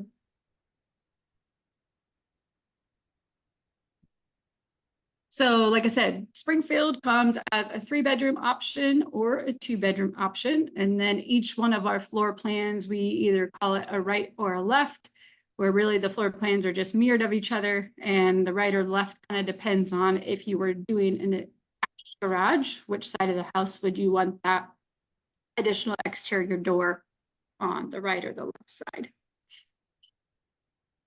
So this is a nicely done 2-bedroom Springfield, where they even had some nice landscaping and stuff that they did there. But that was a kind of a good example of an infill lot in the town of Fort Madison, where they had a duplex there, they tore it down, and they brought in one of the homes for Iowa 2-bedroom houses there. So here's an example of a larger subdivision that we helped with in Iowa City, actually. There was a total of 10 homes there, but you can see they decided to do an attached garage on each one of these with, this would be in the narrow floor plan, a narrow right, since the garage is on the right-hand side. And this is an example of what we would call our Springfield wide. I do want to point out that this picture is slightly outdated now. They, you know, obviously put on an attached garage on the left-hand side. However, that split gable over the front door is considered discontinued. So we no longer have the Springfield wide, but instead we have what we're calling the Jefferson, where it is just kind of a straight roof line rather than that split roof above the front door. And I apologize, I don't have a more up-to-date picture to show that. And I put this one on here just because this was one of the very first homes that we delivered to Grundy Center, Iowa in 2020. So then at the beginning of this year, we started providing a couple different exterior options, I guess you could say, just because we did have some developers that purchased multiple homes from us and they were setting them side by side in a subdivision. So they didn't want them all to look the same, which is totally understandable. So, and like I said, in 2024, we took away that split gable roof line and it was replaced with the Jefferson. So we just have the straight roof line now. We're also offering a hipped roof, which is called the Perry. And then we're also offering what we're calling the farmhouse. And with the farmhouse model, we are only offering it with white board and batten siding and a black door and black shutters and a black roof, just to give it kind of that farmhouse look. Now, if someone were to order the Springfield, Jefferson, or Perry, you do get to choose your siding color, and we have 5 different options for that. And the wide models only have the 3-bed, 2-bath option. We don't have a 2-bedroom wide model available yet. Maybe soon. Here is a picture of one of the first homes we did once they kind of had it completed. I apologize for the little dots on there. This was an image taken from like a Matterport camera. Looks nice and finished and everything. However, just want to point out that one of the responsibilities of the buyer is to do the appliances and then also the flooring. So when the home gets shipped, it is just subfloor throughout the whole house. We, decided a long time ago when they started that is one way that a buyer could customize the home a little bit, was by deciding what type of flooring they would like to put in the home themselves.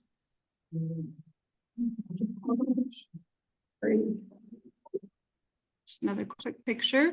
But when I say they're about 85% of the way completed, there's primer, there's paint, there's trim, the cabinets are in, all the doors are up, the lights are in, all the plumbing, HVAC, electrical, all that is in there. But like I said, main thing is the flooring and the appliances that don't come with them. And this is something I like to share with everybody if they're interested in doing a Homes for Iowa project. So this is kind of an itemized list that's shown in our Homes for Iowa purchase agreement. This is called the project budget worksheet. So this is kind of an itemized list that shows everything that's not included in the price of the home. So the little drop down up there is either going to say 95,000 for the 3-bedroom or 80,000 for the 2-bedroom. And those are all the additional costs that the buyer could incur to complete the entire project. So, some people might have to pay for their lot, or if it's an individual wanting to purchase a Homes for Iowa house, maybe they already own a lot, or a developer already owns a lot. And of course, one of the bigger expenses is making sure that that foundation is in there and ready to go. All the excavation that needs to happen, and then the concrete work to get that foundation ready to go prior to delivery. So this is a good resource that I always refer buyers to if they're interested, so then they can get kind of an idea of what those costs are outside of the 95,000 to make the project work. Like I mentioned earlier, they are stick built there, and then here's a couple pictures of our moving setup. As you can see, the whole house is on the trailer, and they are able to go, believe it or not, 60 to 65 miles per hour on a long stretch of highway, with the DOT escorting us for every one of our moves. So a lot of logistics are involved to getting it from the building site to wherever we need to go, but we always make it happen. Then once they deliver the home to the site, this is just kind of an example of their process. Once they get it there, they have to pull it up next to the long side of the foundation. So if someone's considering a lot, there has to be enough space next to the long side of the foundation for our truck, trailer, and the loaded house to be able to pull over next to it. And then you can see they use the cribbing and they use these steel beams to go across the foundation, and then they actually roll it over the top of the foundation, and they use a hydraulic jacking system on all four corners of the foundation to jack the house up to support it while they remove the steel beams, and then it gets lowered down on the foundation to set the home. It's pretty remarkable process how they're able to do that, and so quickly, actually. So just kind of want to go through real quick kind of the steps of how someone would go about ordering a home. And these steps are pretty much the same, whether it's a developer, an individual buying it for themselves or their family, or a city or economic development group, whatever the case may be, of whoever is wanting to purchase one of the homes, this process is still pretty much the same. So sometimes they reach out to the COG directly, sometimes they reach out to me directly, but I always loop in the COG representative so they know what's going on. So that's kind of the first step. And then the next one is to determine on if there's an appropriate lot. Sometimes people already own the lot. Sometimes they're considering buying the lot. We don't do it very often, but sometimes we will look at a lot before someone goes through with purchasing it, because they're, determined that they'd really like to do a Homes for Iowa house. And we would hate for somebody to go through the process of building or purchasing a piece of property, then to find out that for whatever reason, it's not going to work for delivery purposes. So we start with what we call the pre-order checklist, and that's just kind of giving Homes for Iowa the basic information about where the lot's located, who the buyer would be, the COG representative, and then a few questions about the site. And then we also ask for an aerial image. A lot of times I just tell people to go to the assessor's page, or if there's any other image that they could provide of the lot that they're going to be looking at and kind of the dimensions to make sure that the lot lines and stuff would work for having enough space, like I said, for the moving equipment and also the foundation. Once we get that pre-order checklist, we assign a task to the moving crew to where they go in person to check the lot to make sure that it would work for a Homes for Iowa house. And then once that's determined and approved, then we move on to the buyer working with the local COG to complete our Homes for Iowa purchase agreement. And that's just kind of all the fine print of what we're asking for. That's where they check off what style of home they want, the siding color they want. Also understanding their side of the deal of them needing to have the foundation and the site ready to go by a certain amount of time prior to delivery.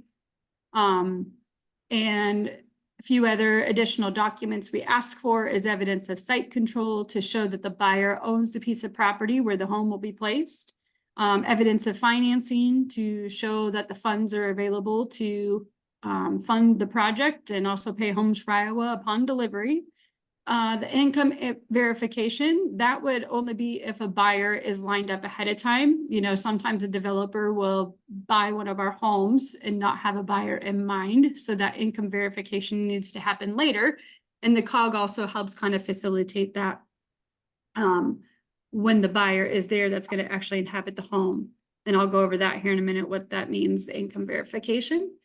And then we also have a new Homes for Iowa agreement that's fairly new to us, where if it's identified for a specific rental, and it has to meet certain criteria for that, then we do ask for some additional documentation for those types of scenarios, which I'll cover, I believe, on the next slide. And then lastly, once we have all those documents put together, then we ask for a $4,500 non-refundable deposit, which secures your spot in line, essentially, of when you'll be the next home to be built. So that $4,500, pretty much once we receive the notification that it's been received, then the order will go on the next home to build.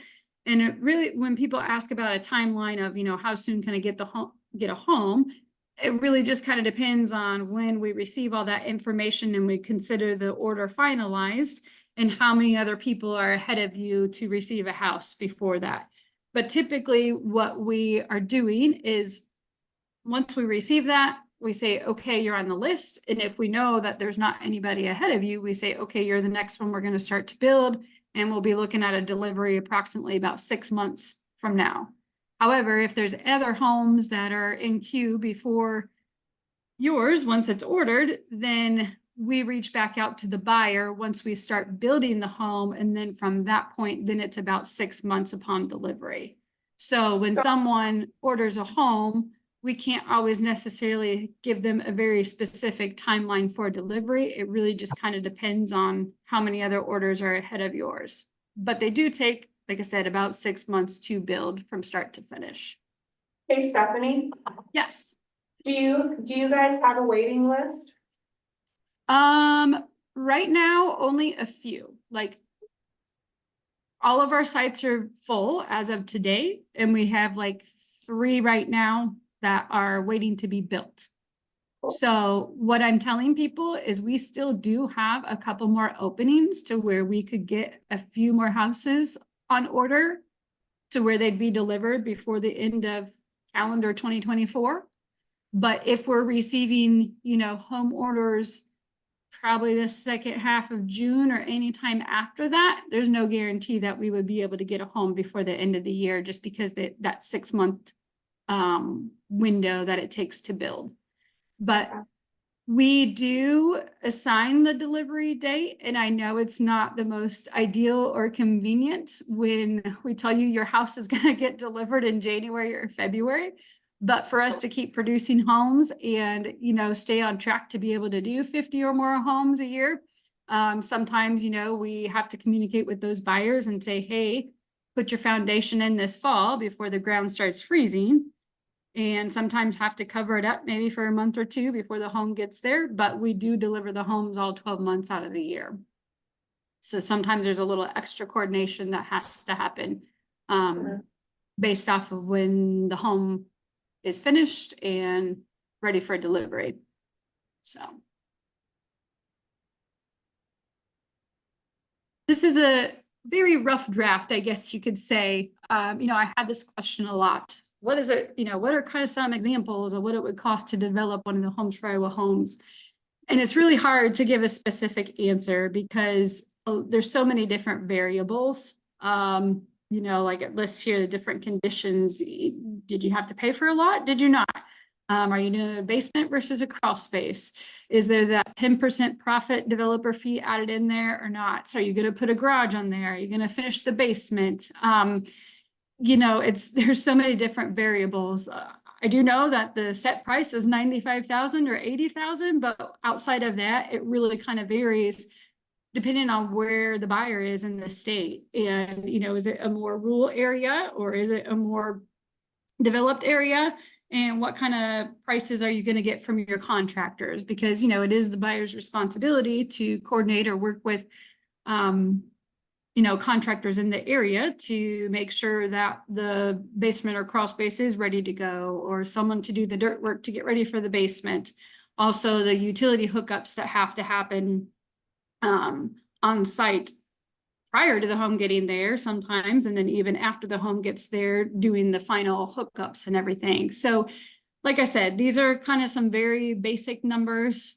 I don't want anybody to think that this is 100% accurate. It really, there's a lot of variables there. But so when I say that 185 to 250,000-ish, emphasize the ish part, because it's kind of all over the place. But this kind of gives a basic idea.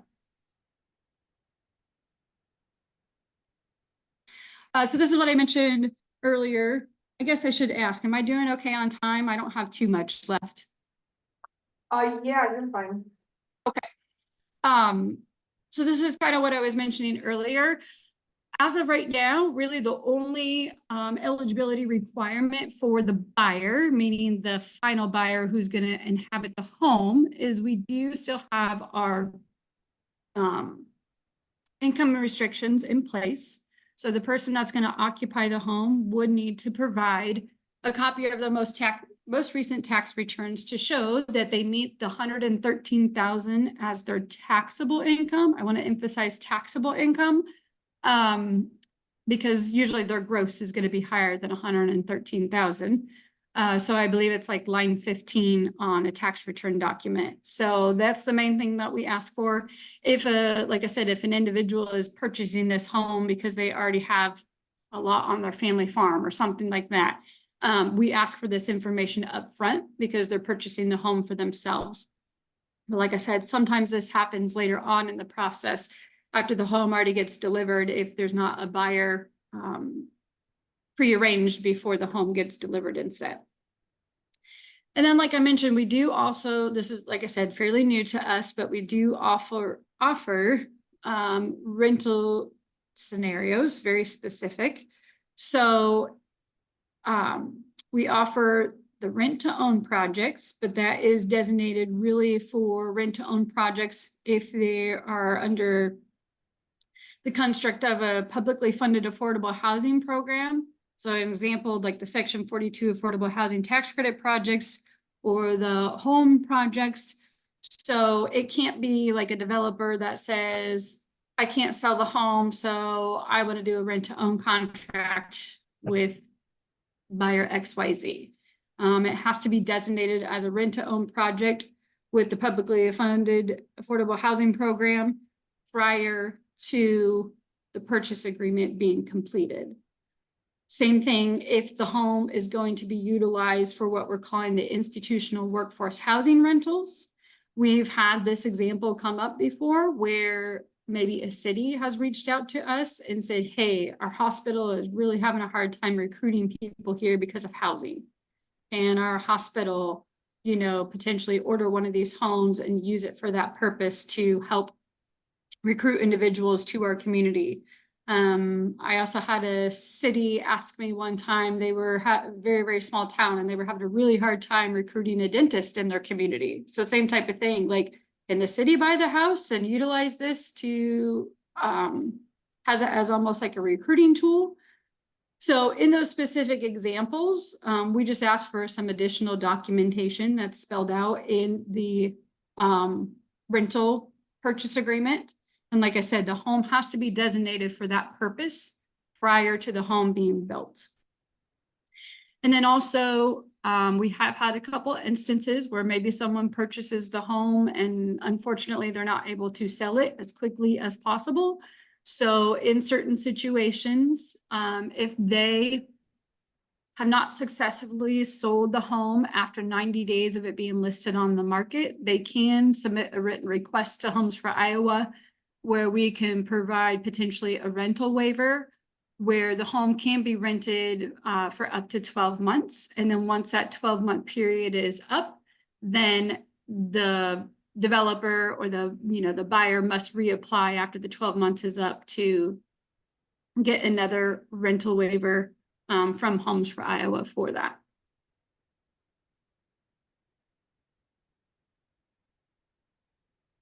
So, we have two main goals: to train the individuals and hopefully set them up for success, but then hopefully also improve the housing stock with our Homes for Iowa homes and provide them to any community throughout the state of Iowa. There's just a couple more pictures. Here's a quote here from Lance, who is the executive director of Greater Des Moines Habitat for Humanity, talking about the needs for homes and housing throughout the state. And hopefully, Homes for Iowa can help be a solution for that.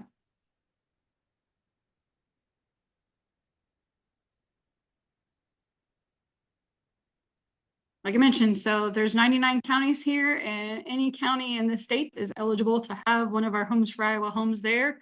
That's our goal eventually, is to get one in every county. We're not quite there yet, but we're going to keep working at it. And this is a visual representation of just that. So this is our map of the state, where you can see in 2020, like I said, when we first started, well, everybody knows what happened in 2020, but that's also when we tried to get this going up off the ground, and we were still able to build and deliver 8 homes that year. So each year, we're adding and growing and try to get our homes, covered throughout the state. We need some in our region. We'd love to be able to help you with that. All right, and just kind of wrap it up, I just want to give a shout out and a thank you to all our partners and people that have been there to help us grow to where we are today. Like I said, only a few short years ago, we were only able to deliver 8 homes. This year, we're scheduled to do over 40.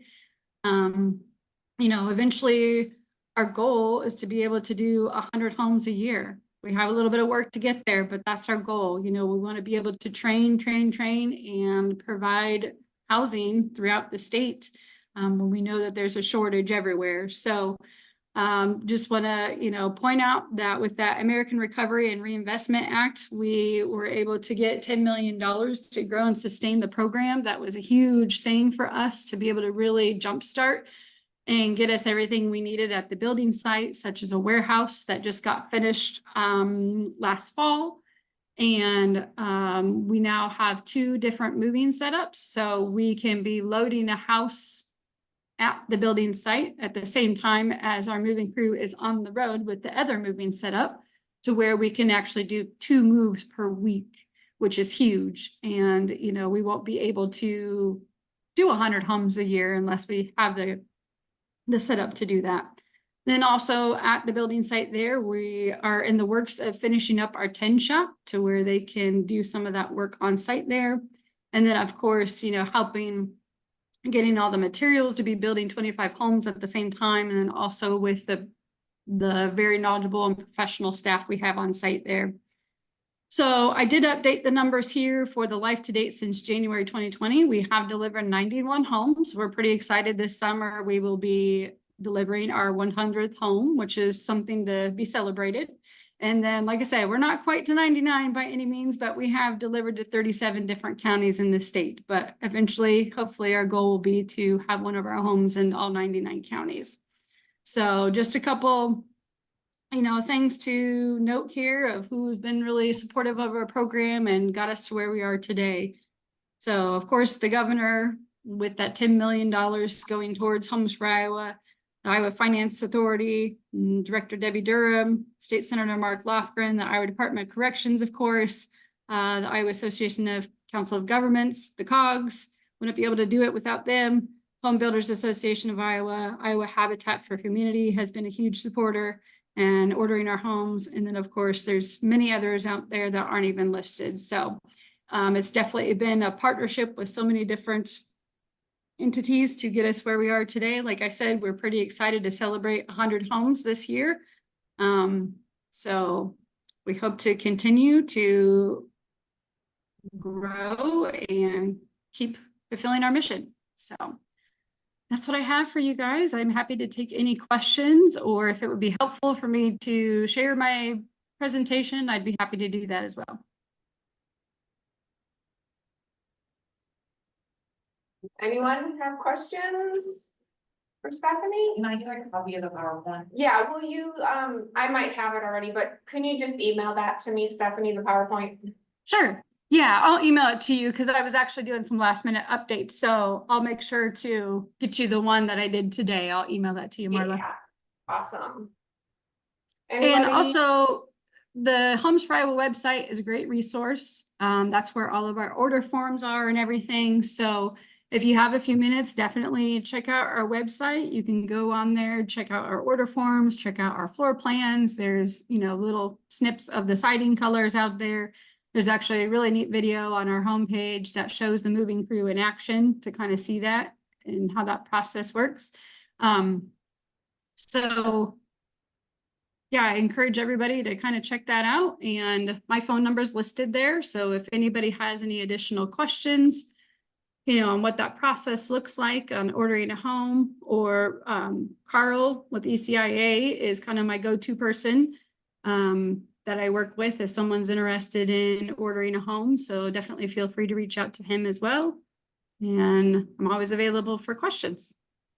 I think our Prosperity Eastern Iowa group, are they coming out next week, next Monday? Yes. Or no? Yes. Are they? Yes. They are Cool. going to be at the home building site and doing a tour at 10 a.m., I believe. Yep. Awesome. So a great example to where, you know, we're, like I said, we're always interested in showing off what we do, I guess you could say. So if anybody's interested in that as well, doing a tour, definitely reach out to me. And I can get you Chad's contact information, and he'd be more than happy to set up a time to do a tour out there at the site. Excellent. Well, thanks so much, Stephanie. Yes, thank you so much for having me, and I will get that PowerPoint sent to you here soon. Great, thank you. Thank you. Well, that is a wrap for us. Anybody have any final thoughts or anything before we end for today?